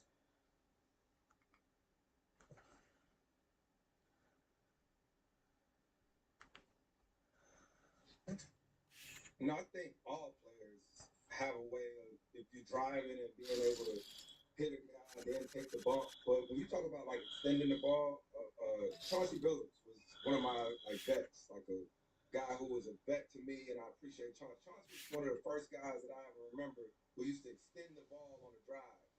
But what's funny back then is that if you didn't foul him, he would throw the ball over the goal. Yeah, he didn't know how to finish unless you fouled him. So then when James Harden started doing it and all these players, that is a real skill. Like you won't just find a guy who can go in the gym and do a hard move and extend the ball and be able to pull it back in and score. Okay, so you're just providing more opportunity for them to hit you in the arms is the goal. But the issue and why it was probably not condoned or taught before was because you think that's loose ball management or whatever. So that was probably why did people just start doing it? They just figured out what do you think Chauncey just figured out that it was a good idea? And then why do you think now is the time where it's seemingly becoming like, hey, this is just you got to be able to have a jump shot, you got to be able to have a triple threat position, you got to be able to dribble between the legs, you got to be able to draw fouls as well. It's seemingly becoming just a part of basketball. Is that what we should expect for the next generation that's coming through right now? Well, it's part of the game. It's part of being smart. So when you drive, when I was growing up, you was taught to sort of like tuck the ball, right? You sort of like you coming through on a handoff, right? You get the ball, then you bring it back out to lay it up. But this right here now, when guys extend the ball, is just a part of the game, and it's so you draw more fouls, so that you catch guys trying to make plays. It's just part of it. I hate.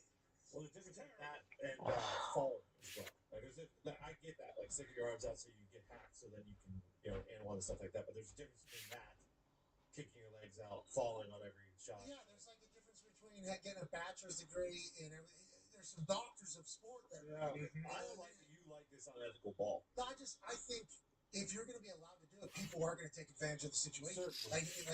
And I think that's probably what basketball players are saying. Like, hey, if this is a thing, competitors will find a way to take advantage of every situation. Yes. Like that is how it goes. Literally, that is how. That's what happens. I told you guys I've been on the competition committee for like 17, 18 years. Rules change or whatnot, but you got the smartest players in the world. You're always gonna find somewhat of a workaround. And I think sort of what happened was teams are trying to generate points, right? You're trying to get to the foul line and get extra points and all these things, but it's really hard. So when you play against these elite guys who extend the ball, now you got to be a smart player too, because in the locker room, just know that the coaches are saying when this guy drives, do not reach. Like Greg Popovich is notorious for like the first play of a game. If they were playing against a guy who draws a lot of fouls, if a guy reaches and does something that they said don't do, oh, you're coming out. You're out. Got it. So that's how we stop it. If we don't reach, can the refs?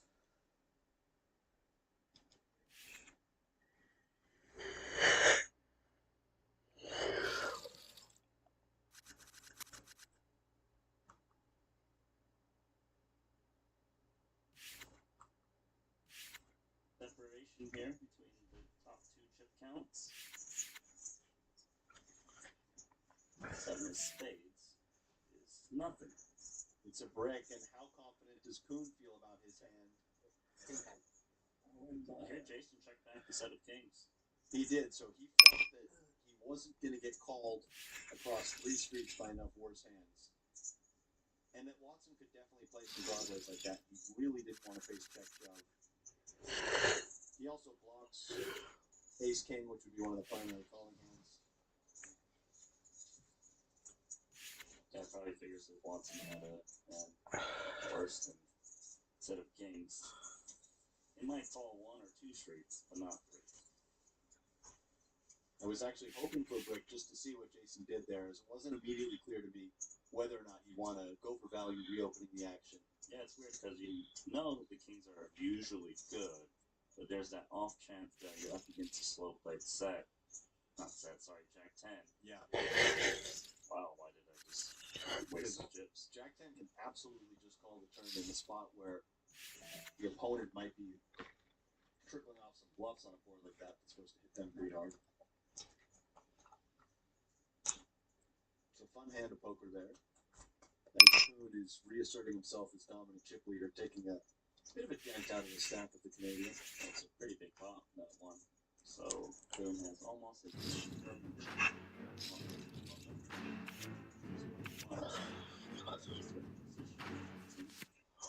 Makes Watson play a little bit more passively. Not he's holding ace, king, queen, 8. Suited to the king.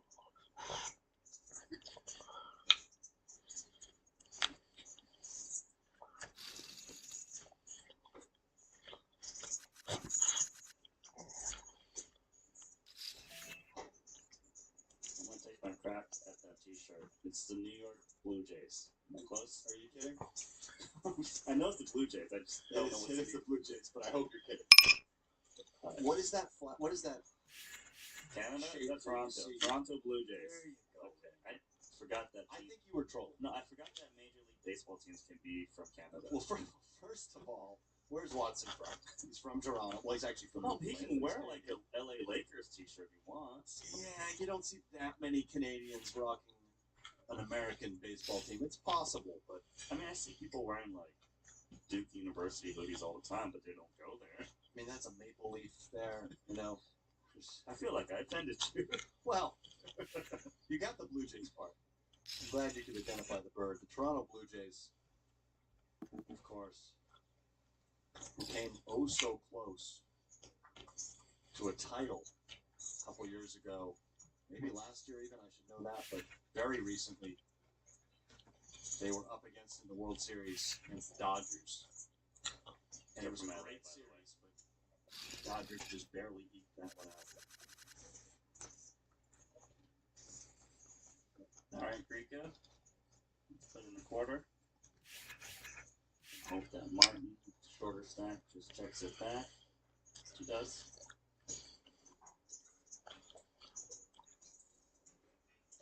I've actually watched a lot of PLO training videos over the course of my career made by these two men, Richard Grieco and Martin Imba Jimba Dam. So they're the real deal. They are, and they have slightly different styles, but they've both made a lot of good content over the years. They would be familiar with each other's games for sure. So they certainly watch each other's videos, do you think? Yeah. I would think so, because it's always just nice to know how the other player is thinking and playing.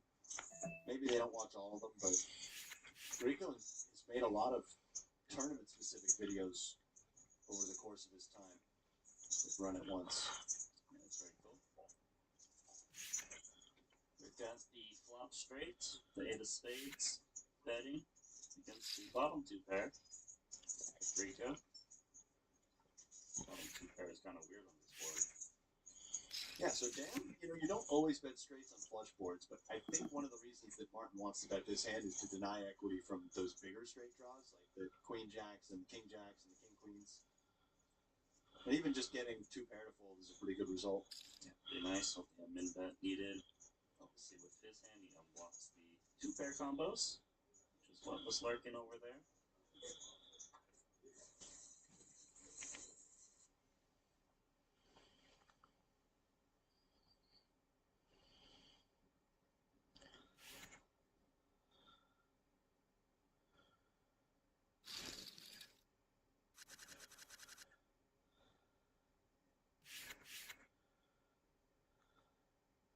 What country is the Great Wall of China in? No idea. Just guess. Guess the country. Japan. Japan. Okay. If a dozen eggs cost $3, how much is each egg? 50. 50 cents. 5? What is the closest star to Earth? The closest? Star to Earth for you. Oh, I don't know. Just guess. Throw out the name of a star. I don't know anything about the star. What country is the Panama Canal in? Just guess. Throw the country. throw out a country. Any country. The one you think it's in, though. Italy. The Panama Canal is in Italy. It's obviously wrong. I have no idea. What do you think? I don't know. I'm just gonna say America. At this point, videos like this should show you all that it more than likely should be the case that we should have some sort of test before people are able to vote, because there's no way people can be this stupid, but they really are. This might come across wrong as fuck to some of you, but sometimes when I post videos, I'll get, "You're beautiful, girly, just keep going," or something like, "You're stronger than you think you are," or something like, "Oh, you're actually really good." And I'm like these comments really mean well, but they wouldn't be directed in the same way as they would be to a thinner person. Like, I know that they're doing that because they assume I'm a beginner, they assume I'm new, they assume I'm gaining strength. And I'm like, I'm exactly as strong as I think I am. So that is not my ego. It's just because that's like fat phobia in the real world. Sometimes people assume that fat people are always beginners at whatever sport or activity they choose to participate in. And it's wild because I've been doing this for 9 years now.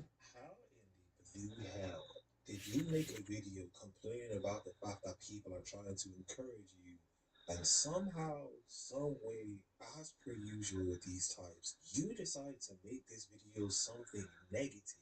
It was never negative, but somehow I applaud you guys for it. You're able to do it. You're able to figure out a way in the place of all hope, where there is 100% hope, you will figure out a way to show something negative. And I applaud you for the fact that you guys are able to do it somehow, some way, because I don't know how you guys do it. I came with Queers for Palestine.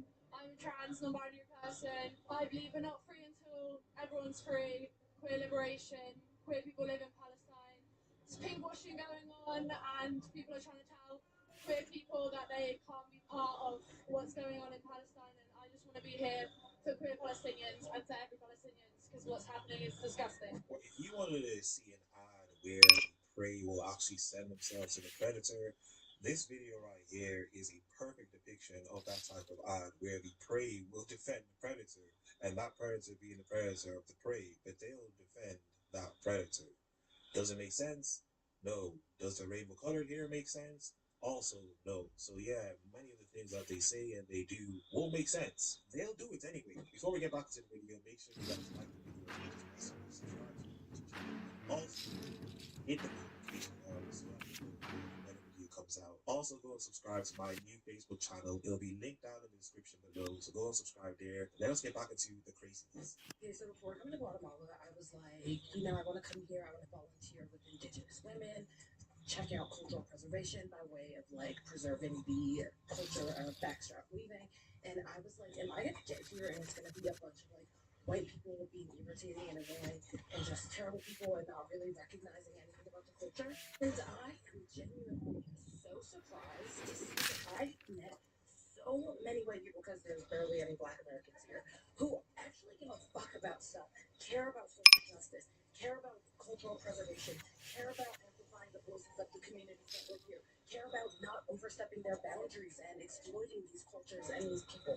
It is so refreshing. Why don't you just stay at home, honestly? Because this is getting tired. Do Black Lives matter to you? Hell yeah. What about unborn Black lives? Unborn Black lives? Yeah. Iffy on it. Depends. Depends? Yeah. Why does it depend? It's not a baby, then. It's not a baby. Why? How's it not a baby? It's not fully developed. It's nothing yet. It's just a bunch of cells. So you support abortion? Yeah. Why do you support abortion? Or what if they can't financially support the baby? Then it's in a terrible household. So if you're broke, they should kill the baby. Don't you think it's disparaging that 40% of abortions are by Black people in America? I don't know. I don't think it matters. It doesn't matter that 40% of No, abortions it does matter. Yeah. I'm saying. Yeah, so just kill it before it comes out, even though it's already. Before 1 month, they have heartbeats. It's still a clump of cells. It's still not fully developed.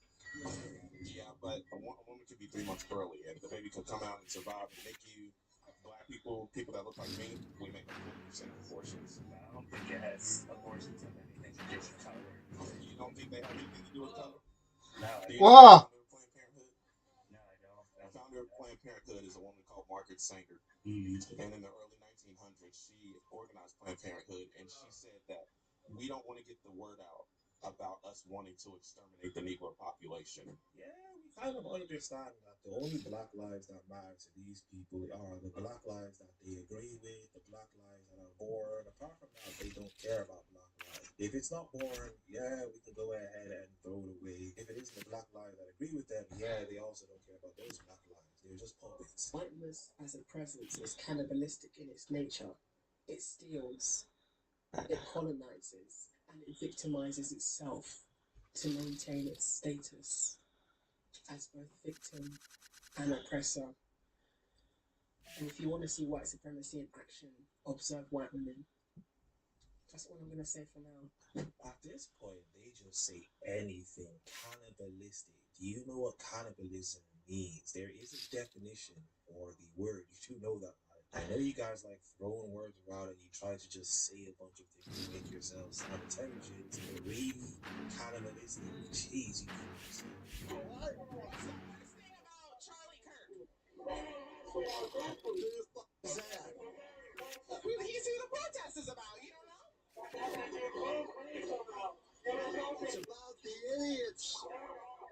Turning Point. Yeah, leader of Turning Point. Charlie Kirk. Turning Point's about Trump. Wait, turn this around. What is this?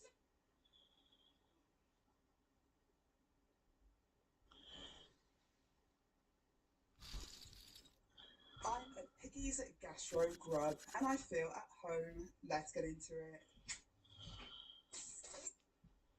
What is up, everyone, and welcome back to my channel. Today I'm at Piggy's Gastro Grub in Nottingham, taking on the Piggy's Gastro Grub Challenge. I have two huge sandwiches, a huge stuffed wrap, a giant cheese straw, a giant sausage roll, two huge Scotch eggs, two stuffed cookies, and a fan of Canter, a can of Fanta to finish it all off. The aim of the game is to get this down as quickly and easily as I possibly can, but I only have 30 minutes on the clock. If I manage to complete it, I'll get the meal for free and I'll go up on their wall of fame. However, if I fail, it's a £35 fine. Today, guys, I don't want to be failing. If you've got your guesses, leave them down below in the comments. Otherwise, if you enjoyed this video, give it a thumbs up. Comment down below if you have anything else to add. If you haven't yet subscribed or followed, do consider doing so before you leave. This is Piggy's Gastro Grubs Food Challenge. Let's get into it.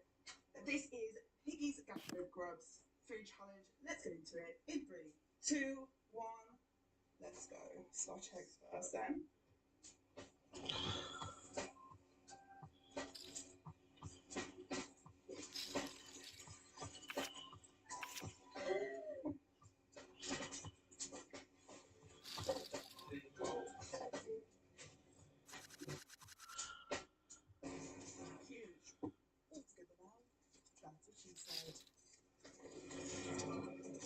Good day, piglets, and welcome back to the channel. We feel at home at Piggy's. Today we're at Piggy's Gastro Grub in Nottingham, a charming takeaway which describes themselves as a door-stopped sandwich shop, but it's so much more because it's the home of the ultimate picnic challenge.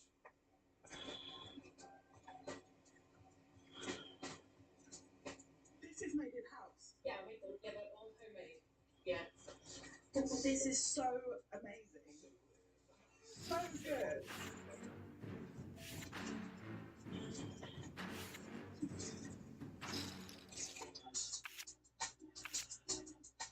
This is so homemade. It's actually, I'm going to say it, probably the best sausage roll I've ever had. Thank you. I would never say that, but wow.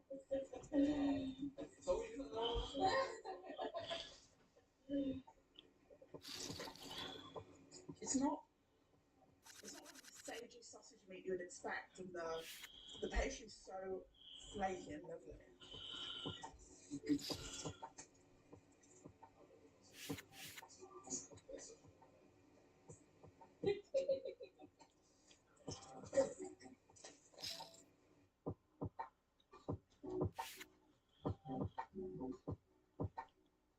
I don't know what to do next. Let's get this down.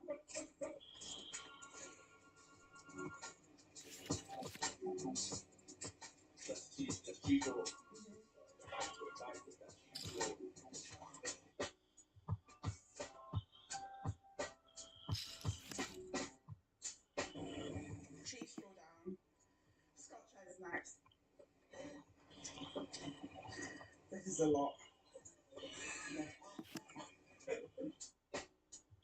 I'm really looking forward to everything else, so I just need to focus on getting these.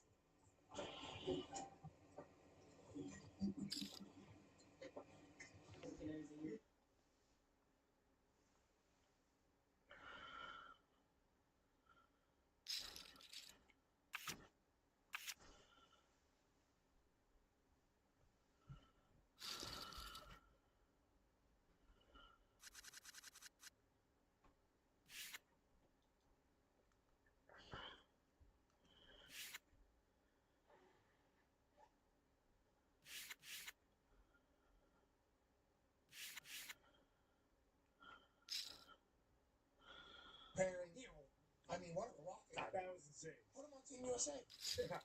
Legit. Well, does it really? Well, we knew this was always. He was a hired gun. It was a 2-year contract. At least wait until after we get eliminated. What can you please tell the people that are watching that have no idea what you're talking about? Yeah, Coach Pochettino. What are we? Not even a month, like 2 weeks before the World Cup starts, he says, "Hey, fuck you guys, I'm out of here." Whatever. No, I'm going to AC Milan. Yeah. Hope we do great. Hope we have a deep run. He's already thinking about it. He's already thinking about living in Italy. He's already thinking about Maybe the Italians should have kept this under wraps, you know? No. Had to let this leak out. Maybe Pochettino should have done what he said he was going to do, which was bring pride. Yeah, someone signed a 2-year deal. Restores the glory. Why is He's Luka? a hired gun. It's not like he's leaving before the World Cup. He's overweight. He shouldn't have made the team. Whoa! Yeah. Okay. I'm just telling you what I've heard. Okay. Oh, from who? AJ, The less MLS guys, the better. listen, there's a lot of people watching right now who might be newer to our show or have been watching for a while. Know that we know enough about soccer to be dangerous, okay, but nowhere near enough to be speaking about it this long. And this is where we kind of find ourselves. We kind of walk ourselves into the deep end of the soccer pool, and this is where we start getting attacked by footy notes. Yeah, football enthusiasts. Yeah, this is when we get ourselves in trouble. So let me trickle down. Team USA needs to win the fucking World Cup. Okay? If we want to be taken seriously in this entire thing. In our expectations, we are winning the World Cup. Now, I don't like that the skipper that we thought was going to be doing had the same mindset as us, right? Yeah. He didn't speak the clearest of English, but every time he spoke in English or they translated it into English, he had the same mindset as us. This country deserves Why not us? greatness. It's like, yes, this is what we need. He wanted dogs out there that fought. We had fights in some of these. We had guys that were actually fighting. It's like, yes, this is what we need. Now, he can't, he's gone forever. This is all we have him for, Gumpy, because AC Milan hired him. Yeah, it was a 2-year deal, unfortunately. He was hired for the World Cup. Now, should this have broken and should he have taken this meeting before? Obviously not. This looks like shit. I don't love it either. Punch. You know what else looks like shit? Have you seen the grass they're rolling out these days? It looks terrible. I mean, it's better than the sea candy guitar. Isn't this how you install grass? Like, why does this look bad? I don't understand. No, I think people are thinking that it would be grass that would be grown from just like the ground at least, instead of like from the sky getting dropped into the dirt. But I do think the technology of grass these days could potentially make this a good field. This is something that J.J. Watt has spoke about, though, about the turf that is needed for soccer and good for soccer versus maybe for football. Because anytime something like this happens in NFL stadiums, whenever these soccer teams travel into America and do like a showcase game, and these NFL stadiums literally roll out this green grass carpet for them as they play. A lot of people, the NFL owners will put grass in their stadiums for this, for soccer. They'll do it. And then J.J. Watt, who obviously owns a couple teams in the soccer world, has a lot of interest in the soccer world. I believe his wife is a former professional soccer player. He's been to a lot of these games. He goes, that grass ain't good either. Let's let that be known. And I think that's kind of the reaction a lot of people are having right now. It's the first time that people have had the reaction of like, oh, that isn't like state-of-the-art grass that they're putting in the stadium. Normally the reaction is, these NFL owners are putting grass out for fucking soccer, but they're not doing it for football. Now the reaction is seemingly, oh, that is kind of ass grass. They're putting the ass in grass, kind of, that they're putting down there. But for soccer, remember, it'll be soft, it'll be durable. They're not doing super exertion stuff. That's a high speed, a lot of rolling tough, longer run. I think they probably understand what they're doing. This is the World Cup. This is the biggest tournament they got. It is the biggest world's tournament. They're going to get it right? I mean, they're playing on gravel and crushed bones over in Qatar. So they're worried about this. They're worried about some rolling out. And grass looks beautiful. The stadiums were put on top of desert sand that didn't have anything, and they built the stadiums very quickly. Yeah. And they were also putting fans into the stadium so they could blow onto the players because of how hot it was unreasonably hot. Right. Yeah. On that note, pulled it off. Pulled it off completely. So I think they do got soccer pitches, which I believe is what soccer people call it, down. I think they have it pretty well figured out. But if the pitch becomes a problem for this World Cup, and we make it a mutter, maybe the Team USA is actually... We're on the West Coast, so just wait until you see what our pitches look like. I'm sure they will be pristine. Far be it from me to say who gives a rat's ass if Honduras and Qatar don't like the field conditions in Miami. You guys are going to fucking deal with it. If you advance to the next round, then we can talk, okay? We do not speak for soccer, but we are speaking.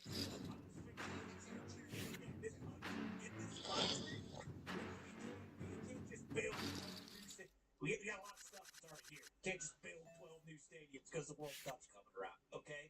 So you guess what? Shut your fucking mouth. You play in the Dolphin Stadium, and the grass is going to be beautiful. And that's the end of that. I don't want to hear it again. Now, if we lose in Seattle or wherever we play in, then sure, we have the right to bitch about the field conditions. Yeah, because we need it to be a certain way for our style of play, and because they are home games, we should benefit from it. Bingo. But if you don't like that, then don't give us the bid to have it in our country. You know how we're going to act. Exactly. That's the way it works. USA. USA. USA. I'm worried about our chances, Age. I thought we were going to win. It's a talented squad, to be fair. The coach is going to talk There's a lot of very good players on this team. Can it come together? I don't know. But when you look at it on paper, there's a lot of talent on the squad. All right, so maybe actually the way Ponch is saying is one last time for me.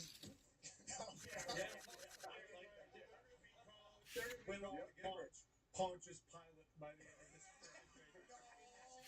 Listen, we'll be heading back to AC Milan next year. I know that. Do you think that's why he cut everyone over email? Because they couldn't understand what he was saying?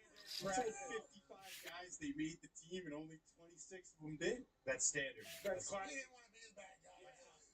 Good cop, bad cop. You want to? You want that? Would you rather? All right, so you're trying out for U.S. men's national team. You want to call it back?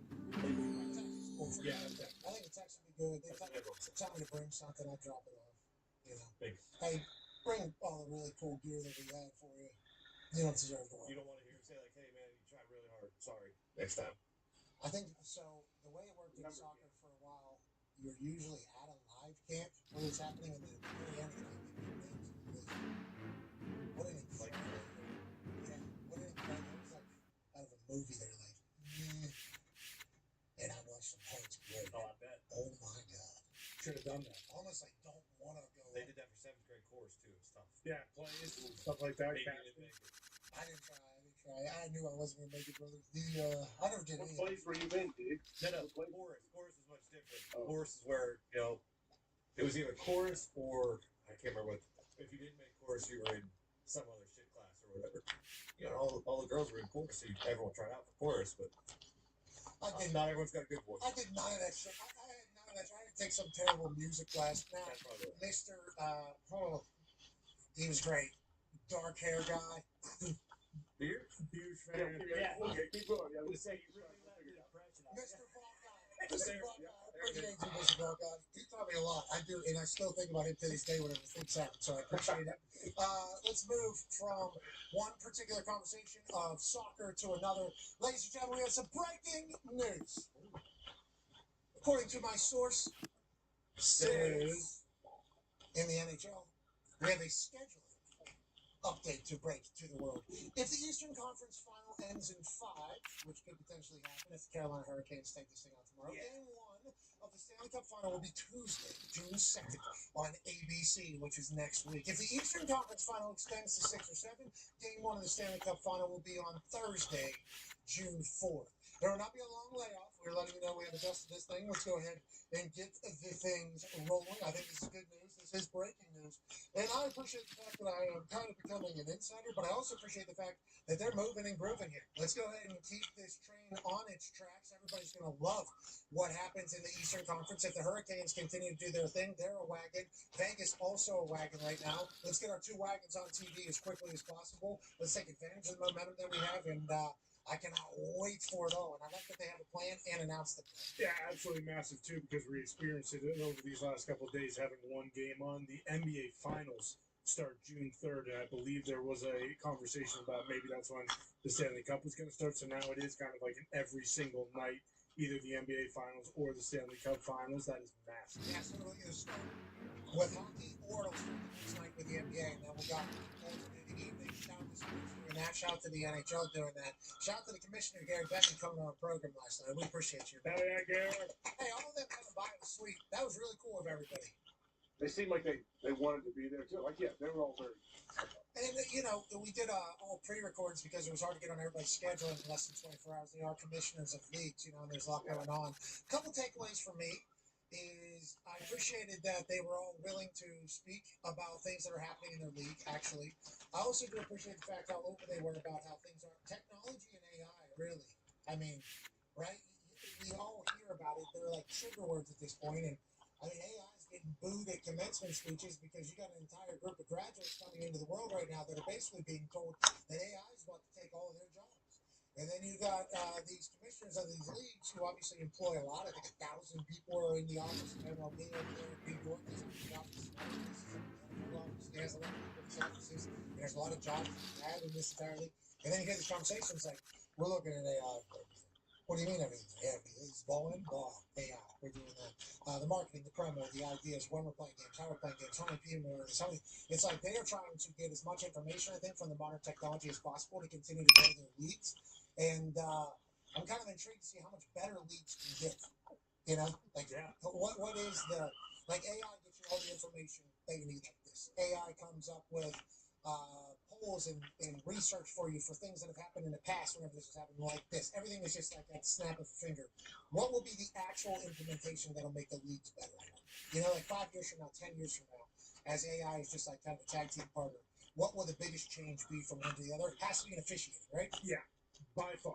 That will be the entire thing is officiating. And scheduling, I assume, is another big part of it. Just certain calls, there's always going to be need for humans there to make the subjective calls, right? Yeah, I think so. I think with AI in general, this is a deeper conversation just because we've got a chance to kind of see different genres of AI now and obviously experience different genres of AI as we get introduced to different worlds, and everybody is using it. Everybody is using their own different separate AI. All of them need a human. You know, but that job used to be of a human or multiple humans. Right. So, like, there's certainly a replacement that's happening, but there will never be a full take, in my eyes, in my opinion. There will never be a full take. We'll always need human to, or correct it. But clearly, from all those commissioners, everyone but the NFL. Where are you? Come on. Where the hell did they go? Where was it? He was out of pocket. Hey, listen, that guy's got to do what he's got to do. It's offseason. All these other leagues have their stuff going on. Yeah, no, that's probably fraud. It is very, very AI conversation centric whenever it's like, hey, what's the future look like? What's the future look like? Technology. I appreciate that we're kind of getting to that same point. Everybody's kind of welcoming it or being forced to welcome it. When will fans in like younger generation accept that this is like kind of the new reality? 5-10 years from now? As they grow, because all these young kids, teenagers now, they are deep in the AI world, so I think it'll become more and more normal. And I think I appreciate the youngs like booing it because and I'm 39, AJ, you're 40 something. 42. It's going to affect the rest of our lives too. You know, there's a lot of things that are being affected by. It's here. Either get on board or don't, like whatever. Like use it, try to become good at it. You know, it's not like you can turn your head. Hey, if I don't pay attention to it, it doesn't exist. No, it's here. And that was my initial thoughts. My initial thoughts were like, let's just unplug this thing. Okay, let's just unplug this thing and not worry about it. But now you're hearing everybody speak about it. They're like, hey, we're using AI. Well, if you submit to it now, it might be more lenient on you when it takes over as in charge. It's like, I'm not submitting. No, I'm not doing that. Really? You're controlling my submit? We're going to be collaborators. I'm going to work with it. I don't need to submit. There doesn't need to be an output situation. I think you're working for it, though. I think inevitably is what Nick is saying. Because these things are starting to have feelings. Yeah. Don't take your beans. These things have some deep thoughts, I will say. Mm-hmm. But these things... until they can put it in the movement, I'm sorry, put a move on that was Shaq shoulders on the second, whatever it was. Until they can, make that thing attack us and take us over physically, we shouldn't do that. Do you think Johnny What? Johnny had thought about 5 minutes. Yes, he did. Yes, he did. Rough him up. Somebody kicked him right in the ass. Yeah. I do wonder if kicking him in the ass was one of the things he was like, I don't want to kick him in the actual ass. I want to kick this guy's actual ass. These robots, I haven't seen one that could win any of those fights. They can't walk upstairs. No. Exactly. So the ones we see Well, let's make Well sure said. we You would know think, that. you would think they're right around the corner, or they're just hiding them somewhere. But eventually, don't you think those little guys are gonna give us a run for our money? Well, are they going to wear masks? Well, What do you mean? let's not even get into that. It's not No. Well, so a good way that it can be involved in sports more, you would think that there is some sort of AI that will help with kind of like scouting, like in drafting. Like you would think there'd be an AI that would be better kind of equipped to evaluate how a player is and maybe what their projections will be. I'm sure. I mean, John Lynch said it. Like if you're not using the AI, you're already behind in that field. But I'm sure there could be one that down the line, like the Colts, you won't have any more busts. Well, we don't know if we have a bus, by the way. Yeah, it's actually a good pivot. Thank you for saying that. We have number 4 overall pick, who was a quarterback out of Florida. Had only played, I think, 8 football games or something like that post high school because of every situation that was happening in the world at the time, and also his world at the time. He comes into the NFL with a massive upside. I mean, incredible athlete, dunking from like the foul line while also being 6'5". So much wiggle and ability to throw a football 95 yards, and then just injury after interesting situation after interesting situation continues to happen, and inevitably he doesn't get enough reps. And also, is he taking to being an NFL quarterback how you would hope it happen? And all of a sudden now people are saying maybe AI will save the Colts from doing that. Whoa. Well, I'd like to have you know he's back on the field, seemingly healthy, great mindset with where he's at. Daniel Jones just got paid to be our quarterback. Anthony Richardson, obviously a very similar type player to Daniel Jones. Yeah. Just with a little bit more protect. If he is in the right mindset, and he's at the time of ball where he understands what's going on the defensive side, and he's making throws like this. Have you seen this? Have you? Holy shit! That was standard. That was not 2x plane speed, bro. Oh my God. Oh, why'd you guys pay DJ? We're going to name multiple quarterbacks. Listen, don't you worry about that. Okay. We are a team, seemingly, that the football gods have deemed a team that needs multiple quarterbacks every single year. Daniel Jones is back on the field as well. Don't you worry about that. And yeah, the connection with the tight end is A-okay. Okay, so we're about to win it again. We know that. There's actually a funny little stat that came out from Hembo about points per game the teams have whenever, their quarterbacks are starters and their ones are up there. Yeah, why don't we go ahead and look at that real quick just to see who's who. The 2 teams are in a Super Bowl and the MVP. Oh, yeah, and who? Daniel Jones and Indianapolis Colts. Matthew Stafford, wherever he was starting for the Los Angeles Rams, they averaged 30.5 points. Daniel Jones, Indianapolis Colts, just got repaid. Everybody saying, why would you do that? Why'd you do that? Why'd you do that? You don't know that. Okay? When Daniel Jones was playing, before he broke one leg, which was before he actually tore his Achilles on his other leg. The Colts are number 1 offense in the NFL and potentially the best team in the league. I mean, everything was coming. Everything was fantastic. Then he gets hurt, coming off a bye week, can't move. Then he tears his Achilles. Now it's over, and the Colts go on to lose every single day. Yeah. Drake May ends up in the Super Bowl, 28.8 points as starting quarterback. Sam Darnold, 28.4 points. Now, is it him or is everybody around him? Who cares? This is what the quarterbacks have been able to produce whenever they start. And don't look now. By this stat, Colts going to be in the Super Bowl. Or Daniel Jones going to win the MVP. They should be in the South. Or both. Thank you, AJ. So let's remember that graphic we just saw right there whenever we start chit-chatting about who's going to do what in the AFC. Okay. Because I saw Lamar Jackson was back in the game. Did you guys report that? Who's you guys? You. I don't report anything. I didn't see your Twitter account saying, hey, good to see Lamar Jackson back. I couldn't retweet it fast enough because Lamar missed a couple voluntary days, and everybody was talking crazy, especially with the new head coach.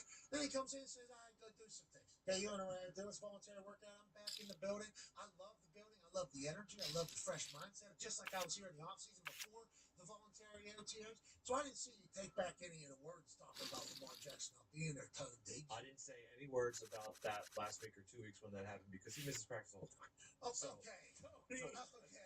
That was a non-story for me. It just depends on the reasoning. Like was he out just at home in Florida because he happened to be, getting his jersey number retired? Or was he just smooching his girlfriend in Europe? Because that's what a lot of people That's are a good point. about a different guy. Yeah, Justin Herbert obviously missing a couple voluntary. Do you care about ball or not? Voluntary to win Super Bowls? We don't want voluntary offseason workouts, okay, which guys have been missing since the beginning of ball for certain reasons. Now, there are some guys that don't miss a single thing. There are people, obviously, that live in the city year-round and train in the facility year-round, so the OTAs are a little bit different. Justin Herbert is in love, and he missed a couple days so he could show the same support to his lady that she showed to him during the season, and now you guys want to judge him. Justin Herbert was born eating a football, pal. Okay, he loves the sport. He loves everything about the great thing that Johnny Football has brought to Los Angeles. He loves the city, and he loves a lady who happens to be on tour. So he's just trying to do the right thing. And chivalry is not dead. Now, Are the Chargers? exactly. That's a complete all this doesn't matter. They don't win. This matters. Yeah. Like he's providing things for it to get very loud, AJ. I think we all That's what the NFL is best. Like when training camp opens, this doesn't matter. We're talking about I figure this is Groundhog's Day where we've been on here years previous saying talking about games in May and June and guys they have OTA or something. And then once training camp hits, no one's ever said, well, we did miss those 3 days of voluntary OTAs back at the end of May, earlier this spring, like that. It just doesn't happen, but I guess that's why we love football, because everything kind of does matter, even though it doesn't. Yeah. Yes, it kind of does. Now, it will get brought up if they're asked this year. Mm-hmm. If he is not great, it will get brought up in a very loud, mean way about him not worrying about football and worrying about chivalry. Okay, we like that he's a good guy. We like that he's representing home in a huge way to an entirely new fan base. We appreciate everything that he's doing to the world. But if he doesn't play football good, people are going to kill him for it. And Herbert doesn't care. I think that's kind of the thing about Herbert. So I hope he does great. I hope they continue to roll. I hope he continues to represent football in a good way, showing up for his partner. But boy, they have to be good this year, or it is all going to be talked about, even though it's the end of May. And history tells you will be good every year, even though the Patriots absolutely blew through them in the playoffs. But I will say, to AJ's point, every year in training camp, there's always a couple teams we also don't talk about that end up going on to make the playoffs and be unbelievable. Like Seahawks, Patriots, we didn't really talk about them, and then boom, they go on. The year before, it was the Commanders. Didn't really matter, and then they go on to the NFC Championship. Like, that's why none of this actually matters. Congratulations, Herbert Madison Beard. Clearly in love. All for him. He's in music videos, man. Smooching. Got Ace again. All the time. All the time. I just hope he can make the correct reads. Looks like all the blood's going from his brain.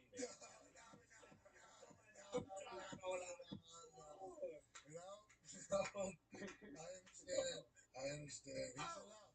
He is in love. Chivalry is not dead. And we are happy for him. Once again, these are all voluntary. You know what else is voluntary?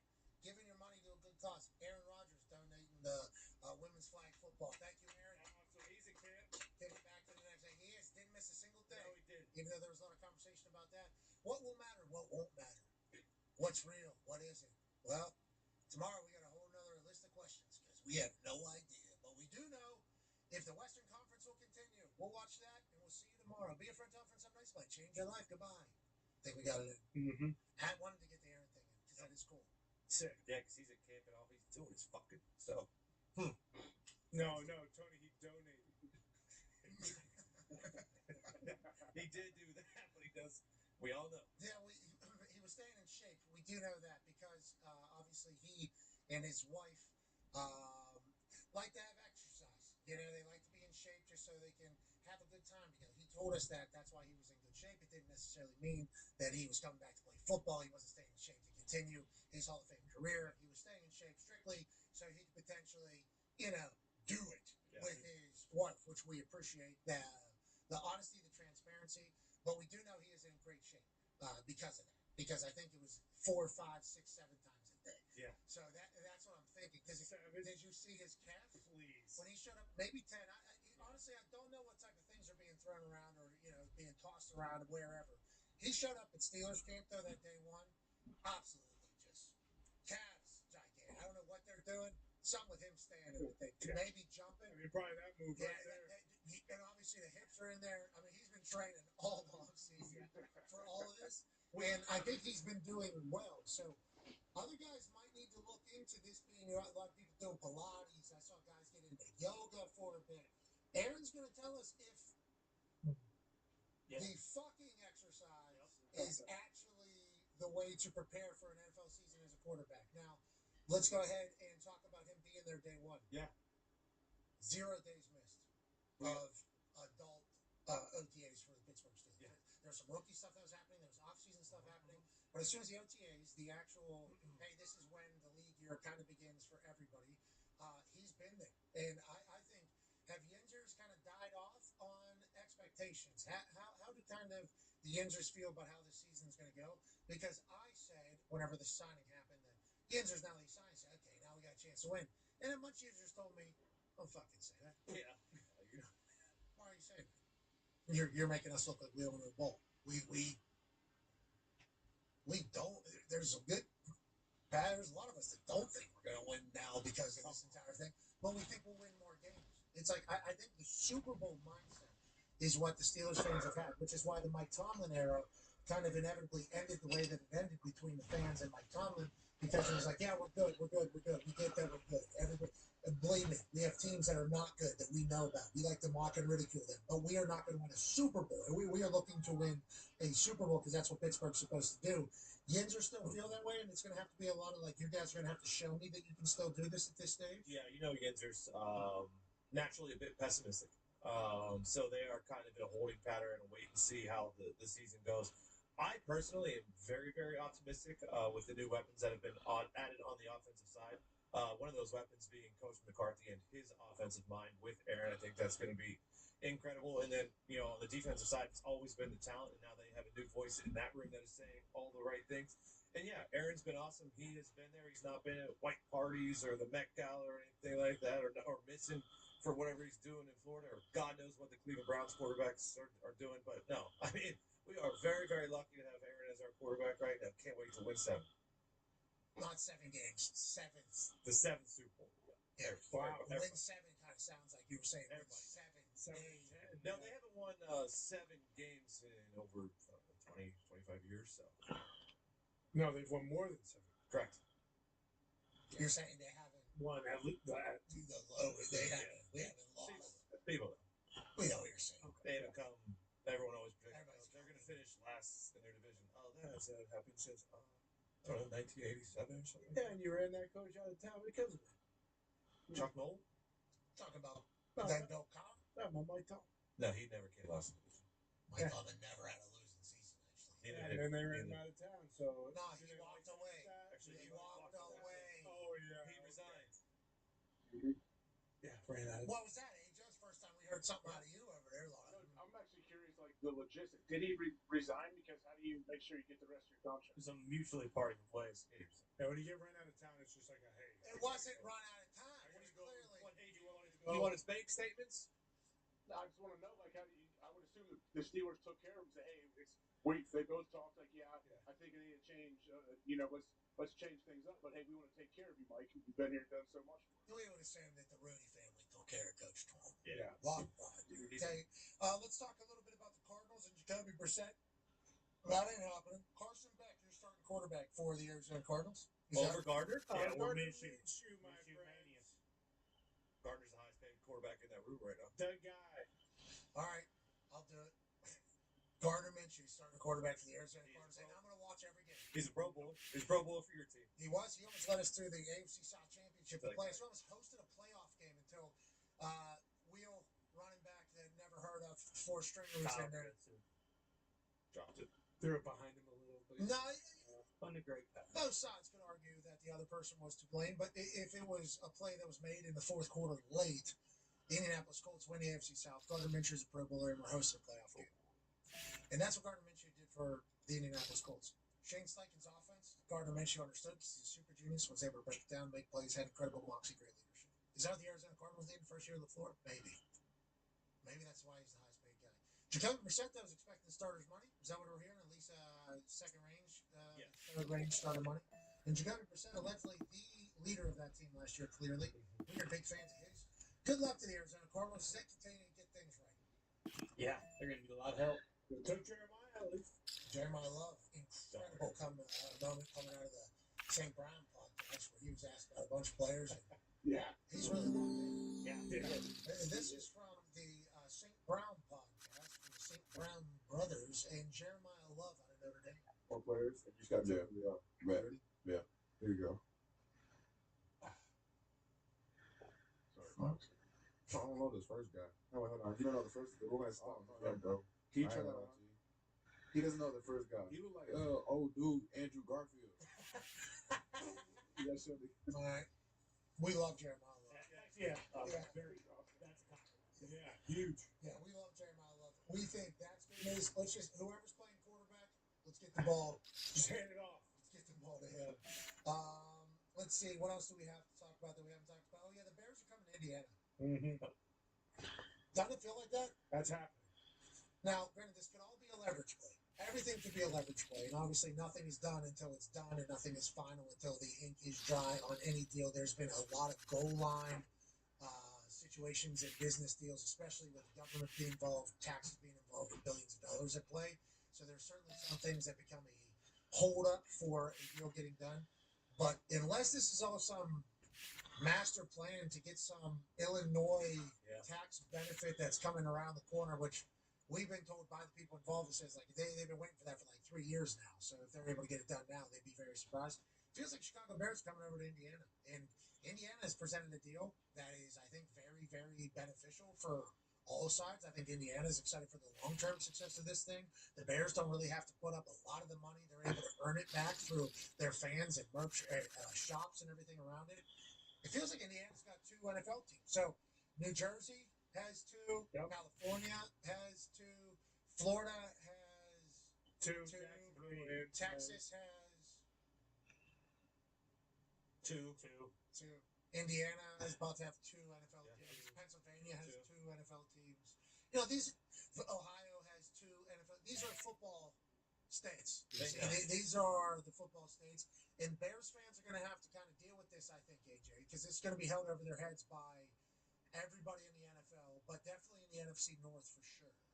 Yeah, it will. And I know when this first came up, when we first started talking about it, I didn't think it was actually a real possibility. I thought it was just posturing, trying to negotiate through the press. But right there, when it says Chicago and the state of Illinois, the Indiana taxpayers, they'll pick up the $1 billion tab to subsidize the development. That's what makes me think, like, yeah, maybe the Illinois people are okay with this happening. But I don't think it is all Indiana taxpayers, too. I believe it is just in that area the taxes that are going to be paying that back. So even the wording there is potentially a little bit of a leverage play to try to get a narrative in there. So I believe, because it was being reported that the Indiana taxpayers will have to foot the bill for the Chicago Bears coming. And then I think there was a correction like, no. That county. The tax that's coming from there will be the entire thing. I think. We don't know where they stand right now, but there was some plan that they pieced together that are basically like, yeah, you guys come in, we'll foot the bill for that, but then the way we'll get paid back is basically just, we got a lot of shit here. So they would be banking on the Bears to continue to be successful and very popular. So I think that is what Indiana is trying to provide. Like, hey, we would like to give you the best chance to be as successful as popular and make this as seamless as possible, because we need your fans to want to travel. Like, we are going to need them, because that is how this is going to work out, I believe. And you're right. We haven't covered this from the beginning, strictly because we live in this state. But also, it's crazy to think that the Chicago Bears would be leaving the state of Illinois. Yes. That is like a crazy thing to think about in the history of ball. But it seems like there's really no other option with how good of a deal that's being offered from the state that we live in right now. Yeah, I mean, that's the thing. Everyone wants to get to, every owner of an NFL franchise, you want to get to the point where you can own everything around the stadium. Like in Chicago, where Soldier Field is, that's not going to happen, right? They're the heart of the city. So it's like just like the Bengals. The Bengals stadium is right in the heart of the city. If you want the franchise to be worth $5-10 billion, you got to find a way to move it out somewhere, and you build up everything around. You own it. You should see what the Simons are doing right now downtown Indianapolis around Gamebridge Fieldhouse. Oh yeah, they're buying up a lot of these buildings around Gamebridge, and they're kind of building up like an entertainment center, basically for. That's awesome. Yeah, it is full investment. Everybody wins. I think everybody wins when they do that. Obviously, the owners, they're going to bring in money and all that, but like. Us as fans, we get to use all that awesome stuff, and going to a game is that much better. You have a whole, like, think how many families, like, the memories they create for the weekends when they go spend at these places.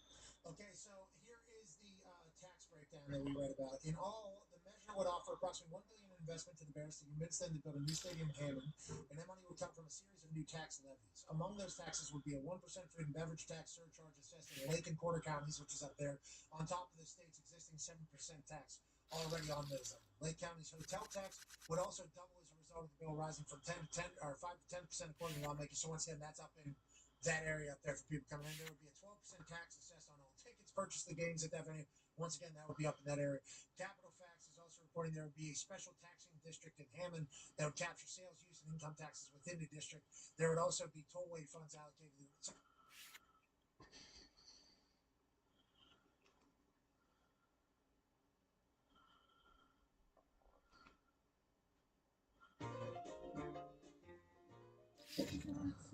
Okay. Thank you. Yep, you have a good one. Well, we tried the hotel coffee this morning. That wasn't going to happen. It was disgusting. So we stopped at Java Joe's here in Indiana. Oh, it's so hot. What? Is that strong?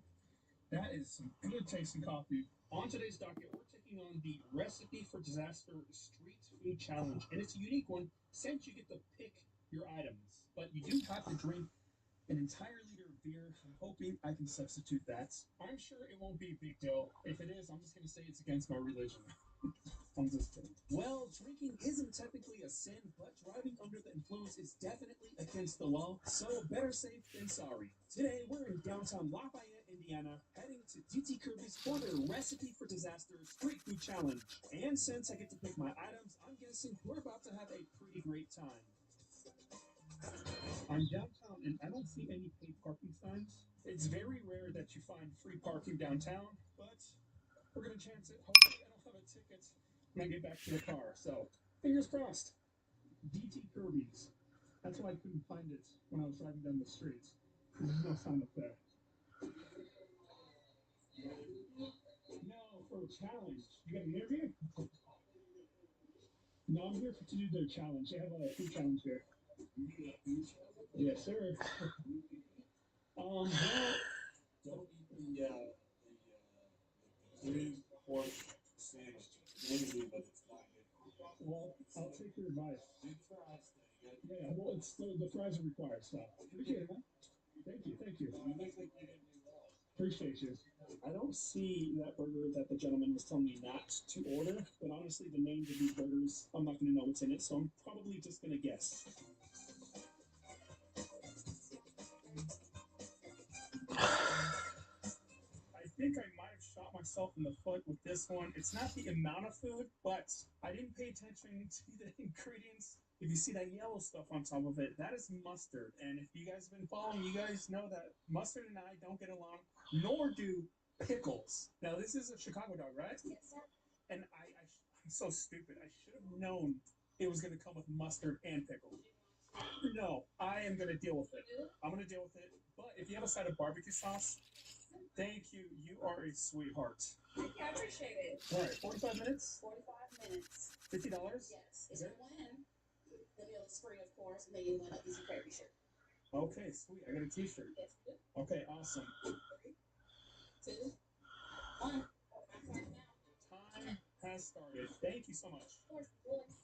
And I think we have to get rid of the hard part first. Actually, I want to try these nachos. Oh, I love these chips. These are like those seasoned chips. It makes it so much better. Oh, and there's more pickles. Pickles and mustard. They're both my nemesis. I don't know how I'm going to do this. Yeah, you do. You just stick it in your mouth and eat it. It doesn't take a rocket scientist to figure that out. All right. We're going to have to go with this pork tenderloin first. And we do have barbecue sauce. We're going to try to mask the flavor as fast as we can. I know. I can be a bit dramatic at times, and really, it's entirely my fault since I'm the one who picked items. But in my defense, the challenge menu doesn't exactly tell you what toppings are included. However, the Chicago dog is 100% on me. That one, I definitely should have known better on. For the record, they did allow me to swap the liter of beer with a diet soda, so big thank you to them for that. Not sure if you can tell my voice, but I'm basically eating without breathing through my nose, so I probably sound all stuffed up right now. It just helps me not taste much of the food, which is kind of sad to be honest. But if you happen to see me chewing with my mouth open, that's why. Once I get through this part, we'll go back to eating normal.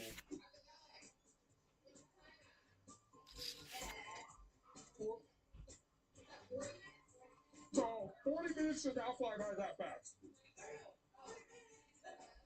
You're almost off. If 40 minutes flew by that fast, I think I'd be in some serious trouble right now. I might as well pack up all my stuff and retire from food challenges if it took me that long to finish a pork tenderloin. Granted, it is a pretty big one, but I'd have no business being in this genre at that point. We got that tenderloin done. That barbecue sauce helped. Now I can eat normal for a bit.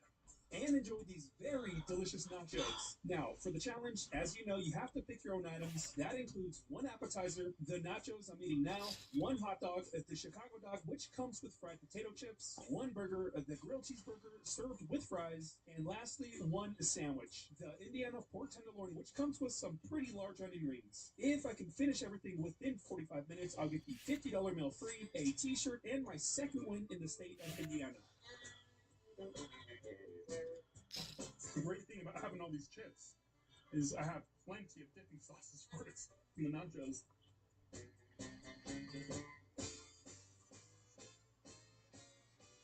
Is the record here, is it 13? It's 13 minutes, right?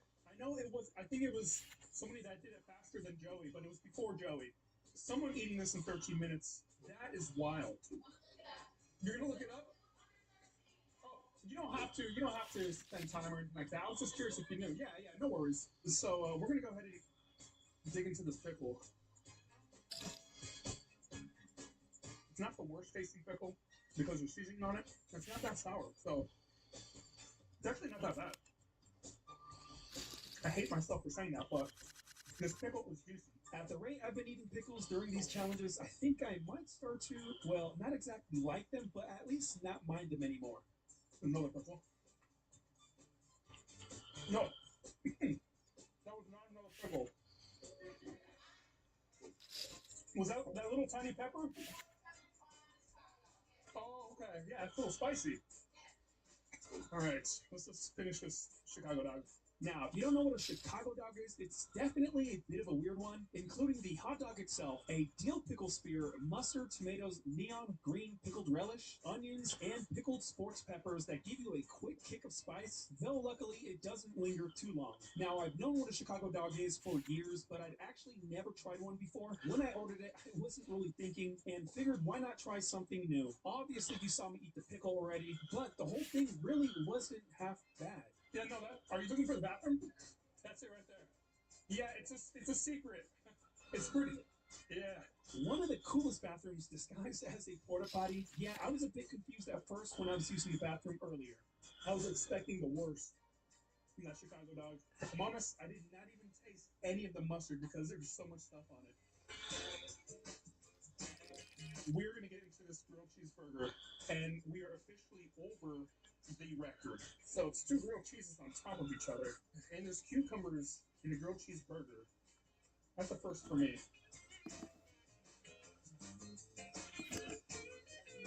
So every time I open my mouth to take a bite of this, I can hear my jaw popping.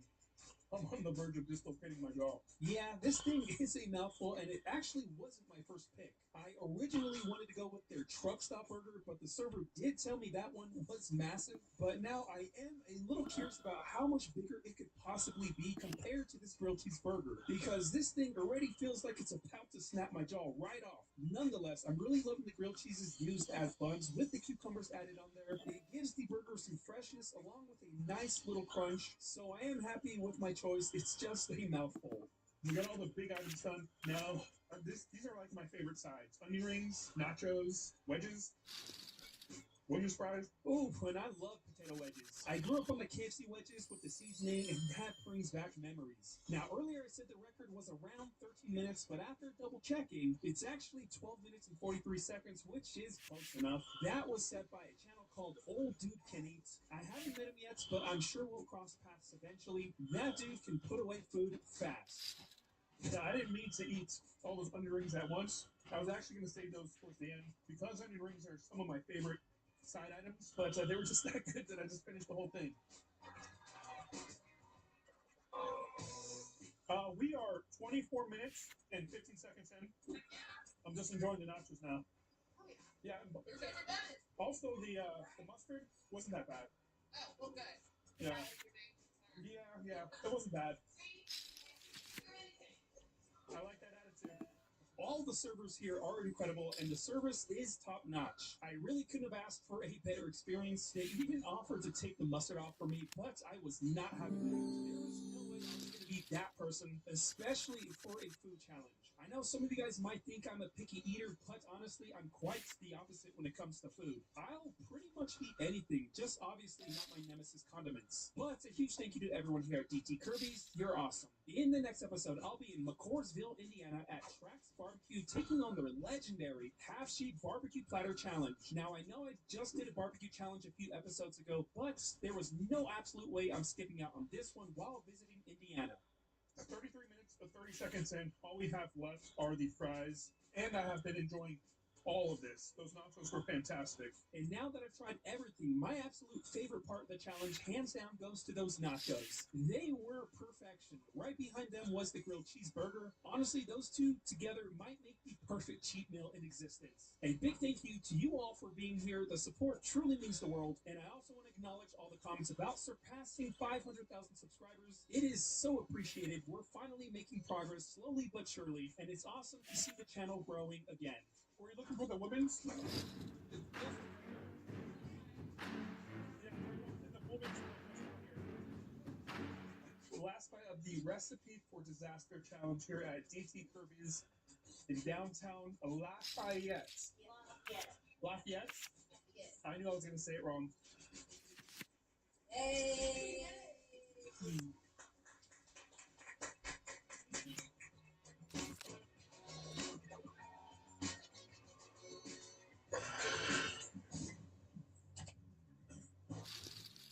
I'm good on food. I'm going to go back to my hotel and probably sleep it off. Motel, Holiday Inn. Yes. Kirby's hat, not the regular shirt. What size do you wear? Oh, it comes with a Kirby's hat and a shirt? You get a hat and a shirt. Oh, an XL. Okay.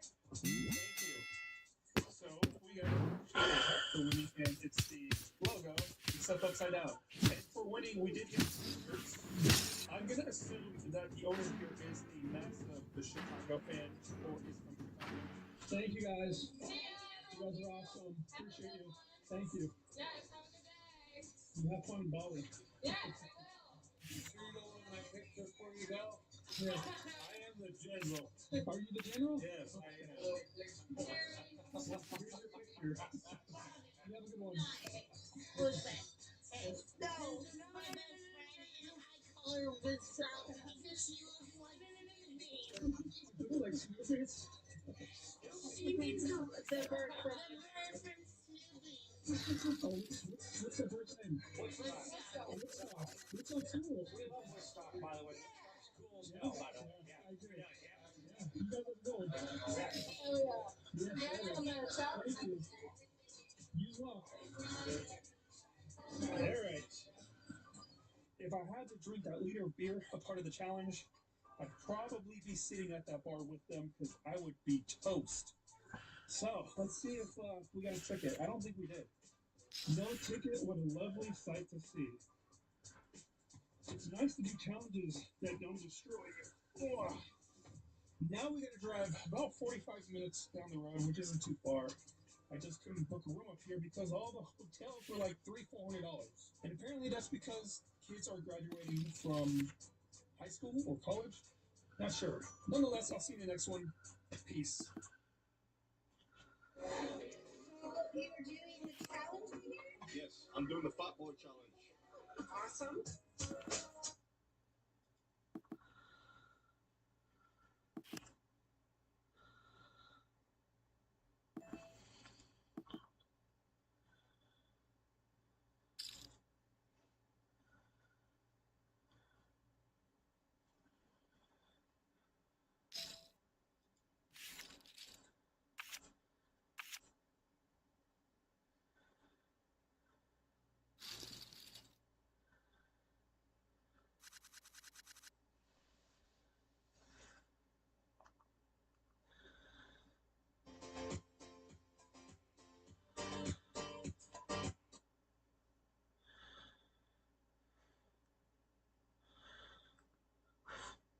Jason Kuhn, Jason 5. Limp.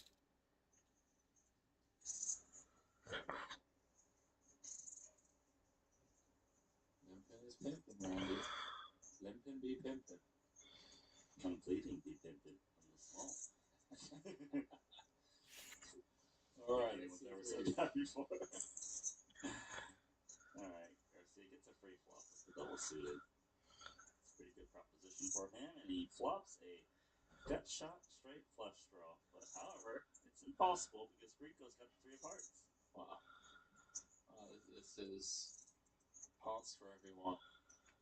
Somehow all 3 players have a heart draw. Well, I think it's impossible. Jason with the overpair. Pair of 5s.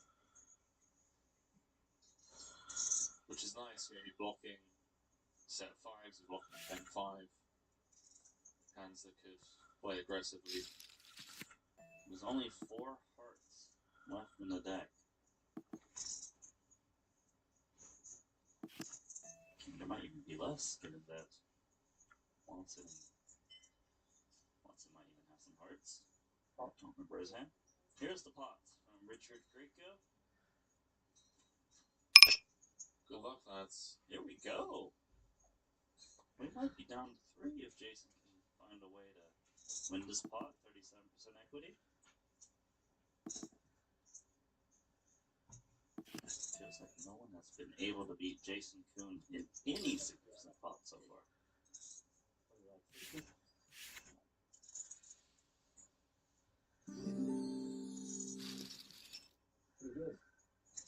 I've noticed that the lads have been enjoying the screen showing their equities this trip. I don't think they've had that before. Yeah, helps them learn a little more. Ace of clubs on the turn.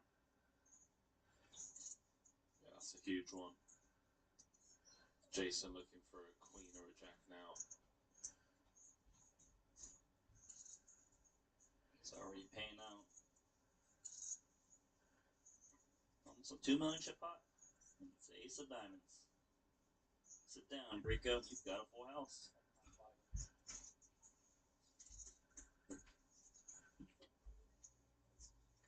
No pay jump for everyone else.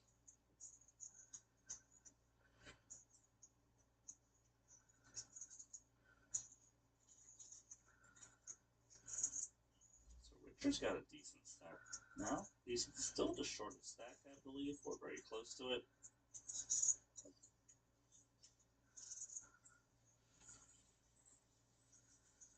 Now, Randy, there was a suggestion by producer Lee. So our host Stanley Marr isn't here for the interviews. Okay. It's got to leave town early. Is for me and you to play rock, paper, scissors to decide who goes and does the interview. You don't want to do it? But you already know that I made the national semi-finals in rock, paper, scissors. Right. Yes, That wouldn't really be fair. We should still run it. I like my chances. I like your chances. Oh, every time I win, you just go 2 out of 3, 2 out of 5, 4 out of 7. I have an old friend, dude. We used to play cards when we were very young, like 15 years old. And we would play heads up, no limit against each other on the kitchen table for like €2, right? And then he would win. I'd be like, double or nothing. And then he would win again. Then he would win again. He would win like 4 or 5 times. But eventually I would get him. And it would always break even. The good old Martin game. See, it's got aces. What a great hand. Especially if you were playing high-low. Yeah, it really likes the fact that Greco's opened here. Allows him to get 620k in pre. Some additional chips. You got chat confused. National rock, paper, scissors champion, eh? No, hang on. Not the champ. I reached the semis. Oh, the semis. Top 4. Top 4. Thank you. It's pretty good. Thank you. May I ask how many entries? Is it like 4 people? No, I told you this. It was like 600 or so. It's pretty crazy. It's like a main event. It was just one of those kind of like community events to just get a bunch of people in town. It's like I forget though. Your strategy, was it random or was it completely random? Completely random. Your randomizer. You didn't ever reroll. You didn't like what you got. I don't know. Maybe there was some cognitive bias towards like a certain role, but what a beautiful looking hand, by the way. And he did raise. Apologies for the graphics, but maybe not.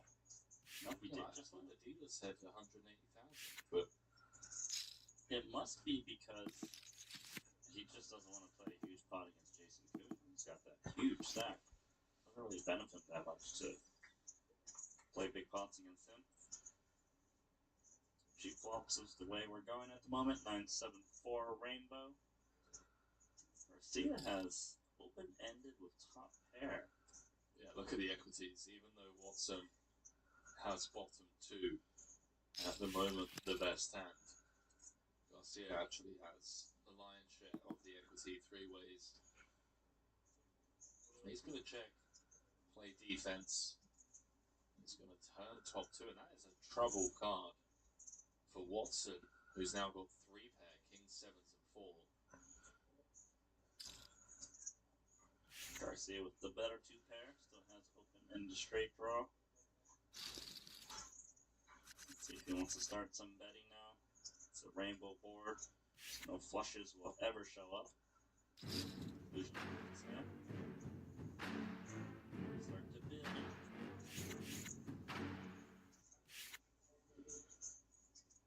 He's got 3 pair, but he doesn't have the top 2 pair. Most important kind of pair.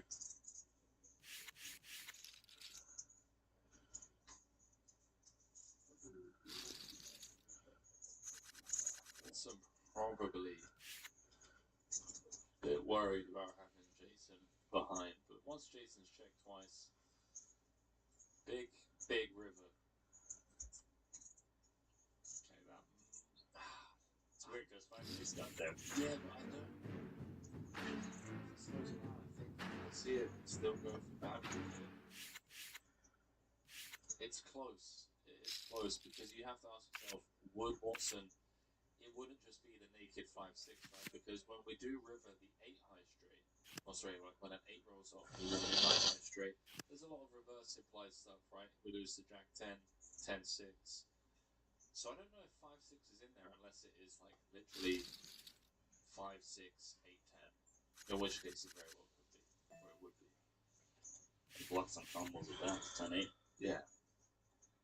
Maybe we see a mini check back. Yeah. And I think he's just recognizing that it's tough to get called by worse. It's obviously unfortunate to see the one hand that maybe would call us.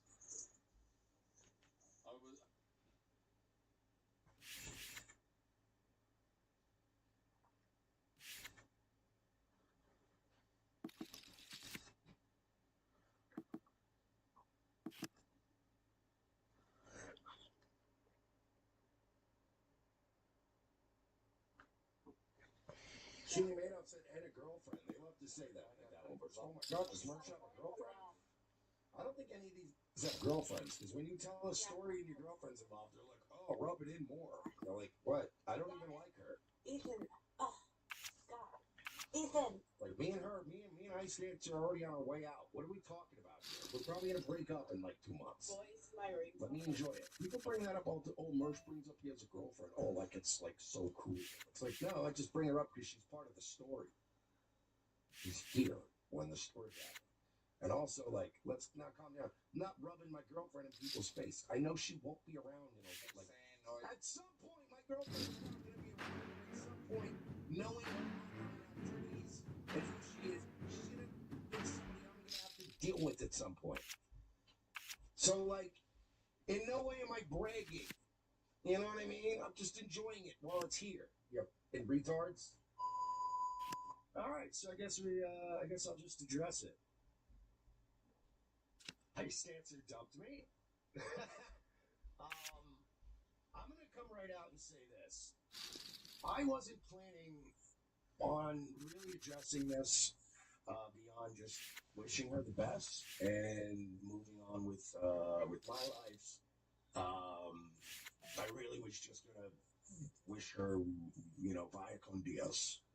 And then I started getting a lot of information from a lot of people. And now everybody else is out with it. It's everybody's talking about it. So I guess at this point, I got nothing to do but address it. But like I said, I wasn't going to share any private messages. I wasn't going to address, I wasn't going to get too in deep on this, but now, given the absolute cruelty that I've witnessed, it needs to be addressed. It needs to be addressed. There is, I don't even know where to start. But I guess I can tell you this. It started on Saturday night when I got a message from Ice Dancer. I got this at 4:30 in the morning on Saturday. This came out of nowhere, by the way. I'm really sorry for doing this over text, but I've been thinking, and I just feel like I can't do this. I hope you don't hate me, and I understand if you do, but I want to thank you for loving me. Aw. Everything between us was real to me.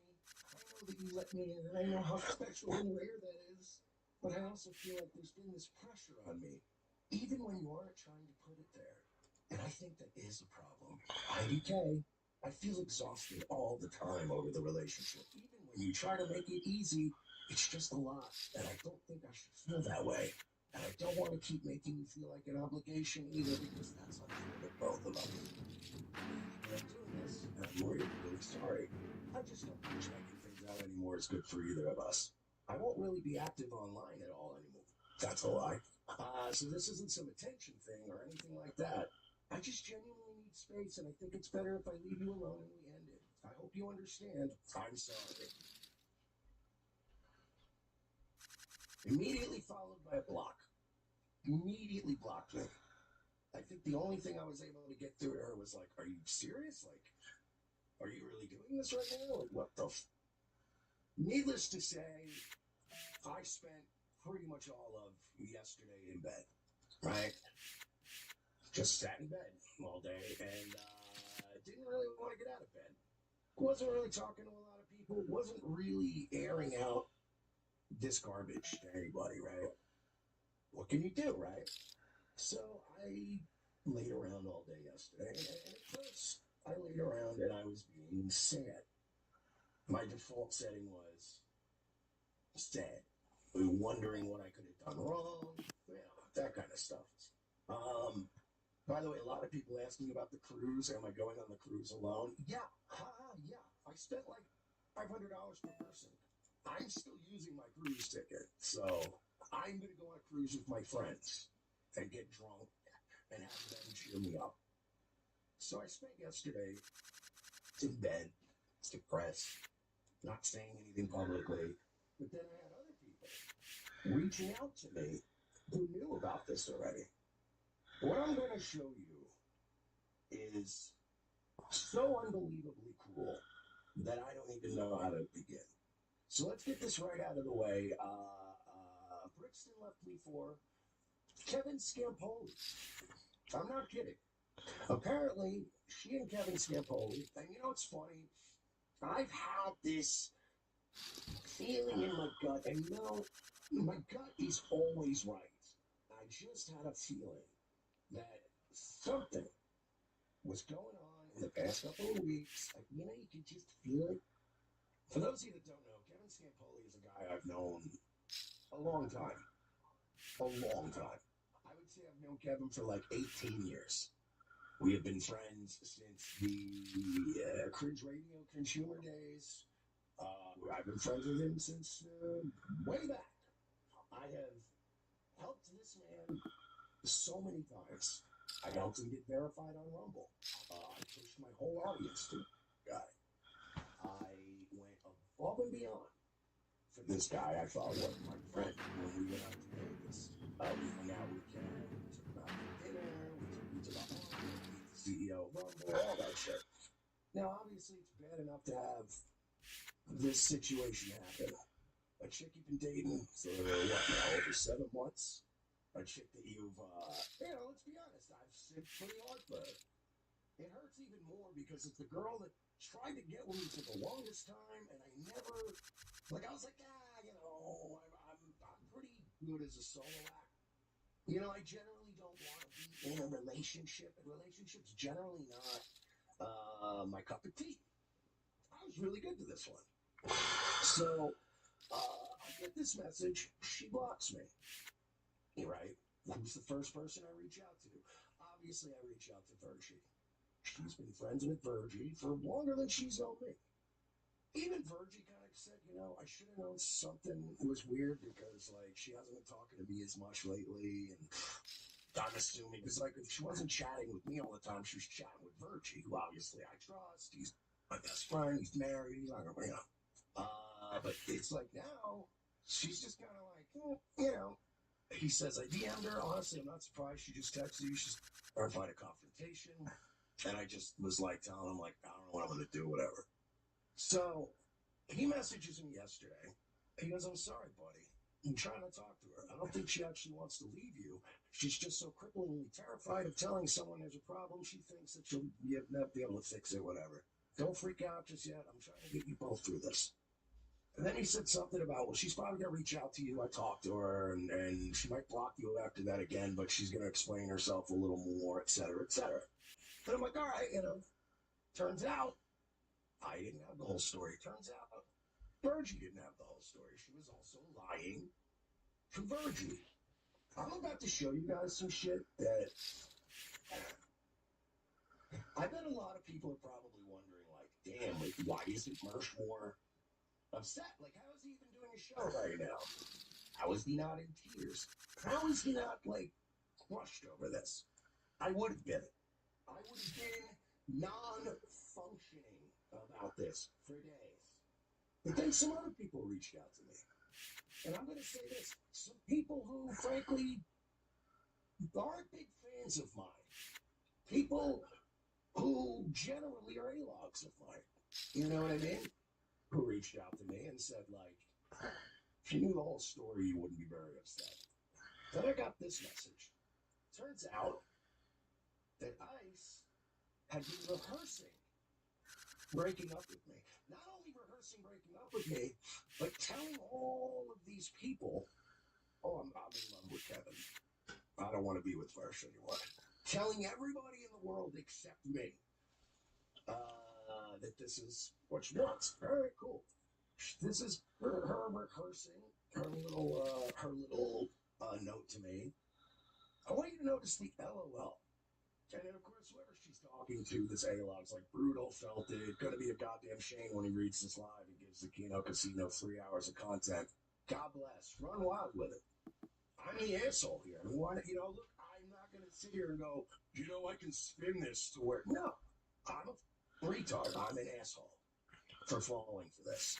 7 months I wasted with this girl between buying her a Nintendo Switch, besides taking her out dinner, besides literally all this shit.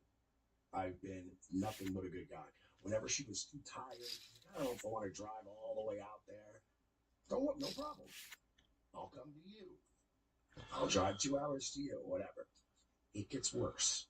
Now I'm going to show you the shit that, this is the shit that made me go, wow. I'm almost happy that people sent this to me because the alternative would have been, I honestly would have been laying in bed today, not doing it, being depressed. But I said this, and I younger me would have been devastated. I would have cried. I'll be honest with you, I haven't cried once. Somebody said, just go be a housewife and get off the internet. This is Ice Dance and talking about Skip Holy. I'm going to have babies, bro. I'm so happy. And I'm not embarrassed of my boyfriend. I'm a shitty person, I know. But I feel like a person again. Ice Dancer is dead. Brixton, smiley face. And my hot, strong boyfriend. Sorry I haven't gotten to be happy about this or tell anyone. Right? Bro, This isn't like, you know, hey, we're working out. I did develop feelings for another guy, and it's a shitty situation. Embarrassed by my boyfriend. Like, this is Ice Dancer. This is a side of her I've never seen, frankly. HLT said he can't be dumb enough to knock her up. Oh, he will. Oh, he will. He already has 2 families he doesn't take care of. He has 2 kids that he doesn't take care of. This would be his 3rd. So I look forward to her future getting knocked up, being left to raise the kid on her own, and also having a broken collarbone for her troubles as well. There's more. When you know, you know. He bought me a MacBook for my birthday. Come on. And then somebody said Mersh had to crowdfund the Switch, LOL, which, again, even she knows is not true. Yeah, you see, I don't even want a MacBook. And then this person said, who will cry more today, Dateswall on Clowntown or Mersh on Clowntown in whatever, blah, blah, blah. Oh, yeah. Oh, this one. You know, when we first got together, she was the one that kept saying, my family wants to meet you. My parents want to meet you. Remember when I said, yeah, her parents...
I gotta tell you, since our show's been growing since we lost monetization, which is wild, we've been having a lot more discussions. We've been having a lot more entertaining conversations in the chat before the show starts. I find myself getting down here earlier in the morning to see what you animals are discussing.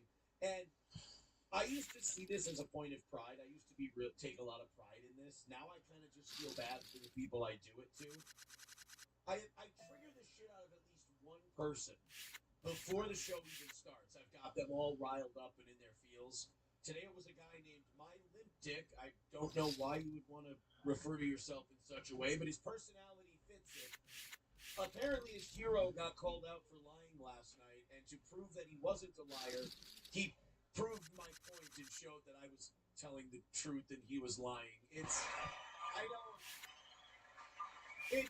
you know, people say another win for the toe, and you know, it really is. People think that another win for the toe means I did something.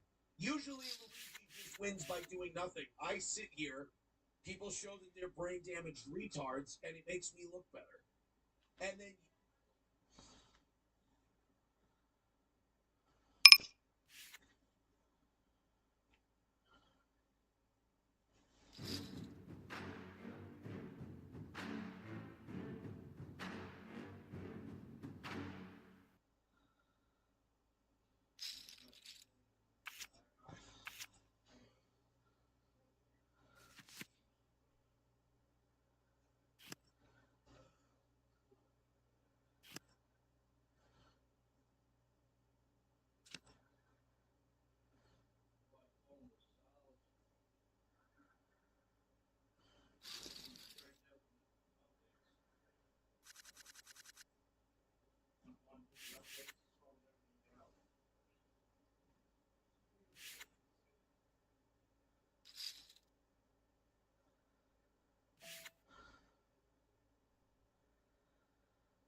It's been covered in so many ways that he doesn't even realize.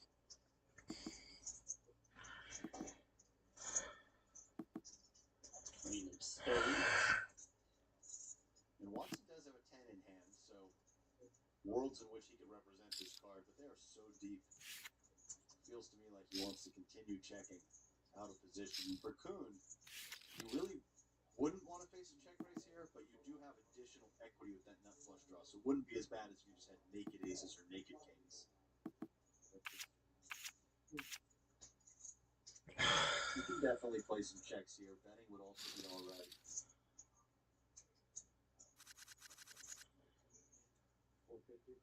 Just goes with small bet, where if you even face check pot, you can still just call and play rivers. Going smaller, also keeping in more hands like ace queen that could make a hero fold versus pot. Right. Because he's got the club back up as well. Even this hand for Watson probably would have folded to pot, I would think, and now double gutter, flush draw, king blocker. Do we stay interested? Yeah, you can make excuses that the outs are live. Looks like he thinks he has got the potential to spike his hand. Still an important pot. This will create some separation here between the top two chip counts. 7 of spades is nothing.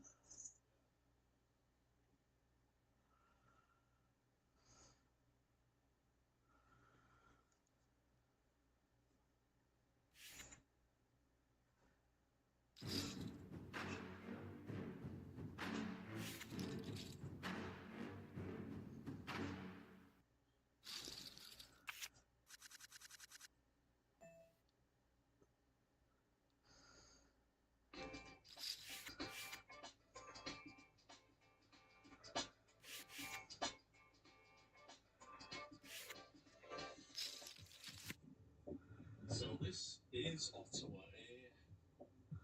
capital of Canada, apparently.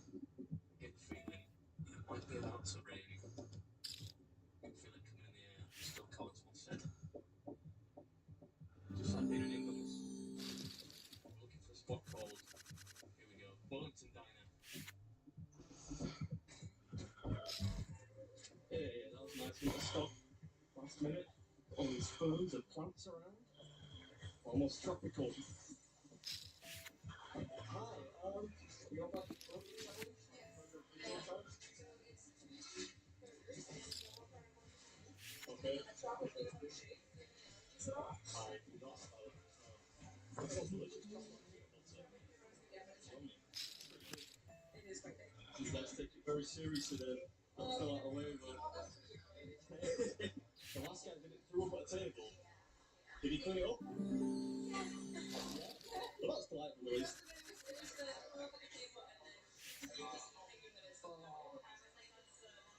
You kept going? Oh my god. That's disgusting. So it's salty and it's rich. Right, okay. The last, it's part of that makes sense. Yeah, okay. Is this Phil Collins? I mentioned Phil Collins in the car. He's got vocal range. See what you like about Phil Collins. The dude can sing. And drum a little bit. Come on, Randy. I want to follow you. I just want to use the website. This is what we're doing today. Wellington Diner's Mac Daddy Burger Challenge. Andy's giving it 4 out of 5 stars for difficulty. Doesn't bode well. Challenge constitutes 2 monstrous Mac Daddy burgers, a double carnivore poutine, and a peanut butter and chocolate milkshake. I like the sound of that part. And you get a free meal and a free trophy. Golden Cook style trophy or what? This is it. No, that's actually it's just serving me something. I'm as ready as I will ever be. Ooh, so yeah.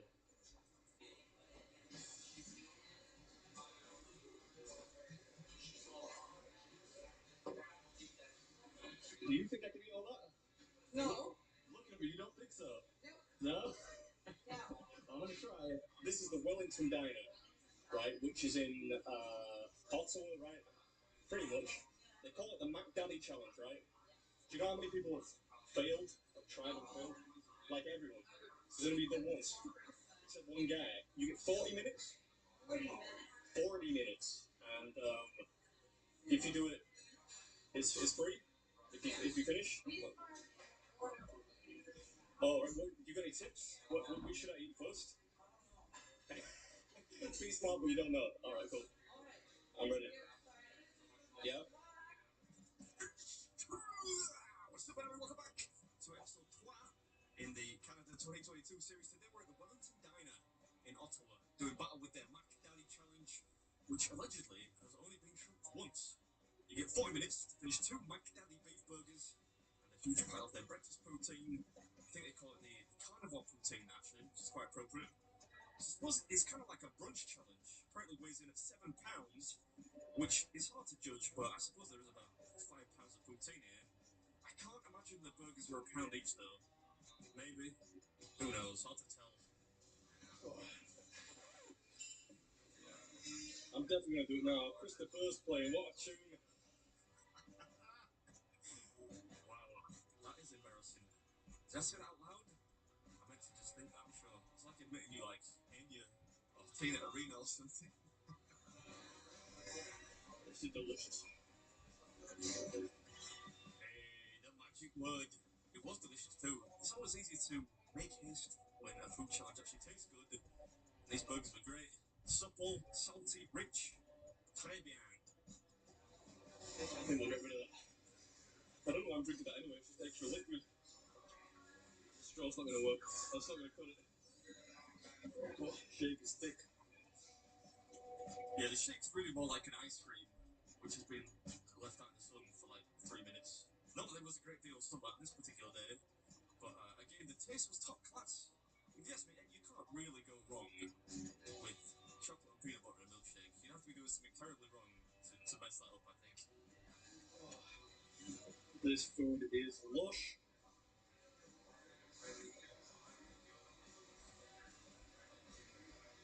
I don't see any cheese curds though, so it's not real poutine, but it's delicious. I'm glad nobody was around to hear that particular utterance. I know folks have been quite protective when it comes to the authenticity of their poutine, but my understanding is that poutine is fries, cheese curds, and gravy. Not diced potatoes with cheese and hollandaise sauce. Still, it tasted good. Just not sure it qualifies as actual poutine. I wonder if I can get this done before the waitress comes back to check on me. That would be fun. Yeah, well, you might have to get a wriggle on that slowpoke. I'm sorry about the light in this video, by the way. I used the wrong meter remote on my camera. I was hoping nobody would notice, but watch it back, it's all over the phone. So I'm coming clean. There was a sexy drone shot at the beginning, though. That's usually enough to distract people into thinking I am somewhat professional. This really is dynamite. She's coming back, I think, now.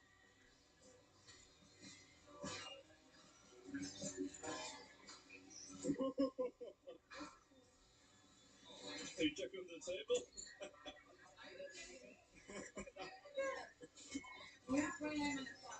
Oh, 3 more minutes. What? Take a relaxing.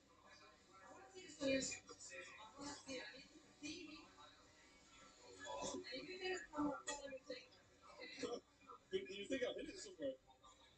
Where did I hide it? Yeah, I hid it. I promise. Huh?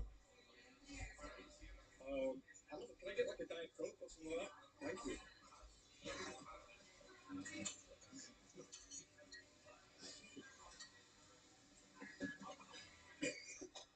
She's went down, there's like I'm on the top level, she's went down some stairs, and she was peering like to see, at eye level, if she could see anything on the floor. What a reaction. I knew that nasty little table camera would come in handy one day. I can't believe she thought I was cheating. I was trying to finish the milkshake now. Yeah, just gonna polish off the milkshake, then claim that trophy. Which actually just turns out to be a t-shirt. But you're not gonna catch me complaining about that. Hope you enjoyed it. And I'll catch you at the next one. That is banging though. Only thing it's missing is a bit of bacon.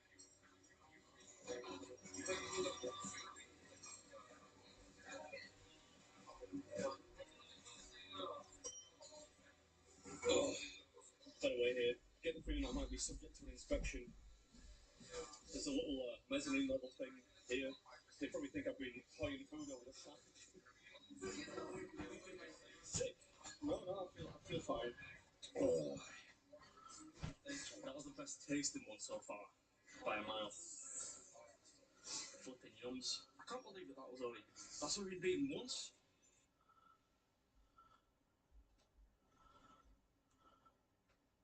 I'm definitely gonna do it now. Christopher's playing. What a tune!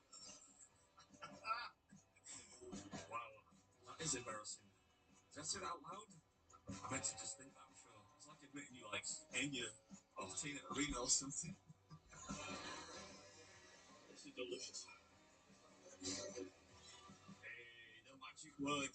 It was delicious too. It's always easy to make haste when a food challenge actually tastes good. And these burgers were great.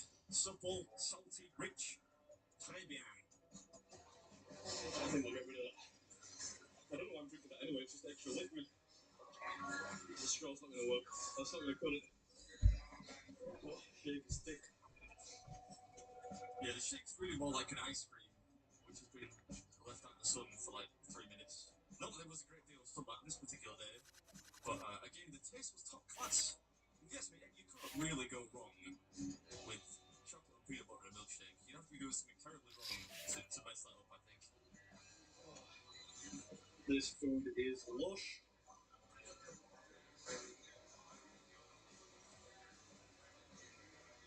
I don't see any cheese curds though, so it's not real poutine, but it's delicious. I'm glad nobody was around to hear that particular utterance. I know folks have to be quite protective when it comes to the authenticity of their poutine, but my understanding is that poutine is fries, cheese curds, and gravy. Not diced potatoes with cheese and hollandaise sauce. Still, it tasted good. Just not sure it qualifies as actual poutine. I wonder if I can get this done before the waitress comes back to check on me. That'll be fun. Yeah, well, you might have to get a wriggle on that slowpoke. I'm sorry about the light in this video, by the way. I used the wrong meter remote on my camera. I was hoping nobody would notice, but watch it back, it's all over the phone. So I'm coming clean. There was a sexy drone shot at the beginning, though. That's usually enough to distract people into thinking I am somewhat professional. This really is bad. Just come up back, I think, now.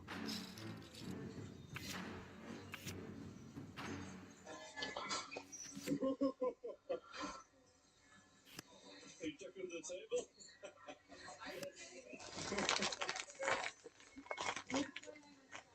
Oh, 3 more minutes. What?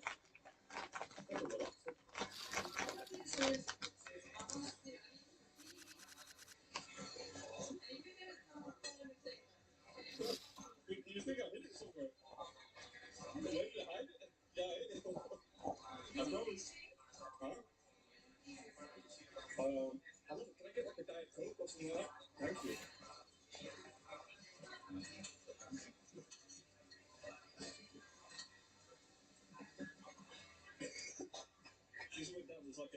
top level. She's got lots of stairs, and she was peering up to see, eye level, if she could see anything on it.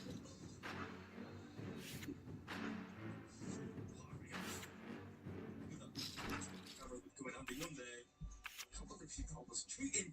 I just finished the milkshake now. Yeah, just gonna polish off the milkshake, then claim that trophy. Which actually just turns out to be a t-shirt. But you're not gonna catch me complaining about that. Hope you enjoyed it. And I'll catch you at the next one. That is banging though.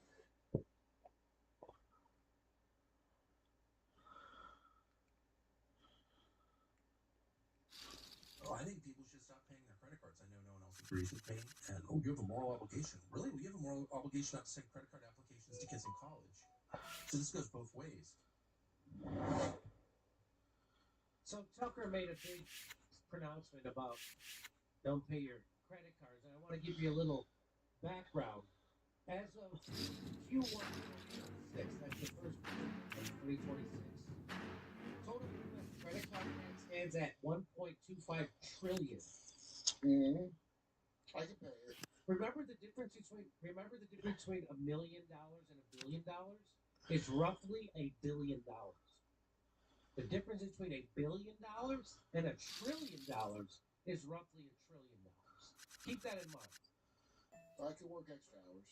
Total U.S. household debt is now at $18.8 trillion, with credit cards making up a notable but not the largest portion. Mortgages are the biggest with $13 trillion.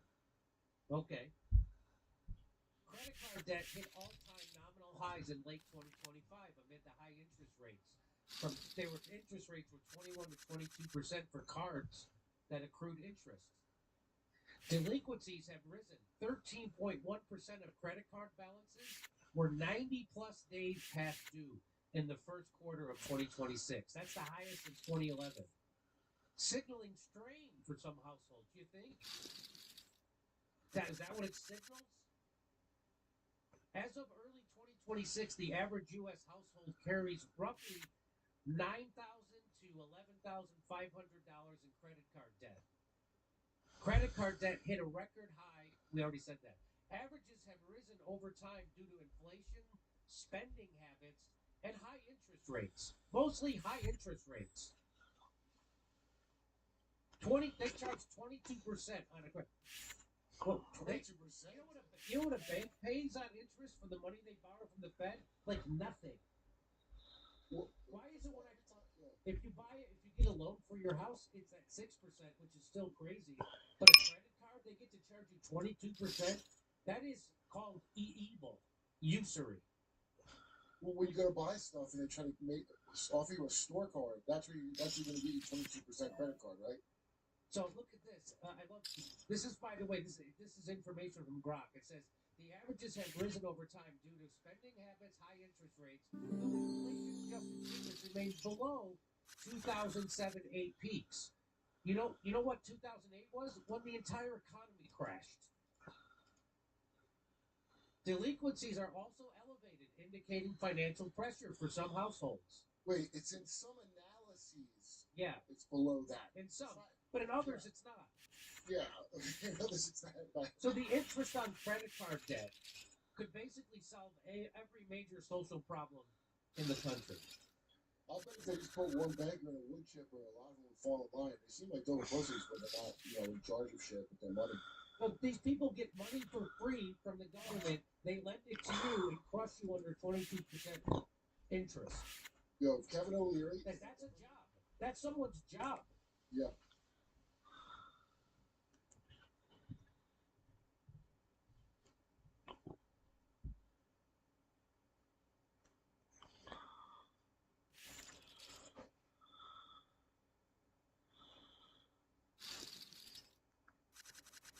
What's up, everyone, and welcome back to the MMA Zone.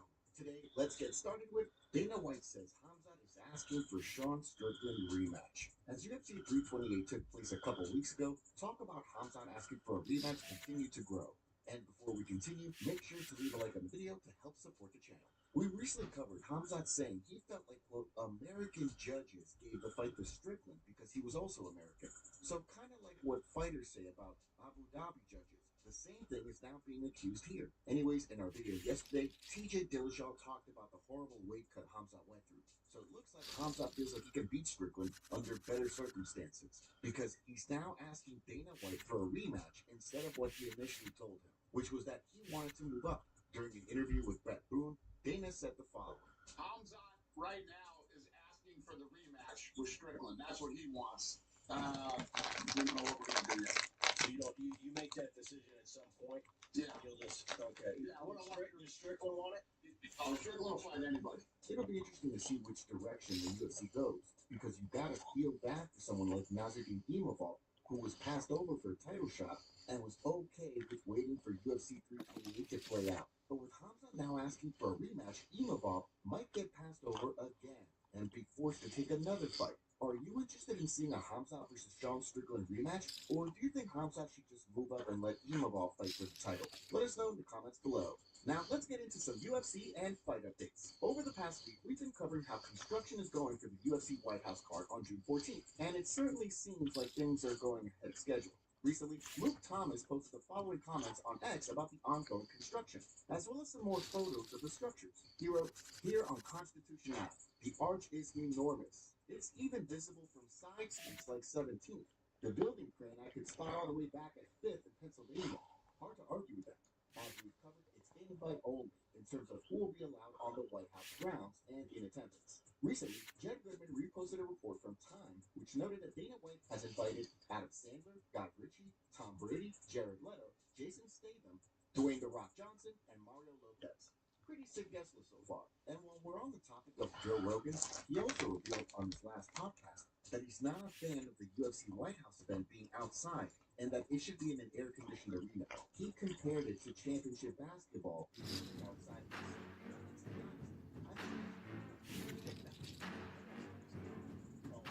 I don't like it. I don't like the idea of fighting outside at all. There's problems with it. And then Does there's to yourself. June, and it's DC, and we looked it up the last time, like last year, same day, it was 100 degrees. Yeah. Oh, That's hot as You add the lights. Oh, yeah. Yeah, the lights. You add the lights. Yeah, That attracts bugs. And they were talking about maybe using fans. Is that enough? No, it's not You enough. got bug strips everywhere. What are you gonna do? Like, how are you gonna stop the bugs? I just don't think that you should compete in a world championship fight in a non-controlled environment. Yeah. I think it should be inside an air-conditioned arena. It should be a controlled environment, just like you don't ask someone to do any of you wouldn't ask them to play a world championship basketball game outside in the sun. That would be crazy. Yeah. Right? You play in an air-conditioned arena. That's how it should be. Yeah, I agree with you. Yeah, but I understand the whole thing. And I get it it's too, special, but listen, but it's going to be a pain in the butt. Roof. Yeah. Build a roof. Like, you've got all the money in the world, right? You're doing this. You want to do this for Not my America? money. 4,000 seats. You build a 4,000 seat arena. How big is it? Get a fucking barndominium. Put it in there. And Marcel Dorff regularly shares news about fights that have been booked, but in this case, he shot down a report. Recently, he posted on X that Yair Rodriguez versus Kevin Vallejo being in the works for UFC 330 is not true, and that he's confirmed with multiple sources it's not even being discussed. Vallejos is currently ranked number 10 in the UFC's 145 division, and Rodriguez is ranked number 5. So maybe that's why the fight is not in the works? SureDog's Marcelo Alonso is reporting that legends Glover Teixeira and Shogun Rua are going to square off, but they're not ending their MMA retirements. The report says that Teixeira and Rua are going to battle in a boxing match, which will headline Spaten Fight Night 3 in Sao Paulo, Brazil on August 29th. And not long ago, we covered that Shavkat Rakhmonov had begun rehabbing the problematic knee that has kept him sidelined for well over a year. Well, more recently, Darteam Kazakhstan posted a video on IG of Rakhmonov working on his boxing. This is good to see, and hopefully it means Rakhmonov's UFC return isn't too far away now. And after being bombed out by Ivo Baranevsky in less than 30 seconds this past March, Austin Lane has announced he's hanging up the gloves. The loss to Baranevsky was Lane's 3rd straight, and it was his 5th loss in his last 6 bouts. The former NFL player earned a UFC deal through a stoppage when he scored during Dana White's Contender Series in 2022. Natalia Silva continues to campaign for a fight with Valentina Shevchenko. So much so, she says she's willing to fight Shevchenko in her native Kyrgyzstan. Recently, Silva spoke with MMA Fighting, and she called for the division to keep moving, since Shevchenko hasn't fought since November 2025. She also vowed that she will take the title from the legend. regardless of where they fight.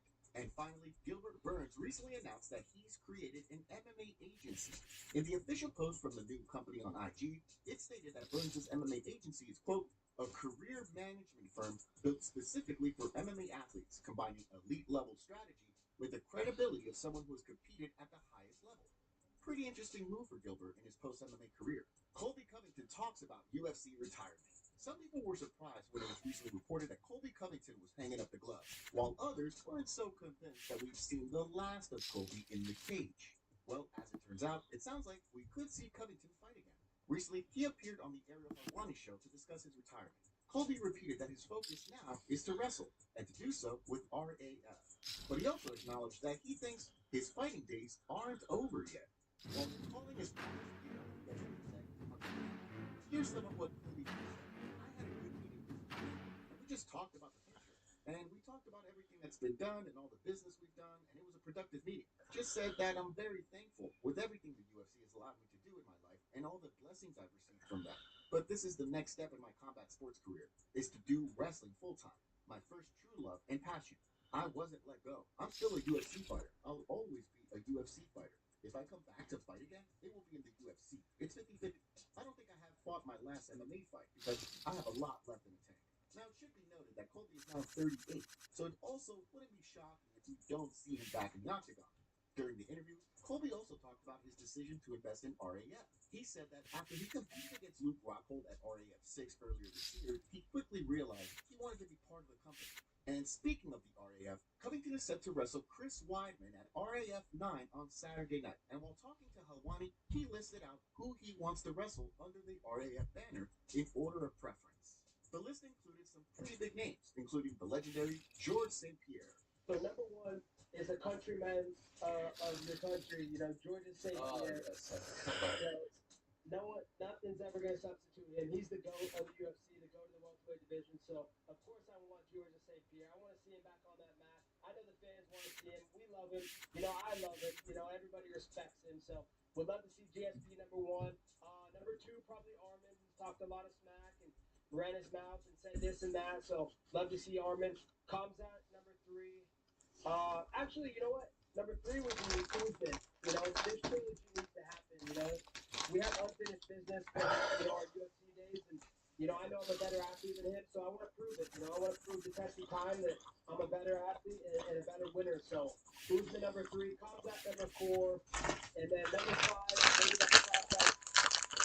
What's his name? Bilal Muhammad. Armin Saruki was number 2 on Colby's list. And while expanding on why he wants to wrestle him, Colby said, Armin has talked a lot of smack about me, but he hasn't shown up and signed more papers to see me on the map. He's looking for the easy way out. I just want to get Armin before he gets exposed against Ilya. And while Colby wasn't booked for the UFC's White House card, there was the possibility of him attending as a cornerman for Kyle Dawkins, who will be fighting Bo Nichols. But Colby informed Ariel that he won't be attending the June 14th card, as he'll be in St. Louis due to RAF 10 the day prior. Do you think that's the real reason Colby's not attending? Maybe he wasn't invited after his fallout from UFC. Joe Rogan reacted to UFC referees not being allowed to talk about fights. Big John McCarthy has returned to officiating and is no longer for hire as a commentator or a podcast host. Well, not for fighting anyways. And Joe Rogan thinks that's ridiculous. Late last year, McCarthy announced he was returning to action as a ref and that his MMA media duties were done. In part because referees can come under fire from athletic commissions if they criticize fighters or fights publicly, which in the commentating and podcasting business, you kind of have to do. Well, recently, McCarthy appeared on Joe Rogan's podcast alongside former podcast partner Josh Thompson. And while talking about referees not being allowed to talk about fights publicly, Rogan went off and argued that's how issues in the sport can be solved. Here's the clip. It's ridiculous. I mean, if that was the case, how come I can do it as a commentator? How come all these guys can do it? Because you're the best. Yeah, but I mean, everybody should be able to have a voice, especially referees. You should, if something happens and you're a referee and you could say, here's my perspective, this is why I did what I did. And you have it on a podcast on a regular basis, that's a benefit to everybody. So that is what I'm trying to say. I believe you're right. But what you run into is you run into some issues where the referee says too much, and then people come back at him, and then the commissioners have to answer for it, and the fighters dig on them, and then People are talking. Because that's how it gets solved. That's how you don't have like one hand down does not it's not a downed opponent anymore. Why? Because complain forever. Do you agree with Rogan and McCarthy? Should referees be free to talk openly about fighters and fights? Ilya Tafuria wants to embarrass Arman Tsarukyan. Arman Tsarukyan's following has never been bigger, and calls for him to fight for the UFC's lightweight title have never been louder. But Ilya Tafuria insists he will quickly embarrass Tsarukyan. Recently, Ilya sat down with Vic Lentz from the Deep Cuts podcast, and he asked him who Arman's biggest test was so far. After Ilya dismissed Tsarukyan's win over Dan Hooker, he said Arman has never faced anyone like him, and that his wrestling won't be a factor. Here's the clip. Never ever in your entire life you face someone like you, someone like me. It's like I'm gonna embarrass you with him. He thinks that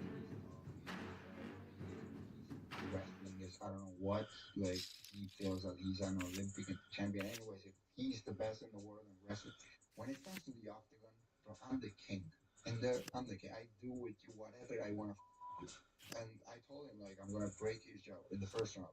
Could someone also make the argument that Ilya hasn't faced anyone like Tsarukyan to date? What do you think? He's definitely taken out some massive legends like Alexander Volkanovski, Max Holloway, and Charles Oliveira. But do they have the same weapons that Arman has? All that aside, HBO Max released the trailer for an upcoming documentary about Ilya, which is premiering on June 5th.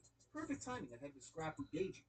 If he wins on June 14th and does so in electric fashion, just think how even more massive his next fight will be. Dustin Poirier says Conor McGregor will perform better than Nate Diaz. Nate Diaz looked pretty bad in his performance against Mike Perry, and many have wondered if something similar will happen with Conor McGregor at UFC 329.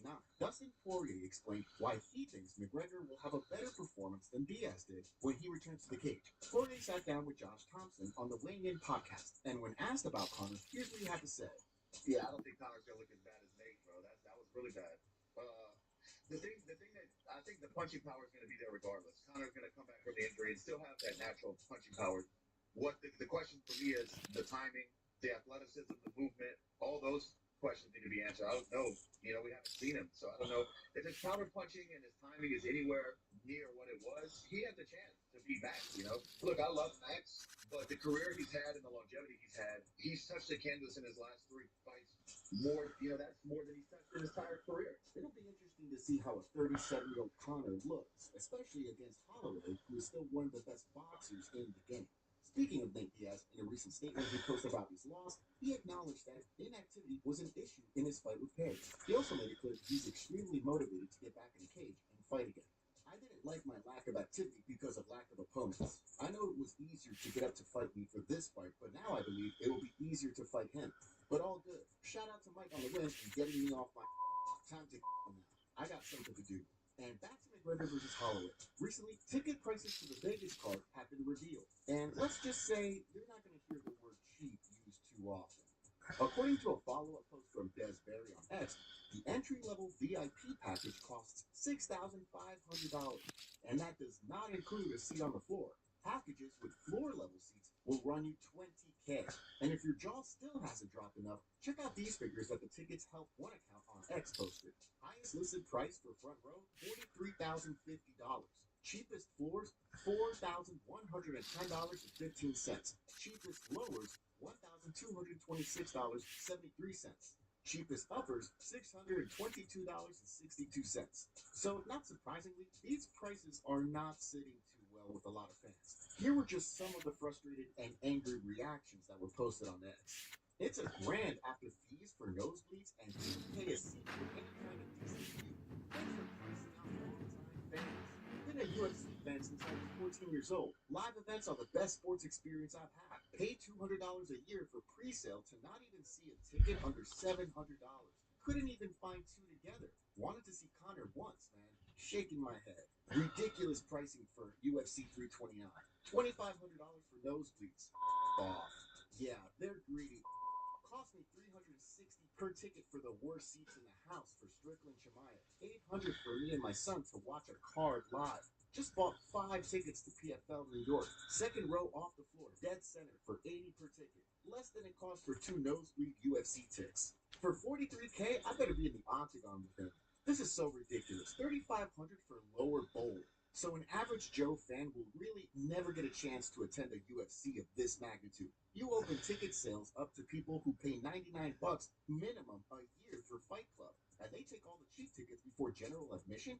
How does this make sense? I've never attended a UFC event, and it's very likely I'm priced out of ever going to one in my lifetime. Sad.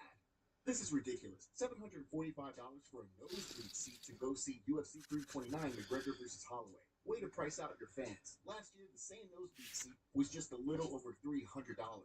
Shaking my head. And when Walnut MMA reported that apparently only 1 ticket remained, McGregor himself responded with this. So at least one thing does. There's still a lot of interest in seeing McGregor fight. The biggest question is, could this be the last time? If he re-injures his leg again, not good, he'll surely be done.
We went to a place called Ippon Ramen today.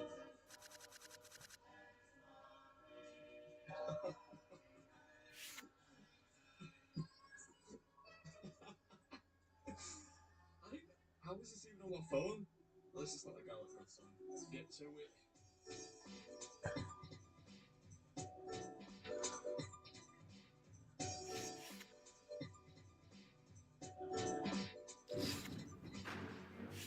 Saturday is the final installment of the 2022 series. Ippon Ramen. I'm notoriously bad at eating noodles. I can't figure out how to eat them quickly, so hopefully this goes alright. No surrender. Let's do this. Ippon Japanese izakaya ramen. Let me just show you a picture.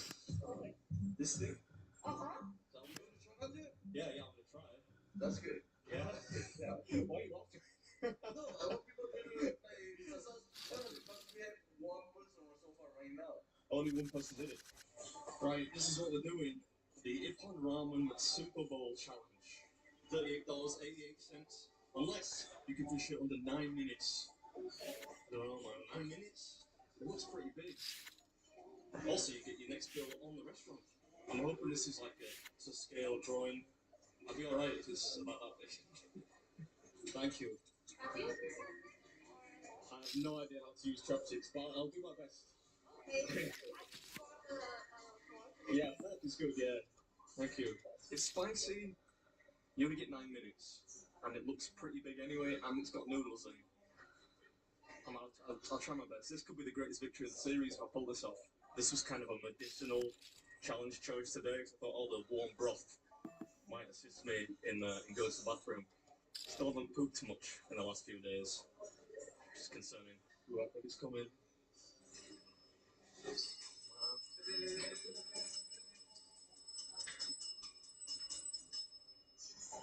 Oh, I've got to finish that in 9 minutes. I'm gonna try. I don't know. God, this is going to be really difficult.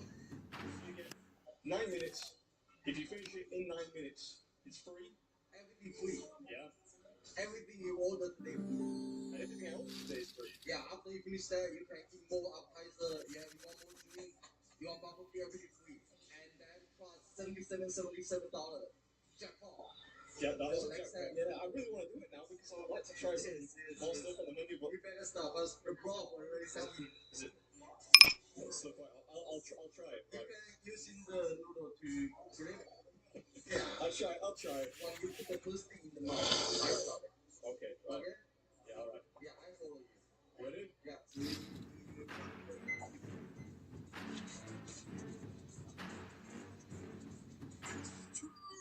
What's up, everyone? Welcome back to another episode. Strap yourselves in. Set phases to Abject Horror. This one is going to be a bit of a car crash, but an entertaining one. Not that car crashes are ever entertaining. Figure of speech. Anyway, today we're at Ippon Ramen in Whitby. Not that one. Having a bash at their Super Bowl challenge, which thus far has only been conquered once apparently. Cost the best part of $40, but if you finish in 9 minutes, not only is it free, not only do you get a $70 gift card, but anything you want from the menu in the same sitting is free too. I think that's my first encounter with the spicy broth. It was pretty damn spicy, contrary to what the waiter told me.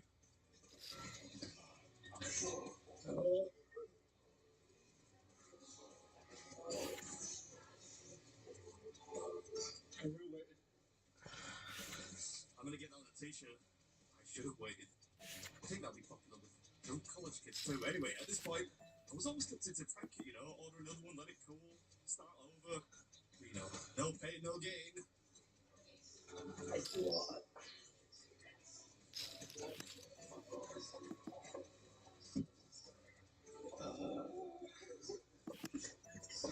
I'm gonna lose. Surely not. Not twice in the space of a few months. We can't have that, can we? This guy, he's gonna try to do that slide, try to casually look over his shoulder, think there it is. Not you can blame him. We were trying to just enjoy a relaxing lunch with his family.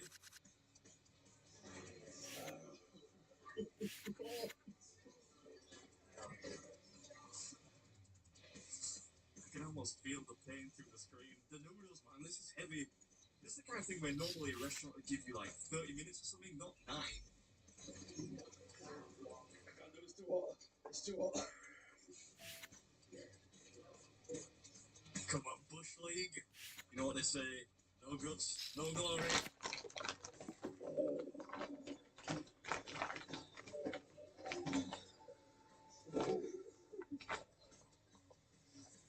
I'm making some really interesting sounds on this one. That technique is all over the place. You are, without doubt, the worst noodle eater of all time.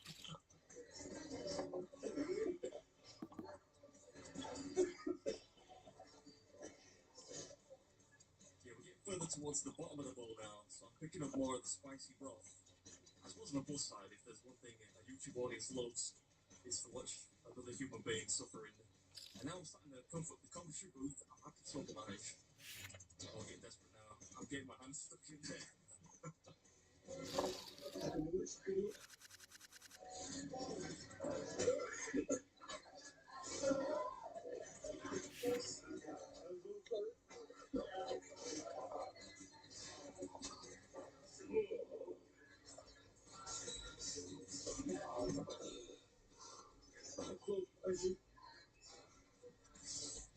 It was. The way you said it was a bit spicy. Look how pink my head is.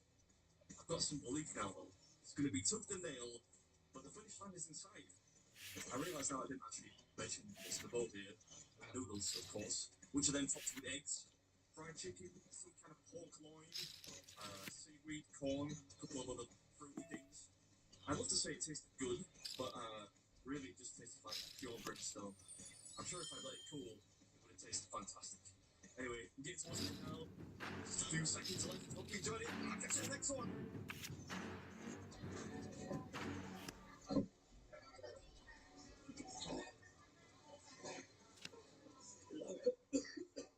Yes, bro.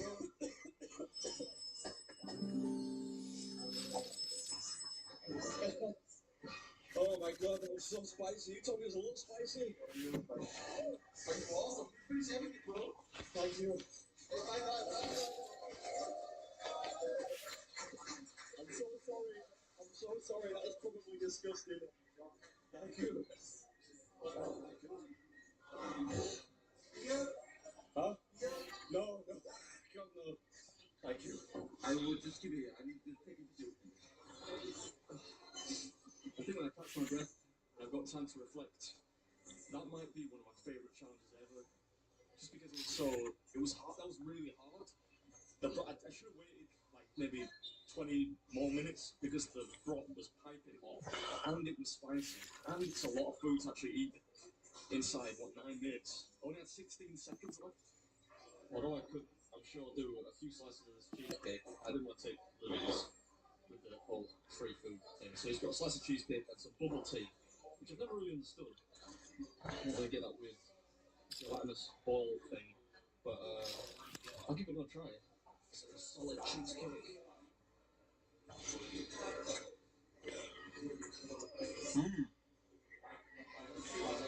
That kind of feels like halfway between cheesecake and either a tart or a tartlet to me. They got two types of cheesecake here. That, I don't know what that was. It's kind of, it was, I mean, the colour was green. I don't know what the flavour was. This is kind of like a charcoal. It's called charcoal cheesecake or something. The little jelly balls get stuck at the bottom of the straw. It's kind of like dicing with death. Like you don't want to suck too hard in case you get 7 of them straight in the back of your throat. Thank you. Thank you. That was yours. What a way to end the series, though. Oh, when the cookies.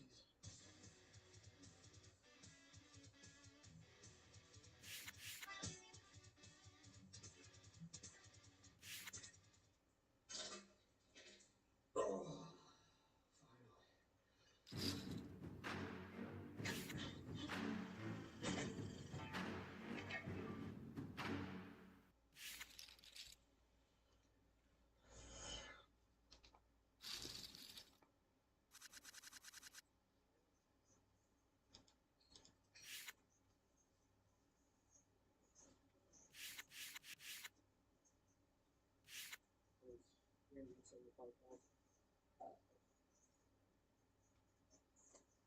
Jason with the 3x.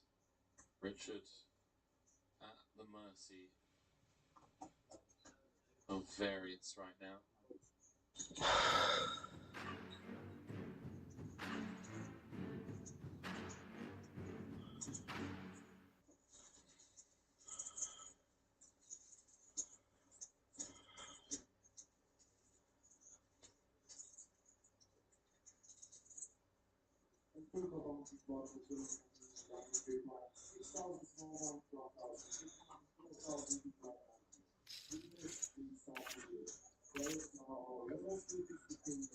Oh wow.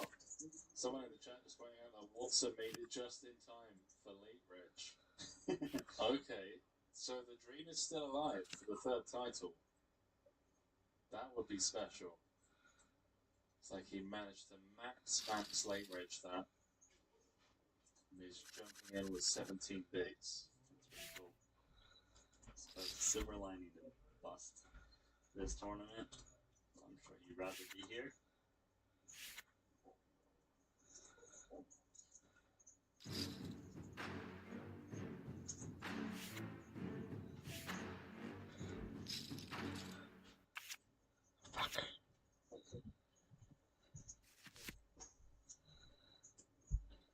Oh, he had aces. A walk. He didn't even show. Maybe he didn't look. Do you look when you get a walk? Of course, he's such a fish. Especially this Paulo Omaha. I want to see if I get 4 of a kind. Hey, smoke is coming out of nowhere. We saw 3 players. There's no winner. Oh, that reminds me. Crash Bandicoot. Have you used to play that game?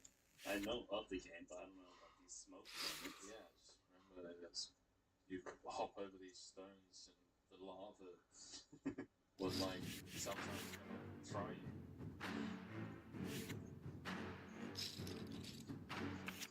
Like seems to the smoke was so close to Jason. Like, yeah, he's probably gonna get the heads up. Whoa,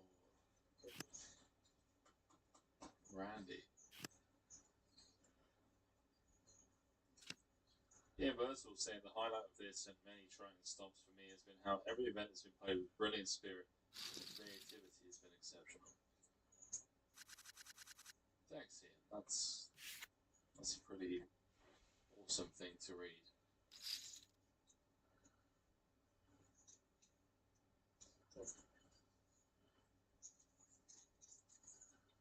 Which you're gonna take a free flop with Ace King 10-2 out of position against the button limp. He's got top pair, top kicker against middle pair, other cards.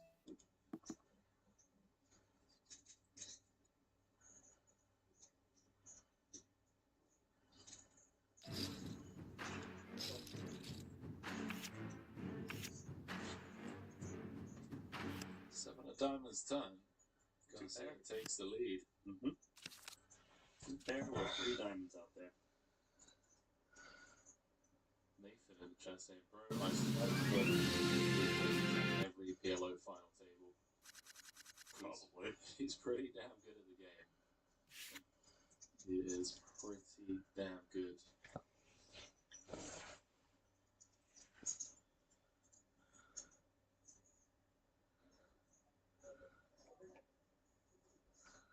Caesar's backed into a full house, running sevens.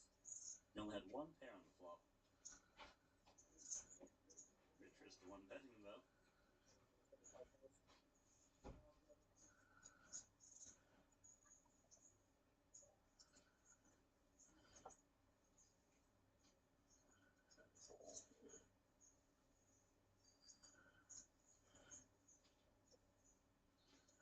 Yeah, Richard wins this. Just looking now. Would have cashed for over 4.1 million since Paradise 2025. He is on quite the uptick at the Triumph Super High Roller Series.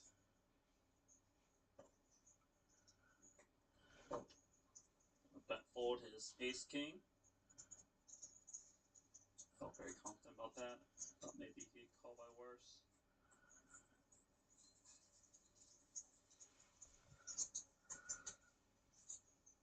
Came second in the PLO main in Jeju. Had two fourth place finishes in Paradise, fourth in the 100k PLO main, and fourth in the 75k, for a combined haul of 1.6 million.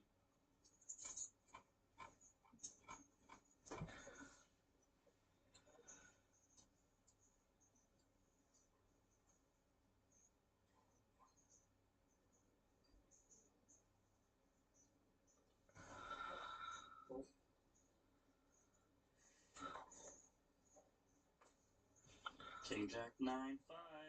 Double suited.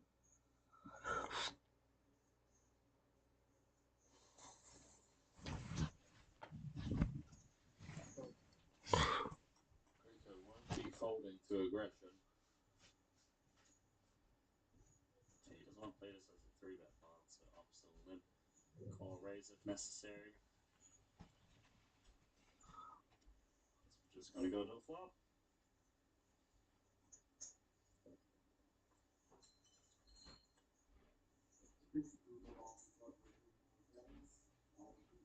Oh, this is trouble for the Spaniard. King 9 deuce, rainbow. It's got top pair with some backdoors. Richard's got top 2 with 2 backdoor flush draws. He's just going to lead out.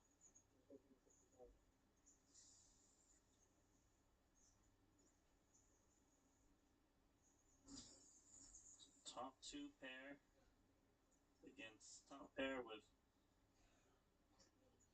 some danglers that could make some straight draws. Obviously, the problem for him is if he was to make two pair, he would not beat kings and nines. Ace of diamonds on the turn. A little bit complicated now that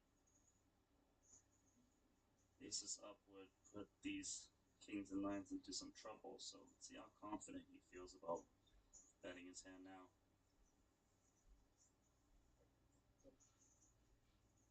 Okay, you can see him slowing down at the moment.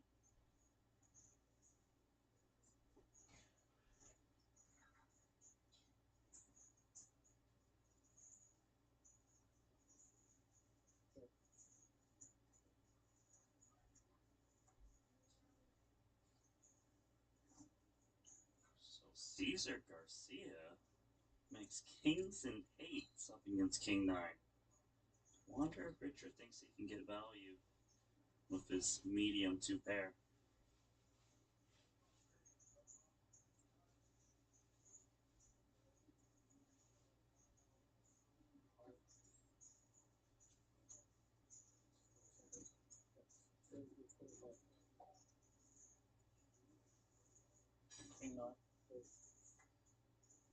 Nice value bet there.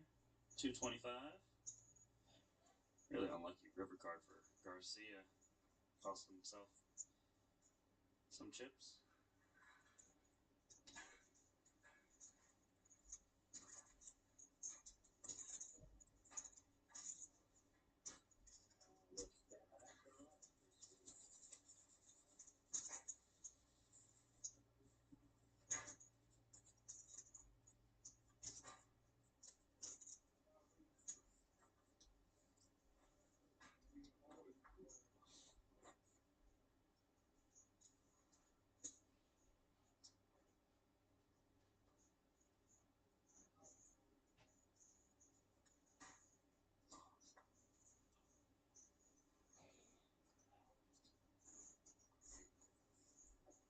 So Richard gonna be on the button this hand.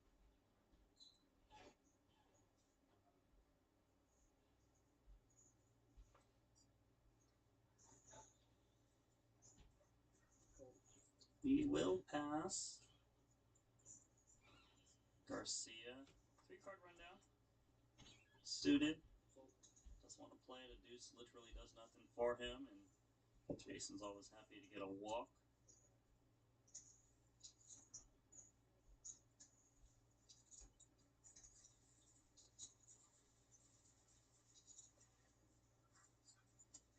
Got a comment from the chat saying, we need the final table if Sir wants us to make it in the 25k bounty quattro. And look, whether he's at that final table or not, we're definitely going to be taking coverage of that event. The very last event of the festival, and then call it a festival. So that one concludes. For now, of course, we want to see who is going to win this $75,000 pot limit Omaha event. $1.2 million for first place, $593,000 locked up. Second's going to get $879K, so pay jumps are very big at the moment.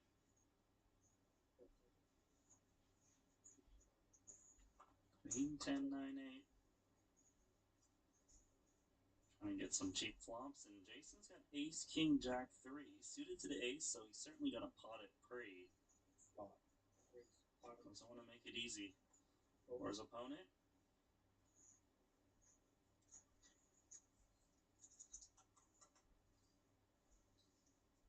Rico's going to pass. Garcia's going to take this one in position. Queen 10 of diamonds. The 3-card rundown. Close to a coin flip going to a flop. King 10, 7. So, top pair, top kicker, nut flush draw for Jason, and Garcia's got open-ended with the pair.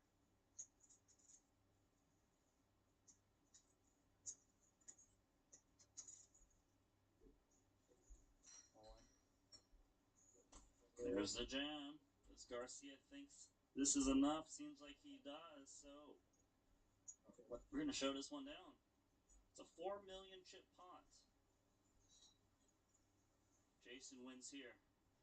We're going to go to heads up. He's 8.5 million. Garcia would love to have 4 million in chips.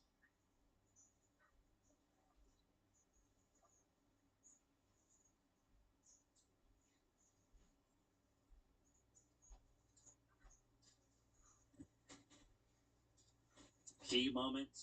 Plenty of outs for Garcia, but he only has 30%. He could be dead on the spade, and there is the spade. That is it for Cesar Garcia of Spain. Fist bumps all around. We're down to heads up. Jason Kuhn versus Richard Grieco. We'll set stuff up. We could go like to the bathroom and all that real quick. That'll work for me. All right. $593,000 for the Spaniard. Pot limit Omaha specialist. But that's going to be the end for him this Montenegro Festival, because registration is closed at $25K Bounty Quattro. Got in most of his chips. Was drawing live. But that's it. And we're down to heads up. 69 big blinds versus 25. Plenty of chips in favor of Jason Kuhn, looking to pick up the 13th title. It's going to take us about 10 minutes to set up the heads-up match, so see you soon. Booker and Triton are teaming up to give anyone a chance to win a $25,000 seat to the next Triton Superhero Series in Jeju. All you have to do is sign up with CoinBooker using code Triton, play the qualifiers, and the winner is going to win an all-expenses paid trip and $25,000 buy-in for the next Triton Superhero Series. Hopefully, I see you in September.